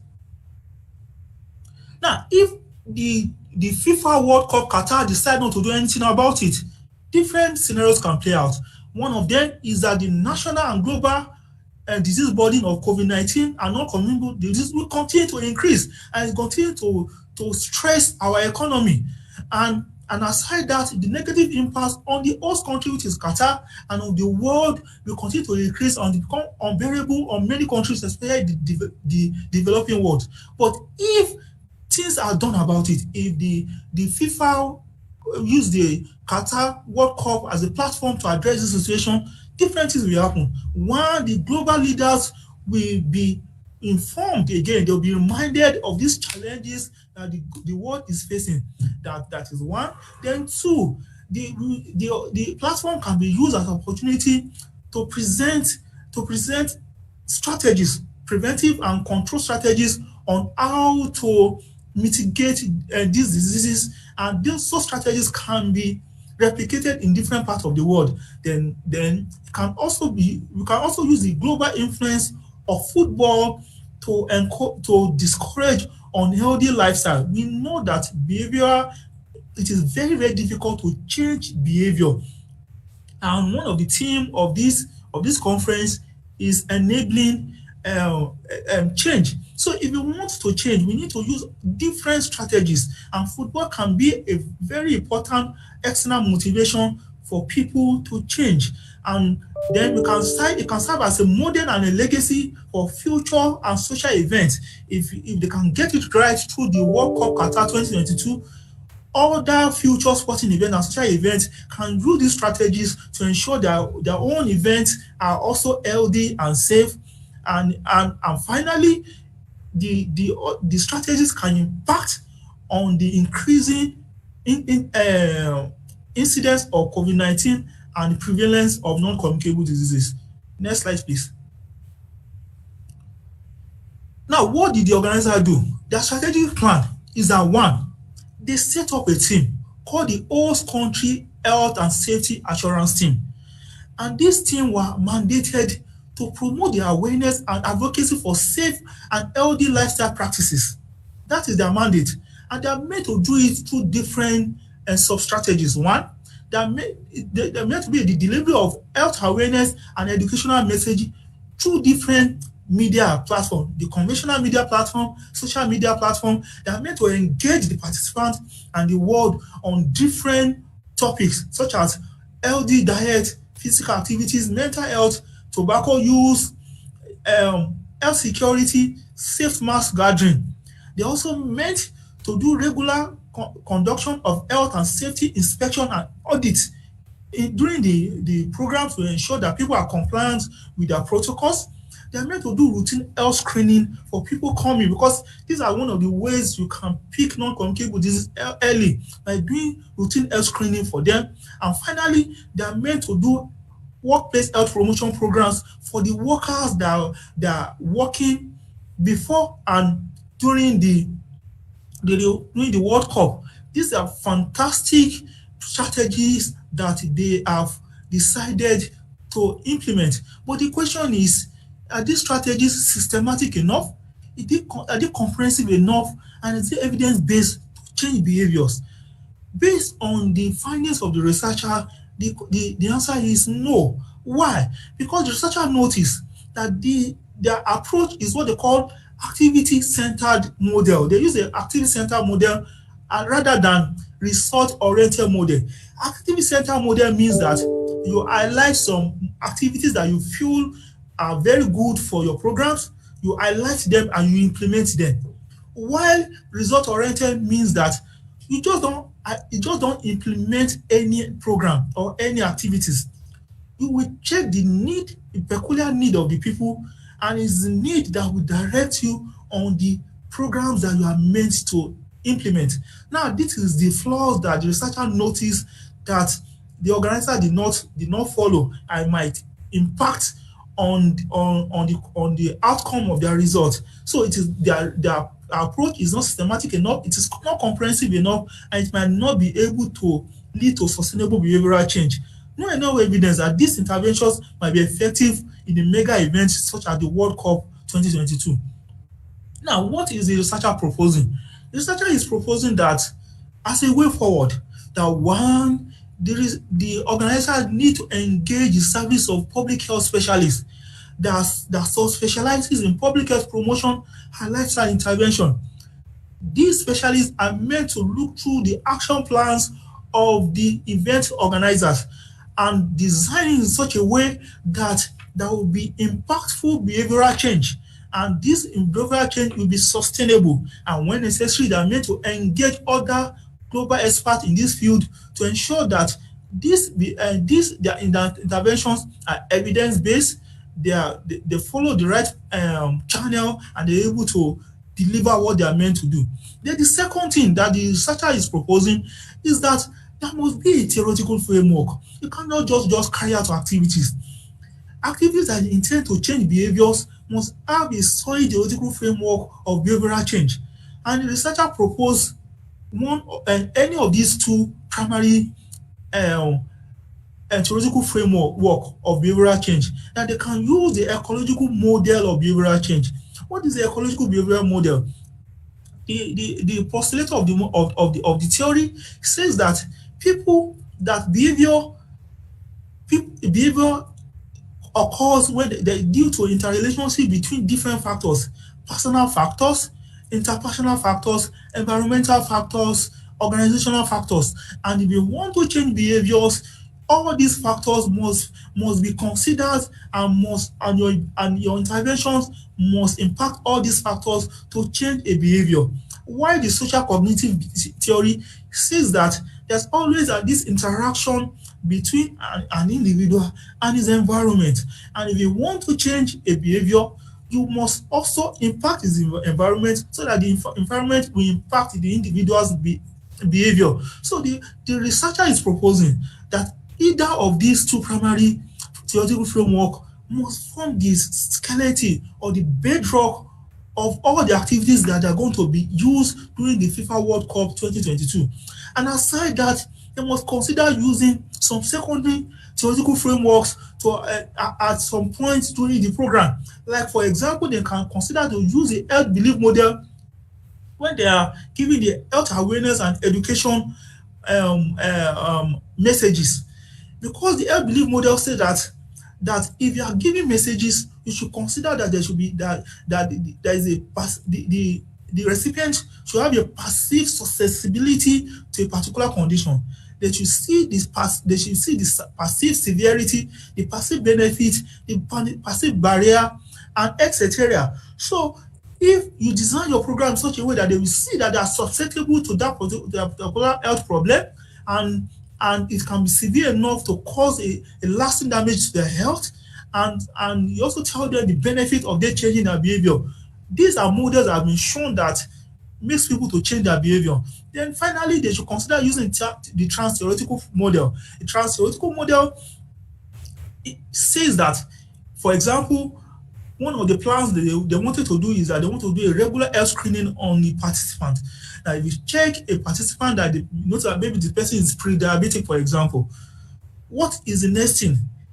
We know that to change a behavior, we know that lifestyle is one of the important things that makes people to become diabetic at some point. And to change that behavior, you can't just tell them, you can't just push information down their throat. You must check their stage of behavioral change at that particular time. Somebody that is in pre-contemplation stage, that doesn't believe that there is a need for them to change their behavior, it is of no use you just pushing your intervention to them. They are not going to change because they don't believe they have a problem. And if someone that is in maintenance stage, the person already knew that there's a problem and they're already doing measures to change it, then you also design your plans in such a way to meet them at the point of their need. So you can see that these rare theories are important when you are designing your intervention. Then the next thing they ought to do is that there should be a conceptual framework. There should be a process of achieving their goal. And when you are doing a conceptual framework or following the process, 3 areas of influence must be highlighted. One, the physical environment. You must check all the structures in the environment, the canteens, the restaurants, the gyms. Are they health conscious? Will they promote healthy living? The restaurants, Do you have fruit and vegetables, for examples, in the restaurant that will encourage the people to take fruit and vegetable if they want to?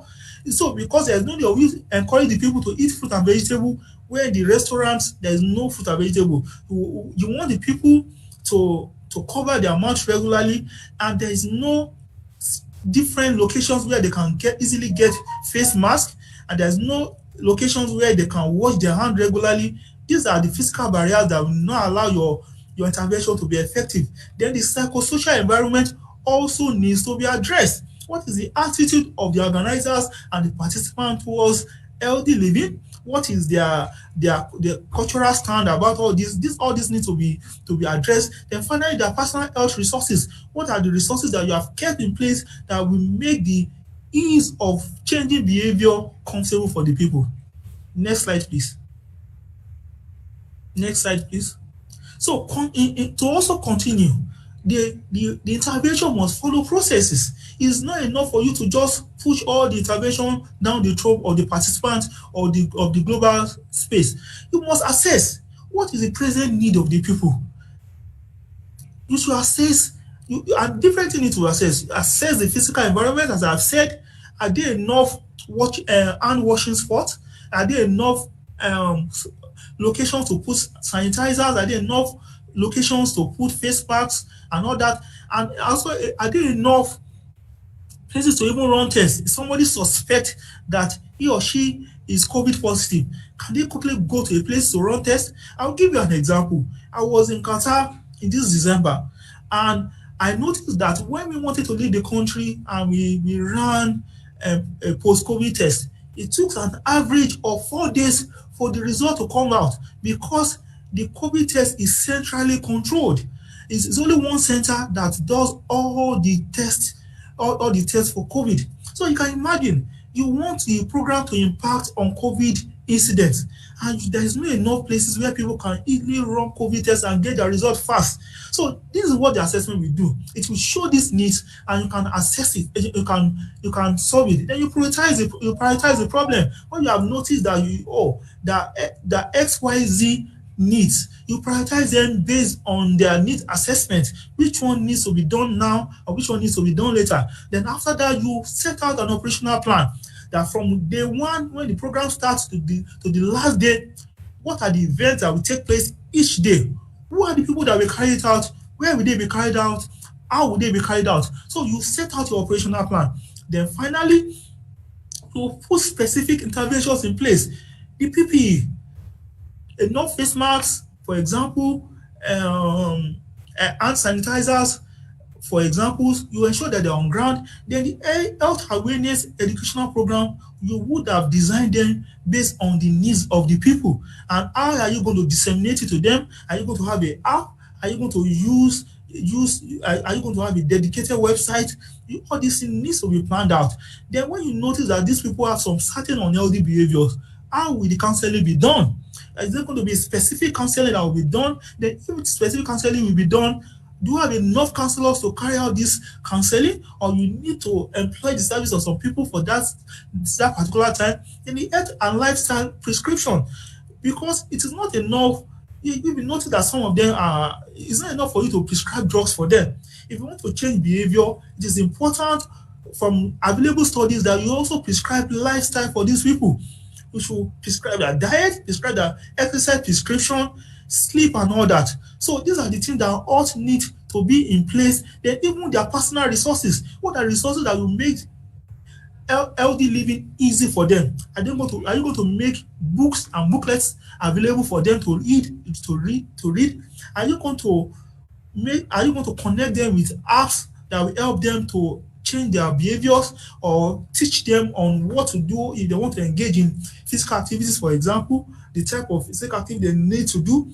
If they want to know the servings of fruits and vegetables, for example, you said they should eat 2 servings of vegetables per day, how are they going to assess what the servings means? So these are the things you must put in place.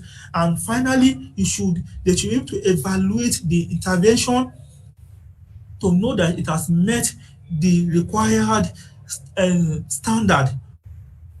Next slide, please. Please just move to the next slide, the conclusion.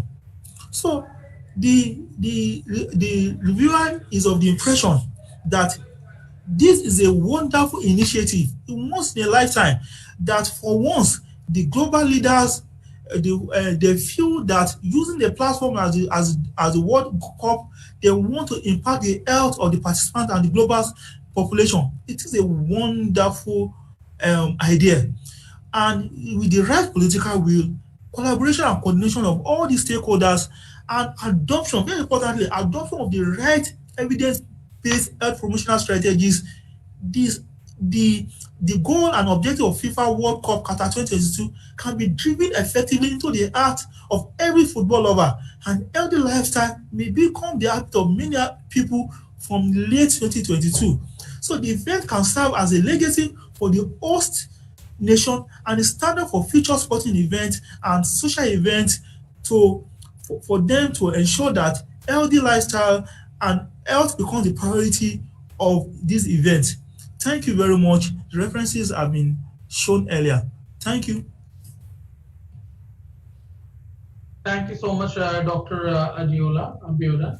And participants, please raise questions in the chat box, and we are going to open the poll for the presentation done by Dr. Abiola.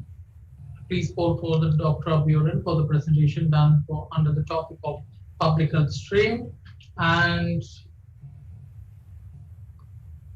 looking for more questions in the chat box. Participants, please raise questions in the chat box.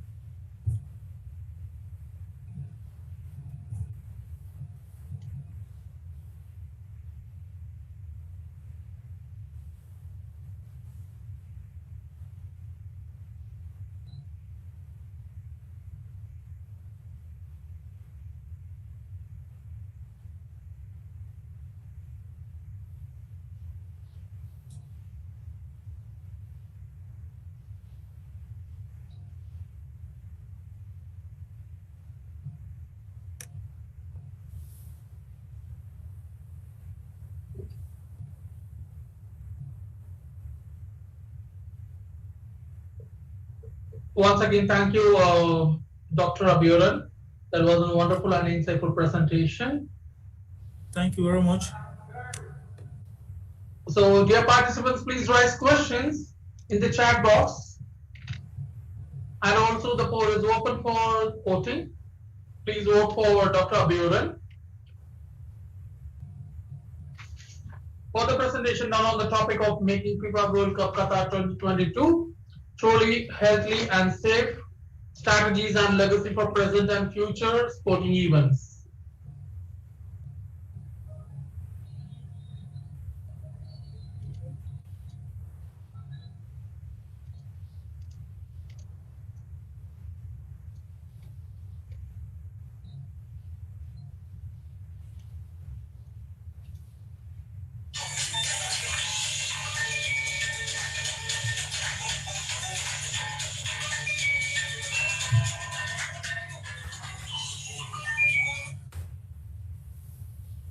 Dear participants, please raise questions in the chat box so that Dr. Abiola will answer on that.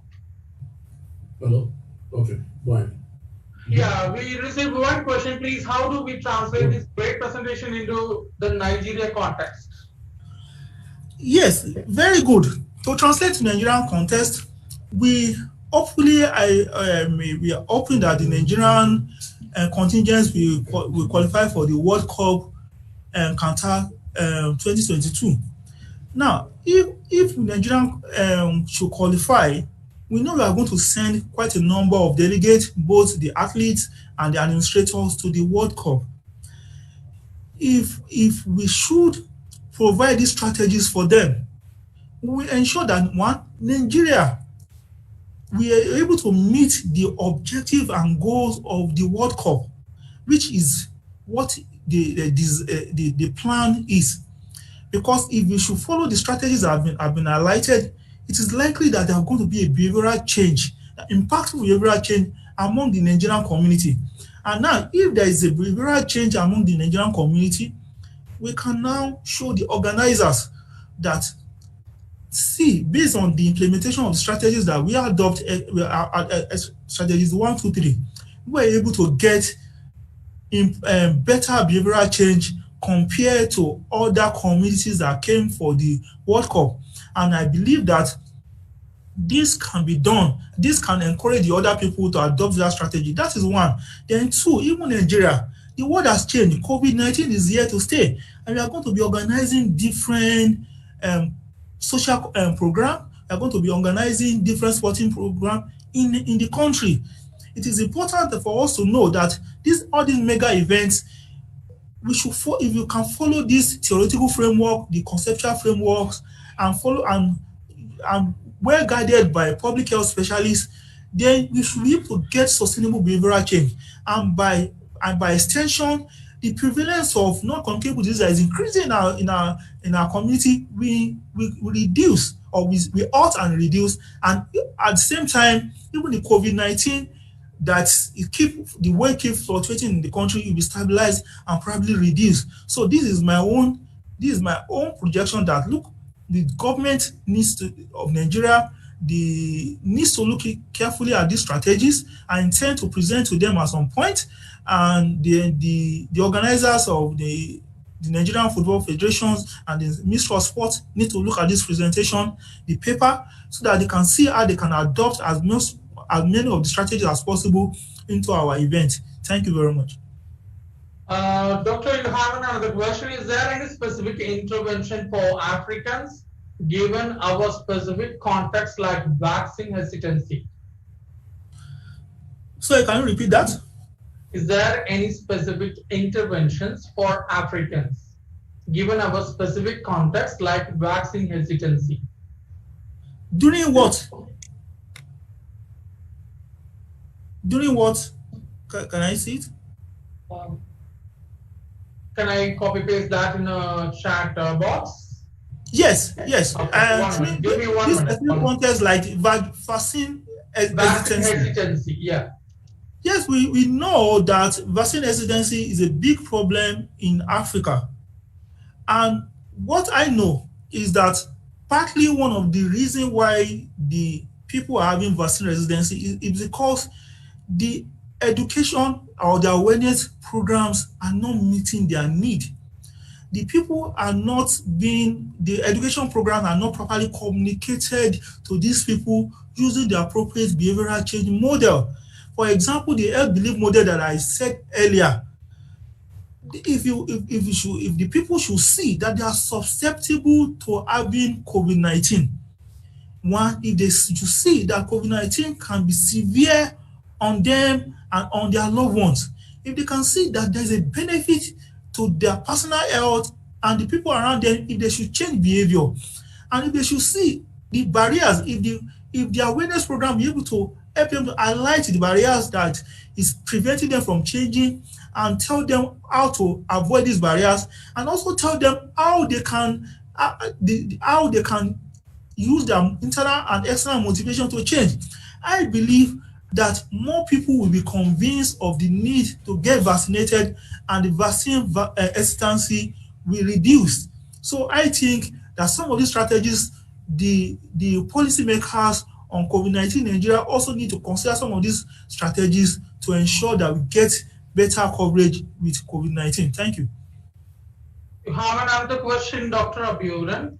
How do we empower Nigerians to be serious and come out with this FIFA World Cup? How do we empower Nigerians to be serious and come out with this FIFA World Cup? I think for Nigerians to be serious, about the FIFA World Cup, that one, we need to present this document and similar document to the organizers. They need to understand that the FIFA World Cup coming. The coming one is more just than just entertain the Nigerian populace. We can also use it to impact our health, and that's where we public health physicians and specialists come in. That we can use different models to ensure that people, while watching the sports, we also have the benefit of changing our behaviors through the interface of different programs that or different messages that we get from the local organizing committee, because there will be different programs around it in Nigeria on the different local media. We can also design our messages along this path to ensure that the people will effectively change their behaviors, and the behaviors are sustained. The behavioral change are sustained. Thank you. And we have a next question. As a public health specialist, can the health belief model be used as a tool here? Yes, it can be used effectively as a tool here. It's a well-documented model that can be used for behavioral change. Almost any situation that requires behavioral change, in COVID-19, non-communicable disease, mental health, we can use it effectively. We just need to adopt it to that situation. Check all the subsets that need covered.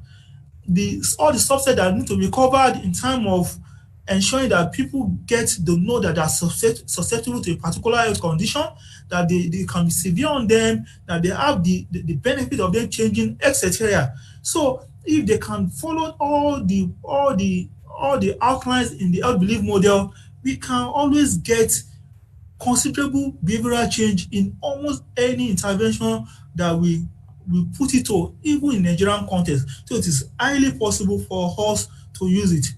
Thank you very much. Thank you so much for the question and session, and for the insightful presentation also. Thank you. You can share your screen, and you can make yourself as a participant, and you can enjoy the rest of the day here.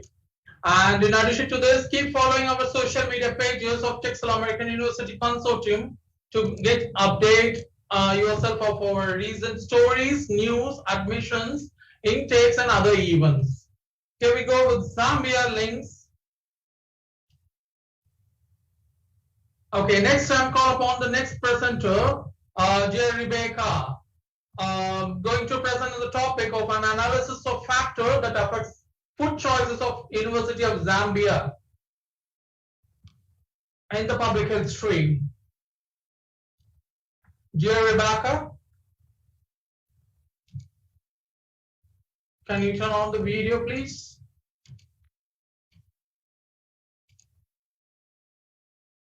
Thank you so much. I can see your face. Can you share your screen too? Okay, your screen is getting shared. Please talk something. Hello? Hello? Yeah, I can hear you now. Your voice is audible. Can you see my screen? Yes, I can see your screen, your video, and your voice is audible. Now you can click on F5 or press slideshow. Okay. My name is Rebecca Kayumba from Zambia, a student at Texila in public health. My topic, an analysis of factors that affect food choices of students at University of Zambia. Introduction. Most people now know that food choice is an important public health issue. Rebecca, please click on the slideshow button so that the screen will be enlarged. Click on the slideshow button, please. Slideshow. In the bottom right hand side, you have a slideshow button near to the zoom in, zoom out. You can or press F5 key. I press F5 key, the function key in the top. F5? Yes. Press on it.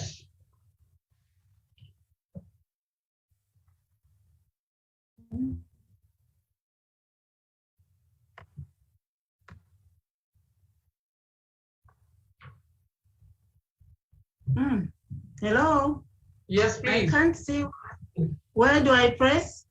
You have F5 key in the top, F1.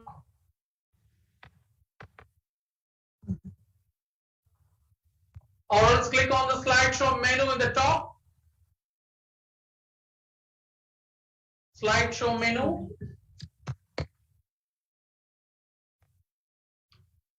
Next to animations, home, insert, design, consequence. Click on slideshow. Can I see that? Okay, you can present with this mode itself. Click on second slide and you go ahead with the presentation. Okay.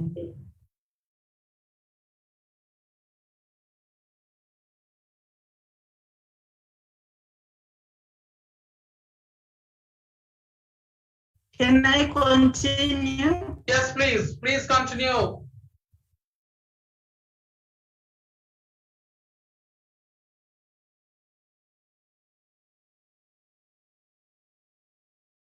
Hello. I can hear you, Ms. Rebecca. Please continue. Okay. As most people know, food choice is an important issue that has significant health and economic implications. People make more independent eating decisions as they move through adolescence and especially during the university days. A crude population measure of obesity or overweight is a body mass index, the BMI, considered obese. A person with a BMI equal to or more than 25 is considered overweight. An ideal body weight ranges between 18.6 and 24.9. Nutrition, overweight, and obesity can negatively affect the immune system, but nutrition interventions can act as immunostimulants and help in the prevention of both communicable and non-communicable diseases. It is interesting that Hippocrates 2,500 years ago stated that let food be thy medicine and medicine be thy food, meaning that in food we can find medicine and in food we can find poison. Therapeutic nutrition emphasizes on proper nutrition intake. So food choices can influence the nutrition status of both developed and developing countries. COVID-19 pandemic affected a lot of people seriously who had underlying factors. This is the reason why there's need for positive changes in dietary patterns as the world anticipates for new viruses and other pathogenic microorganisms due to human activities. Metabolism of food can be efficient if a diet is well balanced because of the requirement of all nutrients in that process of metabolism. So with a good routine of good nutrition, the body can fight pathogenic causing microbes and appearance will also be improved. A few points from literature review. Determinants can affect food choices. So among them, biological determinants include hunger and appetite, which can make one to want to eat the foods available without making a proper choice. Palatability is a pleasure that someone experiences when eating a particular food. So the sensory aspects include smell, appearance, and texture of the food. The social determinants include culture, family, and peers. Psychological determinants are mood and stress. Attitudes include beliefs and knowledge about food. Economic determinants can result into lack of proper choice of food, and people in low income brackets may eat carbohydrates in excess, and those in higher socioeconomic brackets may gain weight due to eating fatty foods and carbohydrates. More time is often allocated for schoolwork and less time for other activities, including eating. So lack of time to prepare meals can restrict students to unhealthy methods of cooking, such as frying, which increases consumption of fat. A high sugar diet coupled with a sedentary lifestyle is a perfect breeding ground for non-communicable diseases. The body needs adequate amount of water every day. Low-fat milk, soy milk are better than high milk, high-fat milk, and so on. Stress can affect all body systems due to secretion of cortisol. This secretion increases energy availability via gluconeogenesis, where glycogen is changed to glucose.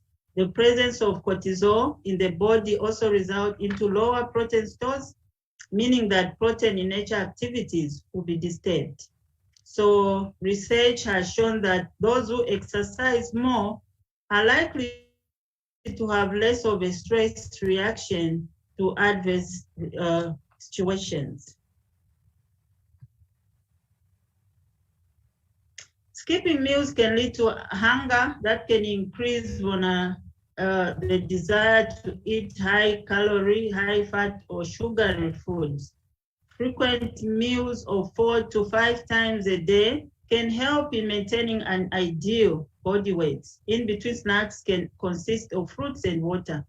According to a study published in the December 2010 issue of the Baltic Journal of Health and Physical Activity, underweight people have lower bone mass density. This can lead to osteoporosis, which is characterized by bone loss, brittle bones, and an increase in fractures before menopause. It is also important that vegans complement incomplete proteins from the plant kingdom to make proteins of high biological value, such as combination of legumes and cereals. Demographic characteristics. The University of Zambia is a public university located in Lusaka, Zambia. It is Zambia's largest learning institution, followed by Copperbelt University in Kitwe. It was officially opened to the public on 12th July 1966. It consists of 9 faculties, that is at the time of the study, 8 located at the main campus, while 1, the School of Medicine, located at Bridgeway campus near the University Teaching Hospital, UTH.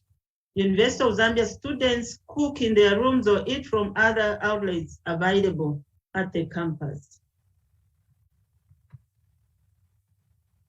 Statement of the problem. Food is a basic need, which if well utilized can bring about optimum health to the public. However, if underutilized or overutilized, food can cause underweight or overweight and obesity. This can be a cause of a number of non-communicable diseases because the immune system is compromised. University years are characterized by different eating habits and food choices because of student circumstances and environment around the campus. The study was undertaken in order to establish factors that surround the food choices of University of Zambia students. A study carried out by the School of Medicine at the University of Zambia revealed that in 2011, 20.6% of male and 46.6% of female students were overweight. Research questions. What are the demographics, characteristics of respondents in terms of age, faculty level study, vegetarianism, religion, allergies, and income? What is the nutrition knowledge of respondents? What are the choices of food by the respondents? What factors affect respondents' choices of food? Is there any significant difference in nutrition knowledge of respondents? Food choice by respondents based on age, vegetarianism, religion, or social economic status? Sampling. The study focused on the population of female students who reside at the institution. The entire population consisted of 1,342 female students. Out of the population, or out of this population residing at the main campus and mainway, 20% of the students were sampled from each school using proportional, stratified, simple, random sampling. The sample therefore consisted of 10 from the School of Agric, 2 from the School of Engineering, 6 from the School of Law, 2 from the School of Mines, 25 from the School of Natural Sciences, 35 from the School of Medicine, 4 from the School of Veterinary, 72 from the School of Humanities and Social Sciences, and 113 from the School of Education. Data collection stroke analysis. Self-completed questionnaires were used to collect primary data from the 169 participants. The Likert format was used in this study. Primary data was analyzed quantitatively and qualitatively. The data was organized and coded, and the SPSS was used. Descriptive statistics was used for question 1, 2, and 4. Factor analysis was used for question 3, and t-test was used for question 5. The KMO of 0.6 showed that the sample used for the study was adequate. The ballot test was found to be significant, indicating that the items were capable of grouping themselves into factors. The commonalities of all the items ranged from 0.4 to 0.7, which is an indication that all the items in the questionnaire were reliable and valid.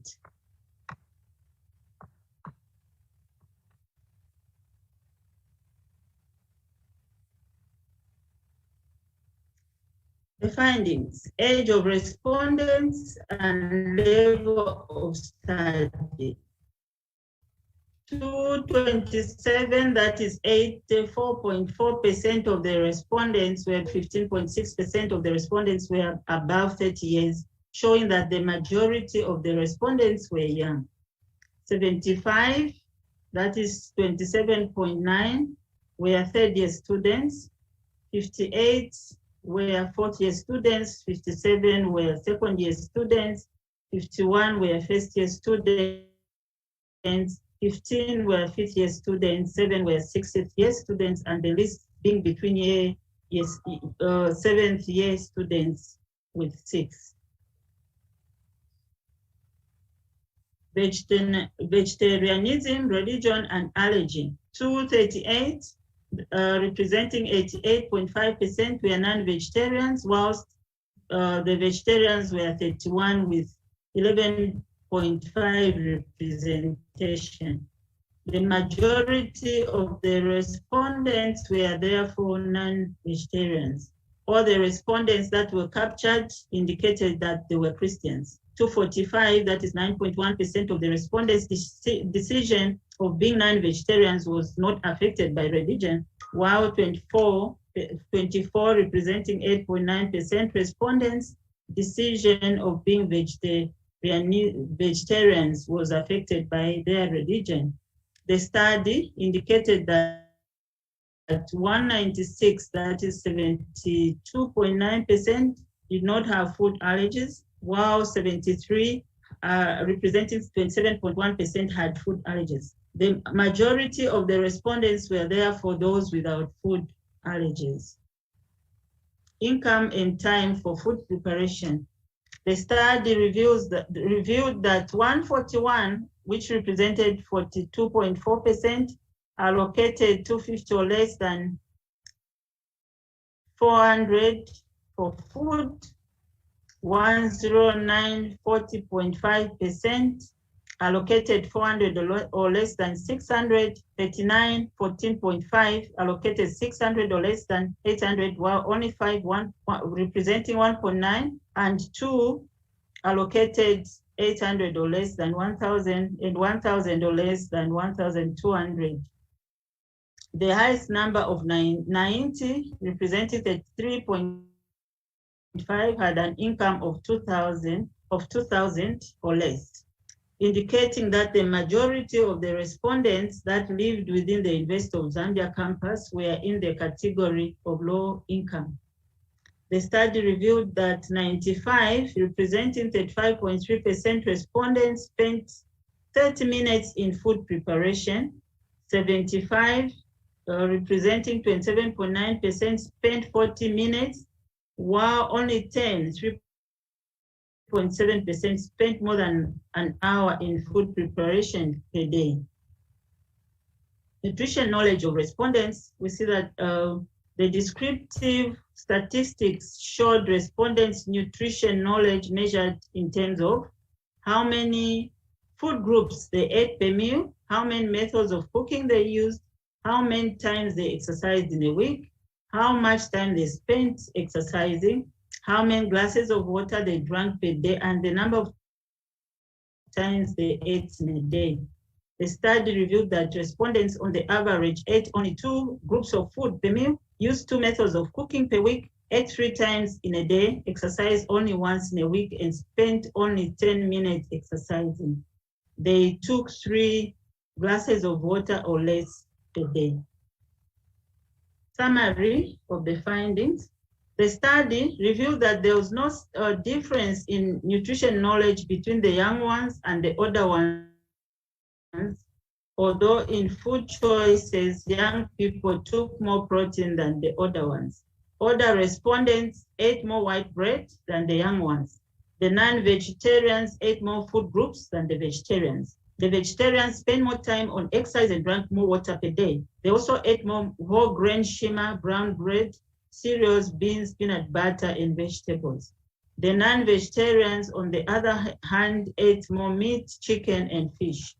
Respondents in the high economic brackets ate more food groups, used more cooking methods, ate more than 3 times in a day, and drank more water. Respondents from the high socioeconomic brackets chose all the food items, including alcohol, more than their counterparts from the low socioeconomic brackets.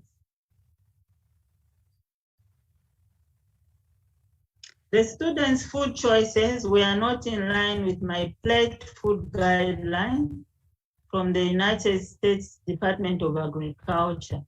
More protein and starch was eaten more than fruits, vegetables, and whole grain cereals, meal and brown bread. Time for preparation was not enough to cook food using boiling or stewing methods, which are healthier methods of cooking. Stress and bad mood made most of the respondents that were captured to skip meals and later eat a lot of food at once, which contributed to their becoming overweight or obese. Exercise was found to be rare among the respondents, and those that exercised did it once in a week and spent an average of 10 minutes at each session, which was not enough for good health. The average mean of 2.0180 indicated that respondents either had limited nutrition knowledge or did not have enough time to utilize their nutrition knowledge, such as use of non-fat milk, low-fat milk, eating 1 level teaspoon of margarine the whole day, the use of salt and sugar, and so on. Conclusion. Overweight, obesity, and other weights all have detrimental effects. There's no need to wait for the major breakthrough in order to reduce on cases of non-communicable diseases. Many preventable diseases with the help of nutrition have affected a lot of people around the world. Students at University of Zambia are not an exception. The many years that they spend they get exposed to bad eating habits and poor choices of food can expose them to non-communicable diseases. Food has therefore been identified as one of the major killers if not well utilized, hence the need for research in dietary guidelines. A balanced diet can help students to increase their energy levels, promote proper functioning of the immune system, and improve ability to increase on concentration and performance in class. Recommendations. A nutrition course can be included in the first year of study in universities in order to guide students. Unsaturated fats rather than saturated fats should be encouraged. Drinking enough water of 6 to 10 glasses every day can also be beneficial. Avoiding fizzy and carbonated drinks which contain too much sugar should be discouraged. Eating a variety of fruits, fresh vegetables, and legumes, avoiding salty, fatty, and high sugar foods, eating whole grains and nuts, and eating more of white meat than red meat, using right methods of cooking for different foods to maximize nutrient intake, maintaining a healthy lifestyle of exercise, meditation, and regular sleep, avoiding too much alcohol consumption, which can contribute to becoming overweight. More research can be done in different countries, which should be based on the local foods that can be classified in different categories in order to provide guidance on food choices. Food-based dietary guidelines, technical recommendations through the Ministry of Agriculture was launched last year in Zambia through the support of FAO, Food Agriculture Organization, and co-funded by the European Union. So this was launched last year in December, and it talks about incorporating different types of local foods in the diet in order for people to stay healthy and strong. Incorporating colored fruits and vegetables, limiting processed foods, and so on. And then it also looks at nutrition support or requirements at different stages of life. So in conclusion, I can say that developed and developing countries can take up this challenge to look at the local foods and classify them and guide the people in communities so that they can make better food choices. Thank you. Thank you, Ms. Rebecca, for the wonderful presentation. We are enabling the polling session for Ms. Rebecca's presentation. We request attendees to participate in the polling session.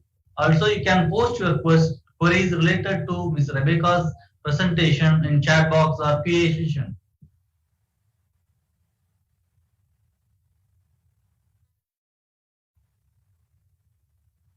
Well, Rebecca, before going with the attendees' questions, so what is the measurement of factors which you had with food choices in Zambia? Like, is it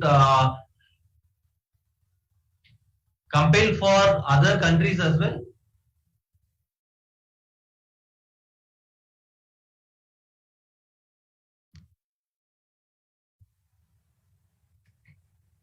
Affects food choices of people in Zambia? Yeah, what are the measurements which is you taken with food factors in Zambia? Likewise, do you have any recommendation for other countries as well in Africa?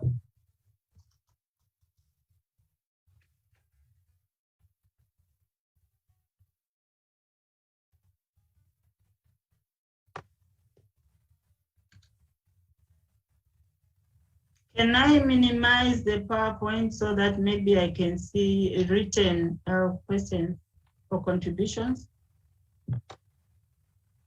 Yes, you can, Rebecca. You can unshare the screen.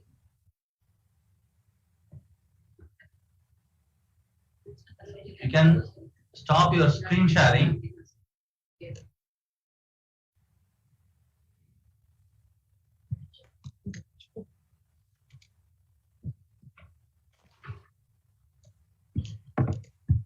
Hello? Hello? Rebecca, you can stop screen sharing.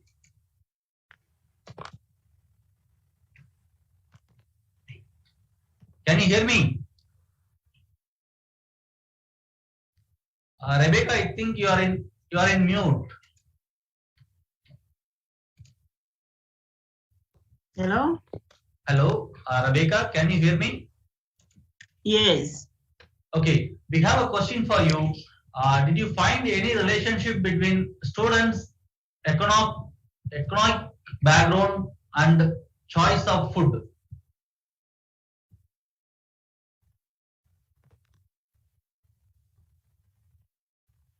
Rebecca, can you hear me? Come again?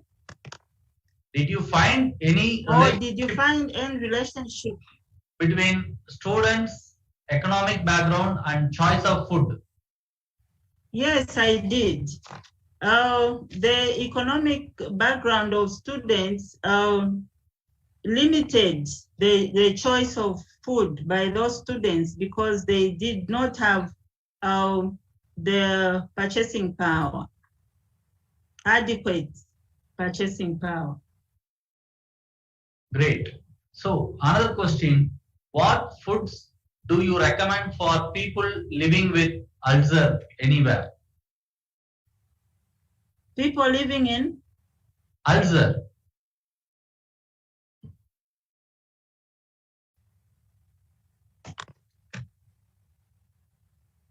Rebecca, we have a question.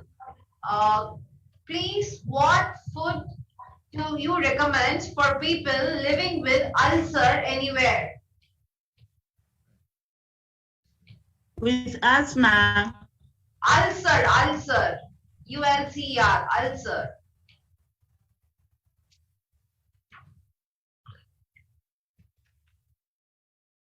With asthma. Rebecca, you can go to chat box. There is an option called chat. You can click on the chat box and attendees are posting questions over there. I think you have a network issue.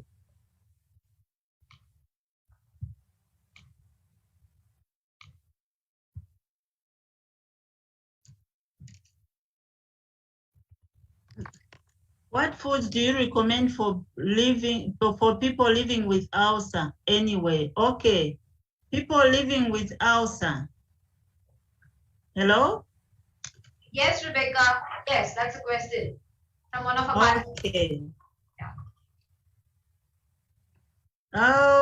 People living with ulcer. I think for they should avoid acidic foods. And they should make sure that they don't allow themselves to be hungry, to feel hunger. They should eat before the pang of hunger comes. They should take enough water, and they should be drinking milk. Yeah, they should be drinking milk. And they should be eating soft. In Zambia, we call it inshima, soft inshima. Yeah, they should not be eating hard stuff, foods, because it will affect the ulcer.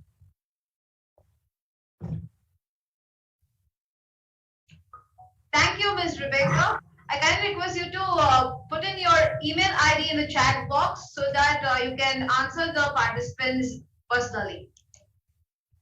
Okay, I've seen the other one. How would you apply these findings for the benefits of participants and policymakers' consideration?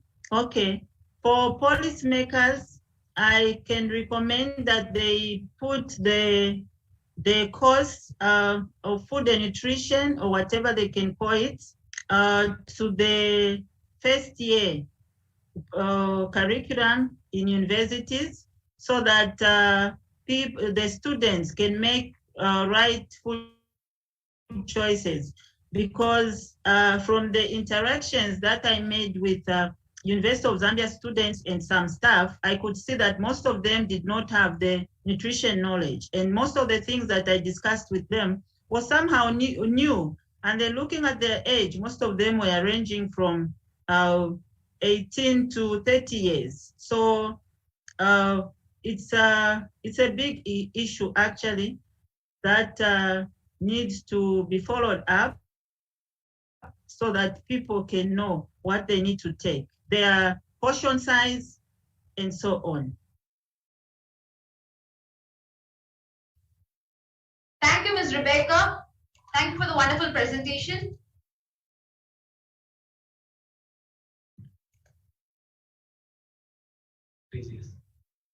Now I call upon the next presenter, Mr. Precious, to present on the topic, characteristics of low vision population in Southeast Nigeria. Mr. Precious, can you please unmute? Yes, good afternoon, everyone. Can you hear me? Yes, you're clear. Yeah, can you also see me? Yes, perfect. Yeah, thank you so much. I'll share my screen now, then I'll begin.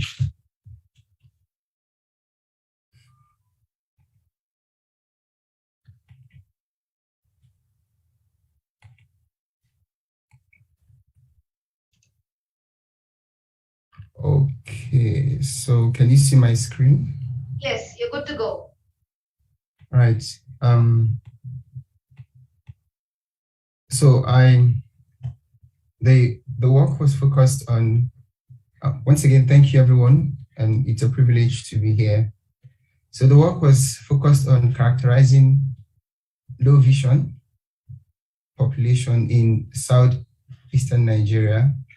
And then I have to acknowledge my lead author, Dr. Samuel, and then I worked on the work with him myself. So I'm going to quickly run through some summary as an outline. Then I would talk about the problems of low vision. I would go ahead to discuss on the methods that we used, applied for the work.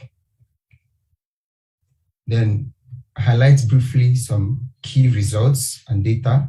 Definitely just a few key results because everything from the work cannot be presented here at the moment. Then I'll conclude. So just as an overview, visual impairment is a major health concern all over the world.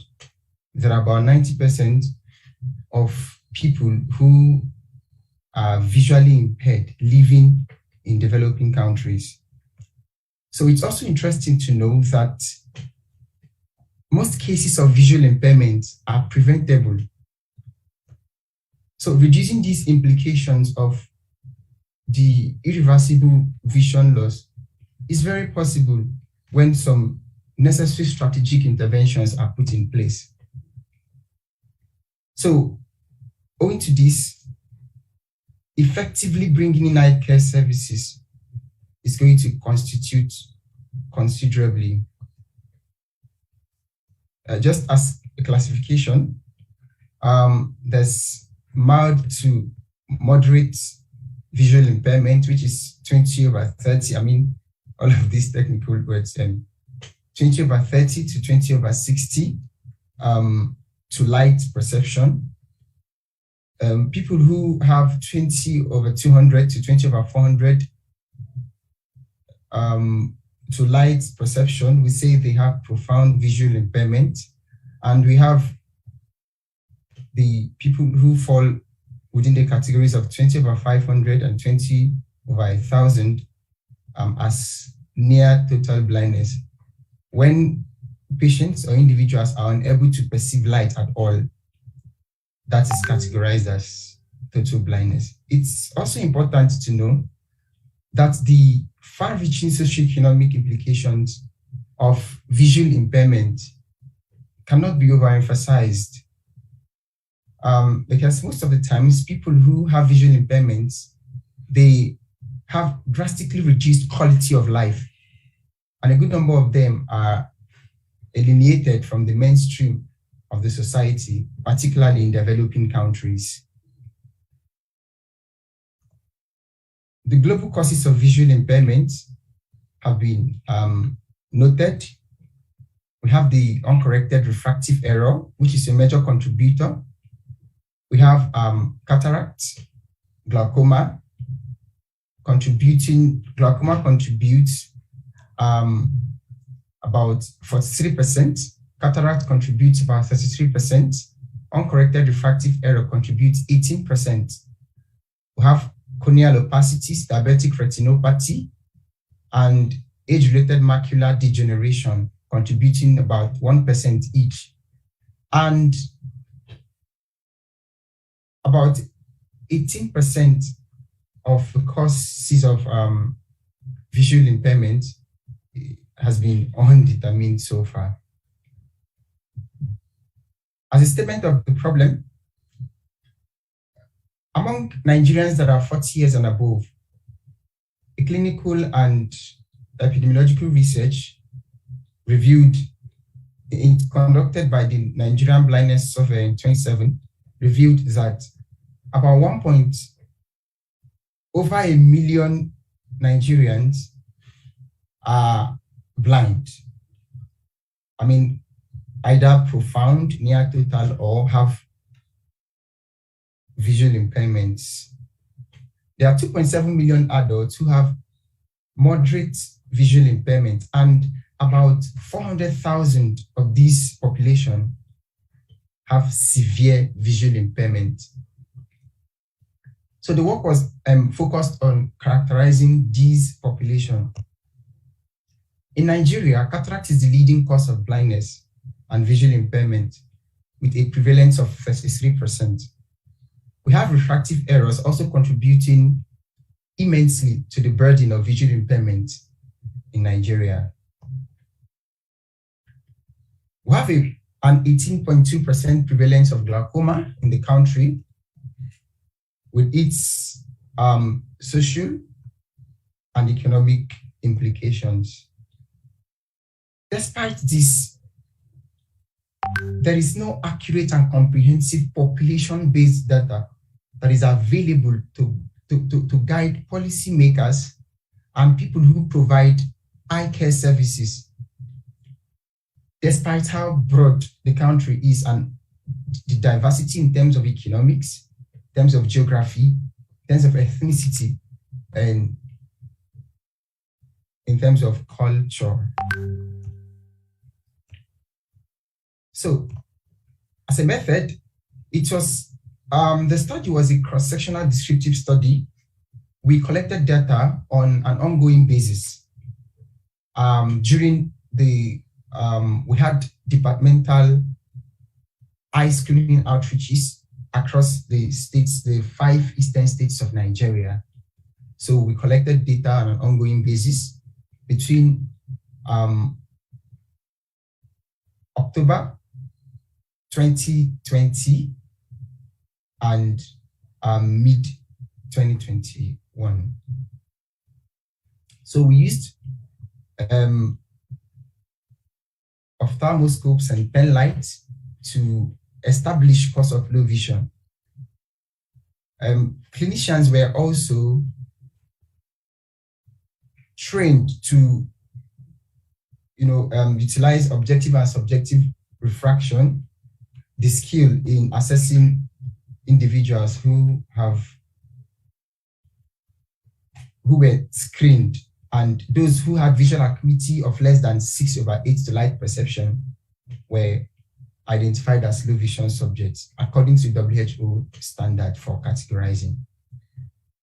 So for those individuals, we used structured questionnaires to collect social demographic data in order to characterize them. In terms of ethical consideration, we got ethical approval from the Abia State University Ethics Board, the Ministry of Health, Abia State Ministry of Health, and of course, informed consent. We also screened, during the screening, for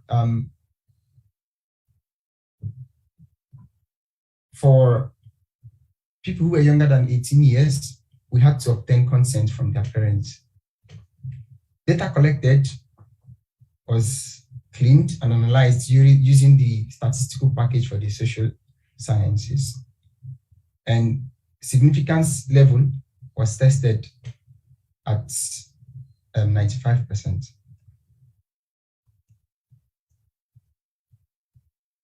So just brief socio-demographic results. A total of about 1,473 individuals were screened during the outreaches across the 5 states in southeastern Nigeria. They were aged between 8 to 18 years with a mean age of 53.25 and a standard deviation of 14.28. We had a total of 239 persons corresponding to 16.2% prevalence of low vision in the population, those who had visual acuity that were worse than 6/18 to light perception, according to the WHO standard for categorization.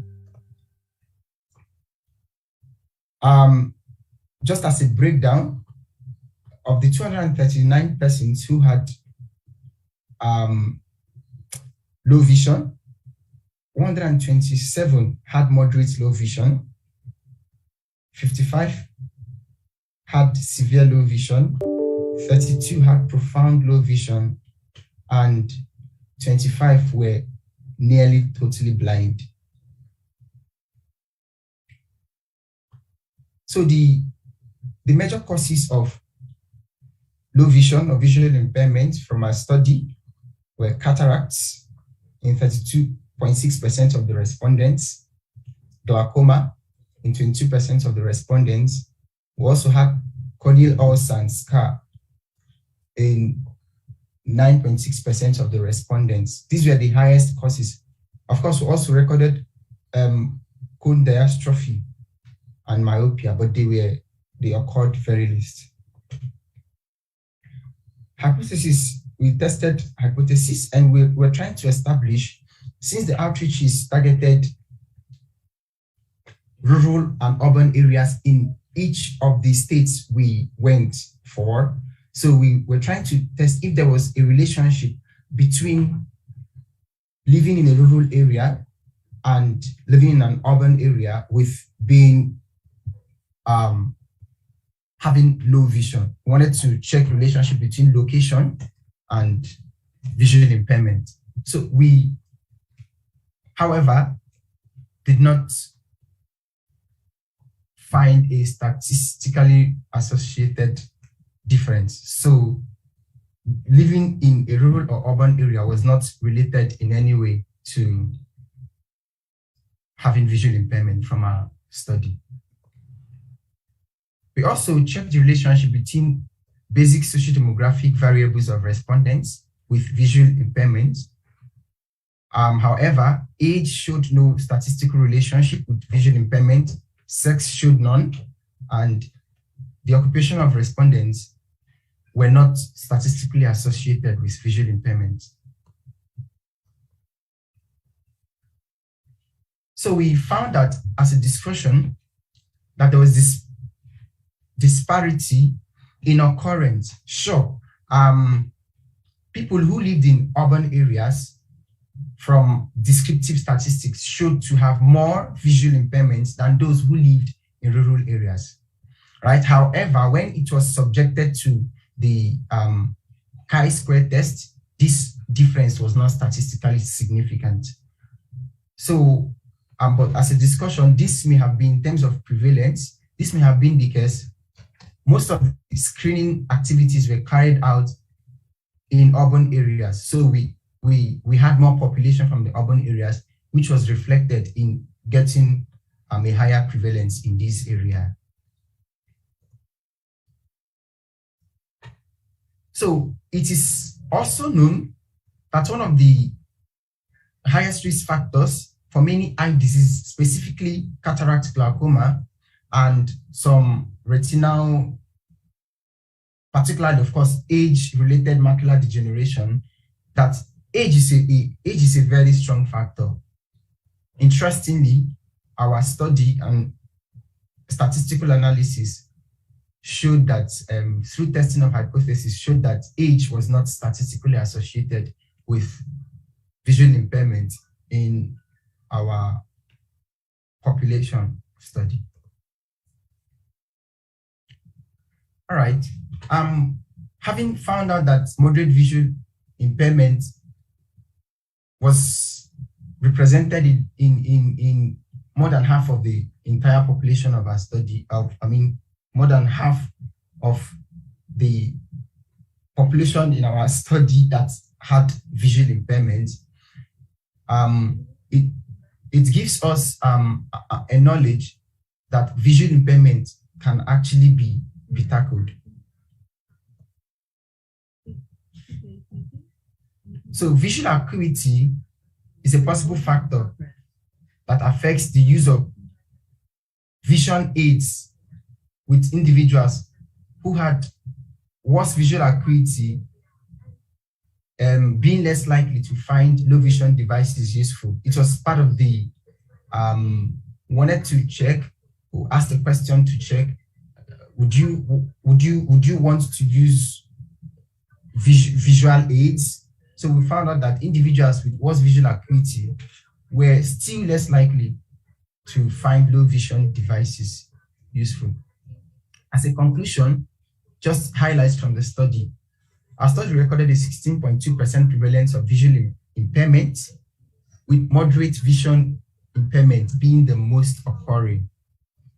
We recorded that cataract and glaucoma were the most identified causes of visual impairment in the study area.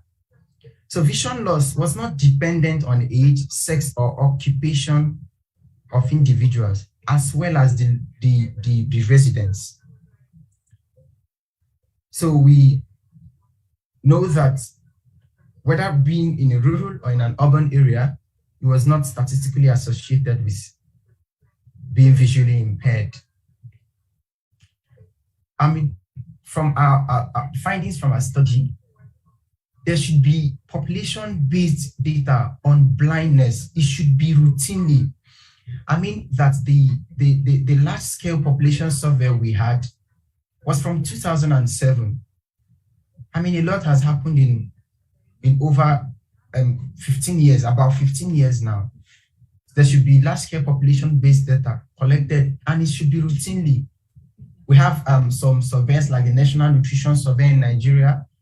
We have the Demographic and Health Survey conducted once in 3 years.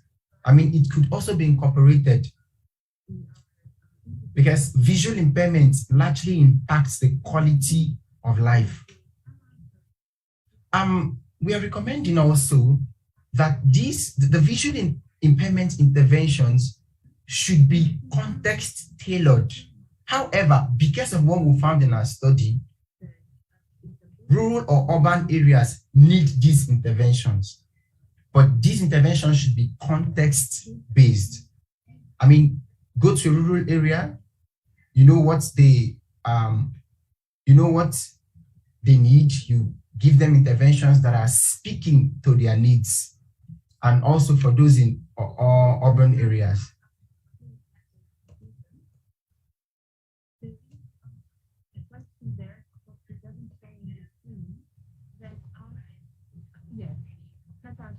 Can you hear me? Yes, we can hear you. Okay. I wanted to know. All right, so we are also recommending a large-scale screening across the study regions, and possibly should be extended to other regions in the country. And it should be devoid of sex and age differentials, because everyone should be part of it. Our study did not show that there was going to be any difference based on age and based on sex. The screenings, the interventions will lead to an early identification and then lifetime interventions, because a huge percentage of visual impairments are largely preventable just with lifestyle interventions and detecting early with corrective activities, including the services of an optometrist or an optician. So we are suggesting that in the country, eye screening should be incorporated into mandatory routine health checks for everyone, both young and old, whoever, students, civil and public servants, retirees, routine eye screening should be incorporated, including, for acceptance into university, as part of screening for jobs. This should be required. Thank you so much. These are the references, and then thank you so much.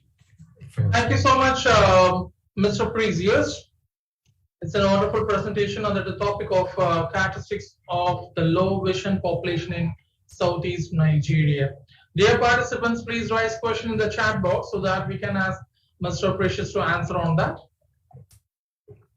So we received the first question here. Why do you think age, disease entitles like DM and hypertension were non-statistical significant in your study?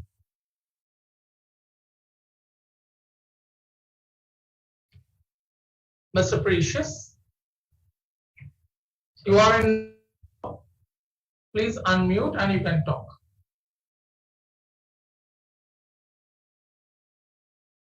Please unmute yourself.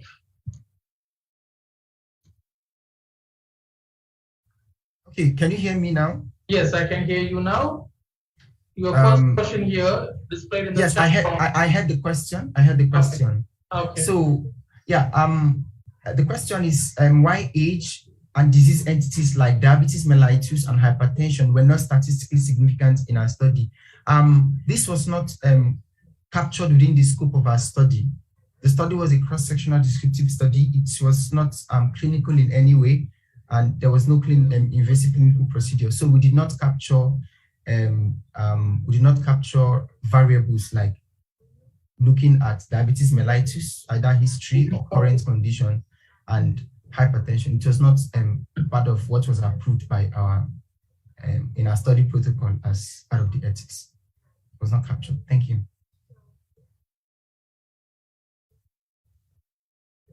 You have a next question, Mr. Precious. What causes cancer of the cornea, and at what stage can cataract be operated upon? Sorry. Okay. Okay. Yeah. What causes cancer of the cornea, and at what stage can cataract be operated upon? Okay. Thank you so much. I mean, the cancer of the cornea is just going to be more like every other cancer with no particular cause. There are many things, and it has a lot to do with genetics, and improper eye care. But this is just on a very lighter note. It has a lot to do with genetic, and like I already mentioned, that there are many causes of visual impairments that are undetermined, certified by the World Health Organization. They are largely undetermined. So at what stage can cataract be operated? It's going to basically be at the very early stages before it develops into a more difficult situation. However, in the field of public health, prevention is always the best and the safest option. And prevention is going to be achieved with regular eye clinics, which cost very little, or like most of the outreaches we have embarked on, free for the population. So screening is a very important tool in early detection and corrective actions, even more than the stages of operation and management. Thank you. Okay, you have another question here. How does the outcome of this research influence policy making in terms of ensuring integration of eye care into primary health care in Nigeria? All right, so the primary health care in Nigeria, I'm sure has some aspects of eye care which is least given attention. So the findings from this study is currently being escalated at the Department of Public Health, the Department of Optometry, working in collaboration with the Department of Public Health in the Abia State University. My lead author is from the Department of Optometry, and then I am from the Department of Public Health. So we are working together to extract findings of this, present in seminars, and working towards seeing if we can, through the office of the head of department, establish some communication with the Abia State Ministry of Health, who will definitely relate with the Abia State Primary Healthcare Development Agency, such that some of these screenings that are necessary for eye care and eye health are incorporated into basic primary care at even healthcare centers across communities. So just to answer again, we are working towards escalating the findings of this study. We have some other aspects of the study we are still pulling together. The work is still ongoing with other colleagues, so that when we've been able to establish this result, we could harmonize everything together, then go ahead with seeking for knowledge transmission and meeting with key stakeholders to ensure that this becomes an integral component of the primary health care in Abia State, Nigeria. Thank you. Thank you so much, Mr. Precious. Dear participants, the poll is open for Mr. Precious, and you can vote for the title he presented in this public stream.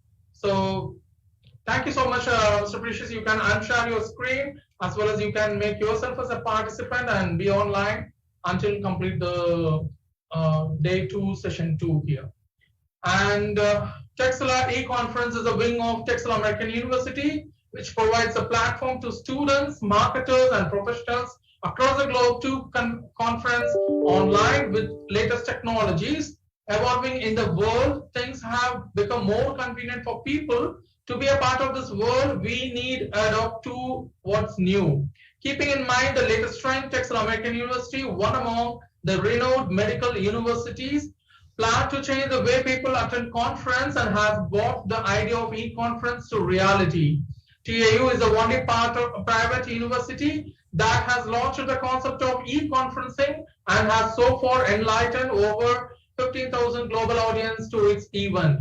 Texila American University has been developing great minds in the field of medicine, public health, information technology, nursing, for more than a decade, represented by the tradition of innovation and research. We are breaking new grounds, pushing forward the boundaries of knowledge and making an impact on our student lives. We wish to continue this tradition for a future that will define our work and organization at the international stage.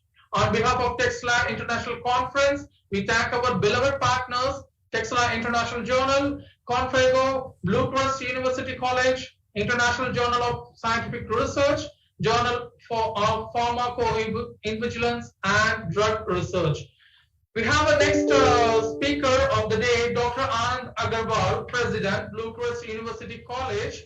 And a short note about him, Dr. Anand's career is situated in the deep desire to make a difference and to help people learn and grow the skills in their communities. He has been working as an academic and entrepreneur, a transformative leader, a mentor, a researcher, and a learner with international experience in more than 5 countries in higher education. After obtaining a doctoral degree, Dr. Anand contributed and learned about marketing and media research while working with national and international multinational clients with world-renowned research firms. At present, Dr. Anand is leading the change and transformation of one of the top-ranked private educational institutes in Ghana. As a president of the institute, he has a keen interest and passion in entrepreneurship, innovation, teaching, and research in the area of marketing, leadership, and higher education. He has taught in a bachelor's, master's, and PhD level degree programs, graduate courses, and executive programs, and working with executives at junior to senior level from different nationalities and cultures. Here we go, Dr. Anand, President, Blue Cross University College, going to present a topic on making education effective and relevant post-COVID. I welcome Dr. Anand to proceed next. Thank you. Good afternoon to everyone. It may be good evening in some places. I don't know if it's also good morning in some other places. So thank you, Texila American University, for inviting me to be a keynote speaker in this conference. Let me declare that this presentation which I have prepared for this conference is not a research-based presentation. It's an opinion-based presentation which I have prepared based on my experience. And it's a call for the educators around the world and other stakeholders of the education industry across the world to change, to transform, to take some action steps to achieve what we want to achieve while realizing and while overcoming the challenges of COVID and pandemic lockdown at this point of time. So with that introduction, I want to share my screen and start the presentation. I hope you can see my presentation. Are you able to see the presentation? Can anyone just confirm it? Yes, sir. We can see your presentation here. Right. Thank you. Thank you, sir. So this presentation topic is making education effective and relevant post-COVID. So there is no point of having an education if it is not effective. And this is one of the biggest challenges in education industry at this point of time. Especially, it is more and more relevant at this time of post-COVID. So what we can do as educators, as institutions, and as other stakeholders in the education industry to make education more effective and relevant. So let us see how this presentation will proceed. We will first see what are the challenges which has emerged and the questions which people have in mind after this COVID. We see the list of challenges and questions, and then we will dive deep into the reasons and gaps, which can be called also as factors for these challenges and these questions. After diving deep and after finding some reasons and gaps, what we can do further? We will explore, we will see what we can do further, and specifically the three gaps which are found, which are presented in this session. We'll go deep into these gaps and discuss in detail about each gap so that we can all understand it better and analyze it in depth. This presentation will also present some suggestions for the next steps we can take in this particular area. So, what are the challenges and what are the questions post-COVID? There are three major challenges, and each challenge is raising some questions. The first challenge is the need of physical sessions.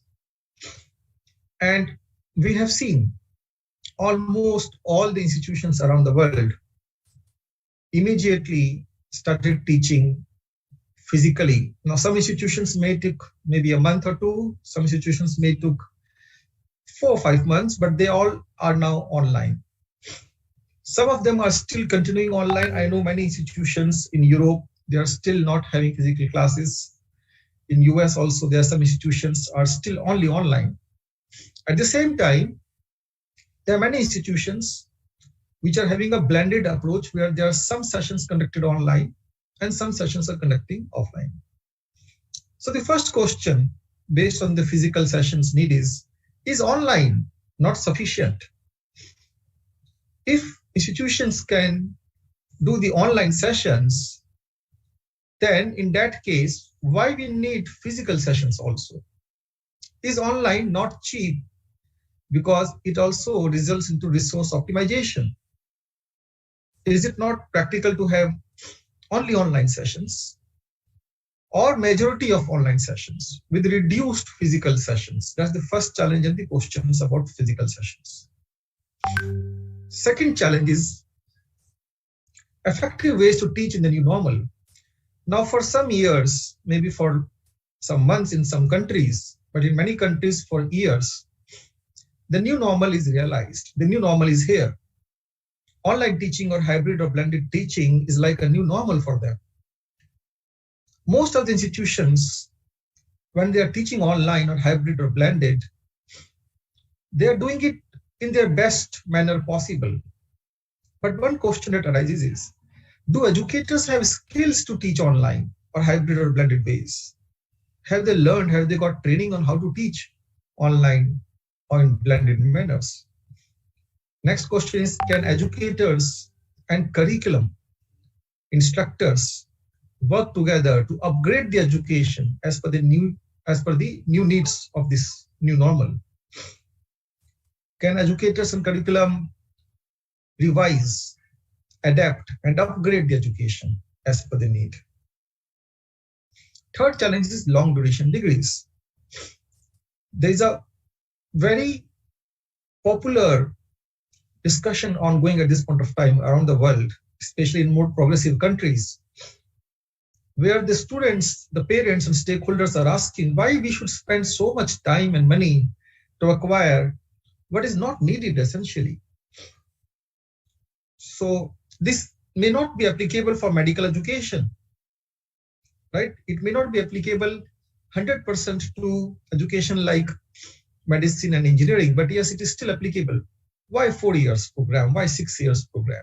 Why such a long program? Is it really necessary? What is there in long duration programs which make them better than short duration programs? And people need clarity about it. We all need clarity about it. So these are the three challenges, and each challenge posing some questions for us. So let us dive deep into these challenges. Need of physical sessions, effective ways to teach in the new normal, and long duration degrees. So the first challenge relates to technology, which is available now, which is less costly. It requires less efforts and time. But at the same time, in some countries, the technology is not there also. For example, I'm working in Ghana, Africa. Except 2 or 3 cities in this country, the infrastructure and technology is not available in other cities, small towns and villages to use technology in teaching and learning or education in those areas. Second challenge is about effective ways to teach in the new normal, and the related aspect for there is that teaching and learning outcomes during lockdown. We all know that during lockdown, many institutions taught online, but what was the outcome? Was it effective? Are the learning objectives or learning outcomes achieved during those semesters, during those periods and sessions where the teaching was done online? The third challenge is long duration degrees. When the population around the world is raising concerns about it, they want to be productive, they want to get trained and educated early, and they want to save money by avoiding long duration degrees. So these are the aspects which are related to these challenges. And if we analyze these challenges, we can see 3 gaps also associated with them. What are those gaps? What is the reason that these challenges are emerging? Why these questions are raised at this point of time all over the world about education? Because of the gaps we can see now very clearly.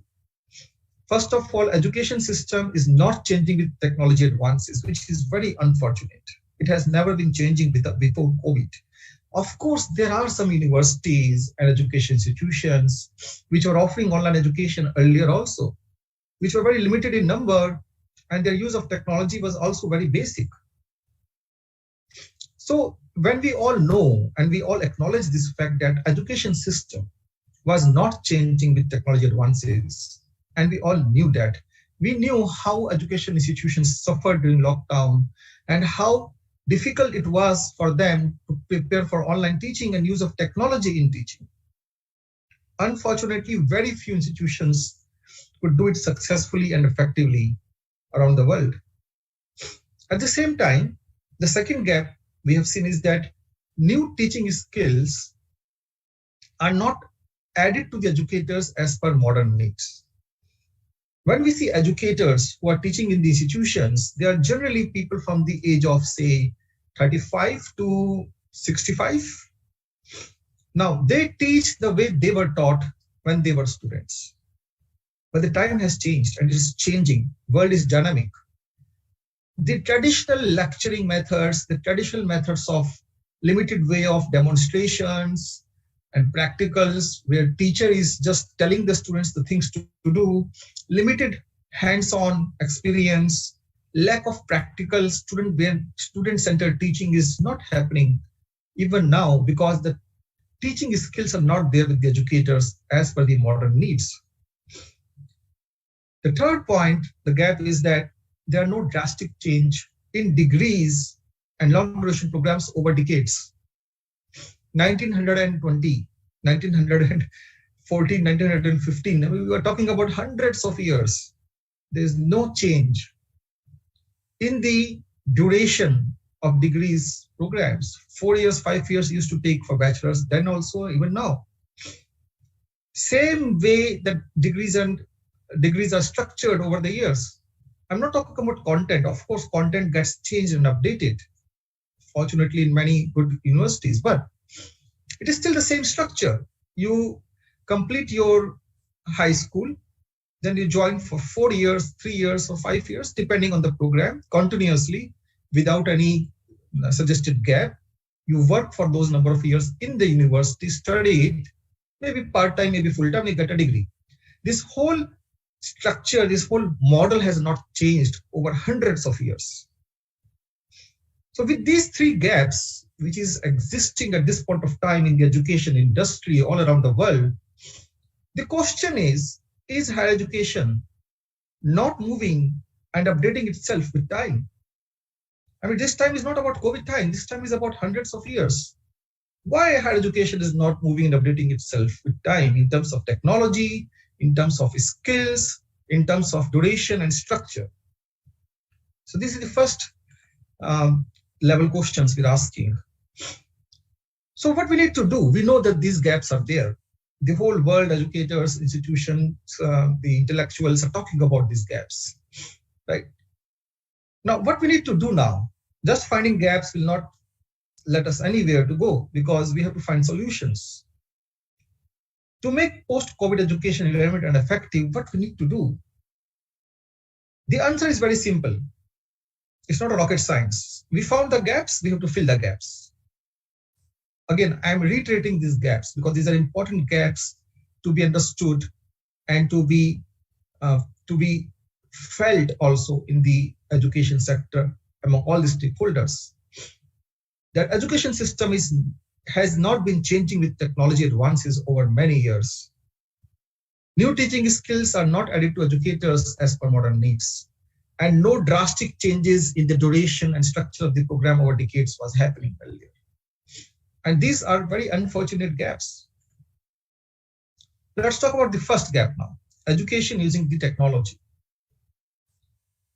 There are three different aspects about it. For example, when we say use of technology, we can say use of innovative technology and tech ed in teaching, technology education, for example. So we are talking about online courses. There are providers like Coursera, edX, Udemy, which provide online education now. So what the institutions can do, what 𝐵LUEcrest, my institution, has done, is that we have integrated these online courses of Coursera with our 𝐵LUEcrest programs. So what our students do is that for every semester, when they study a subject, they study 4 to 6 weeks of that subject semester study online using the Coursera, and they complete the Coursera course along with the semester course in their program itself. And they get a microcredit, a small credit for completing the online Coursera course. It also helps in skill building. These are some of innovative ways some institutions I have seen across the world have started adopting, which is a new trend, and it is very appreciable because this has a lot of benefits in terms of use of innovation. The online courses which are prepared provide a lot of learning from different lenses and dimensions from other countries and from experts in other universities around the world. So it opens up a new horizon for the students, which was limited ultimately only into the classroom by one teacher teaching in the classroom there. Also, the students can develop a better understanding, in-depth understanding when they combine online courses along with the traditional university program. Then the second aspect is proper use of LMS, learning management system, like Moodle, Blackboard, Canvas, with artificial intelligence. It's high time. We all have seen, I am very sure Texila Medical University and many other universities from where the participants are here, all of them are using learning management systems. But are these learning management systems already integrated with artificial intelligence? If not, why? Artificial intelligence is here for the last 20 years now. Why not education providers and education tech industry starts using artificial intelligence in teaching and learning? What is stopping them? Research and innovation is needed in this front. How to use AI in teaching and learning, or at least how to use AI in learning management systems. If we can do it, we will find regular automatic assessments happening with the use of AI, and AI can suggest the students what are the gaps in their learning. AI can help students in faster and a more effective learning. Also, AI can suggest recommended online material for the students for any subject, any topic they want. There's a lot of things AI can do at this point of time in education industry, which is not happening, unfortunately. I just saw one LMS from a startup, a new entrepreneur who has offered some year back a very costly LMS with artificial intelligence embedded in it. So there is some progress going on there, but the whole world is just silent about it. Third is, why not make teaching and learning and education hybrid or blended? We all know about flipped teaching and learning, that students can learn on their own the theories and concepts. We don't need lectures to be done in the classrooms, and lecturer comes spend 1 or 2 hours lecturing, which students can themselves learn through the videos or through the online material. Let the students learn that, and let the interaction of the lecturers or the professors and students limited to applications, practical knowledge. Let the students take the charge of their own learning. Let the teachers become facilitators. Now, this is something which is not new because of the COVID. This is something even pre-COVID, last 30 years, institutions are talking about it. Some of the institutions are trying to do it, and they have been successful up to some extent, but it has not yet revolutionized. It has not yet gone into the grains of education.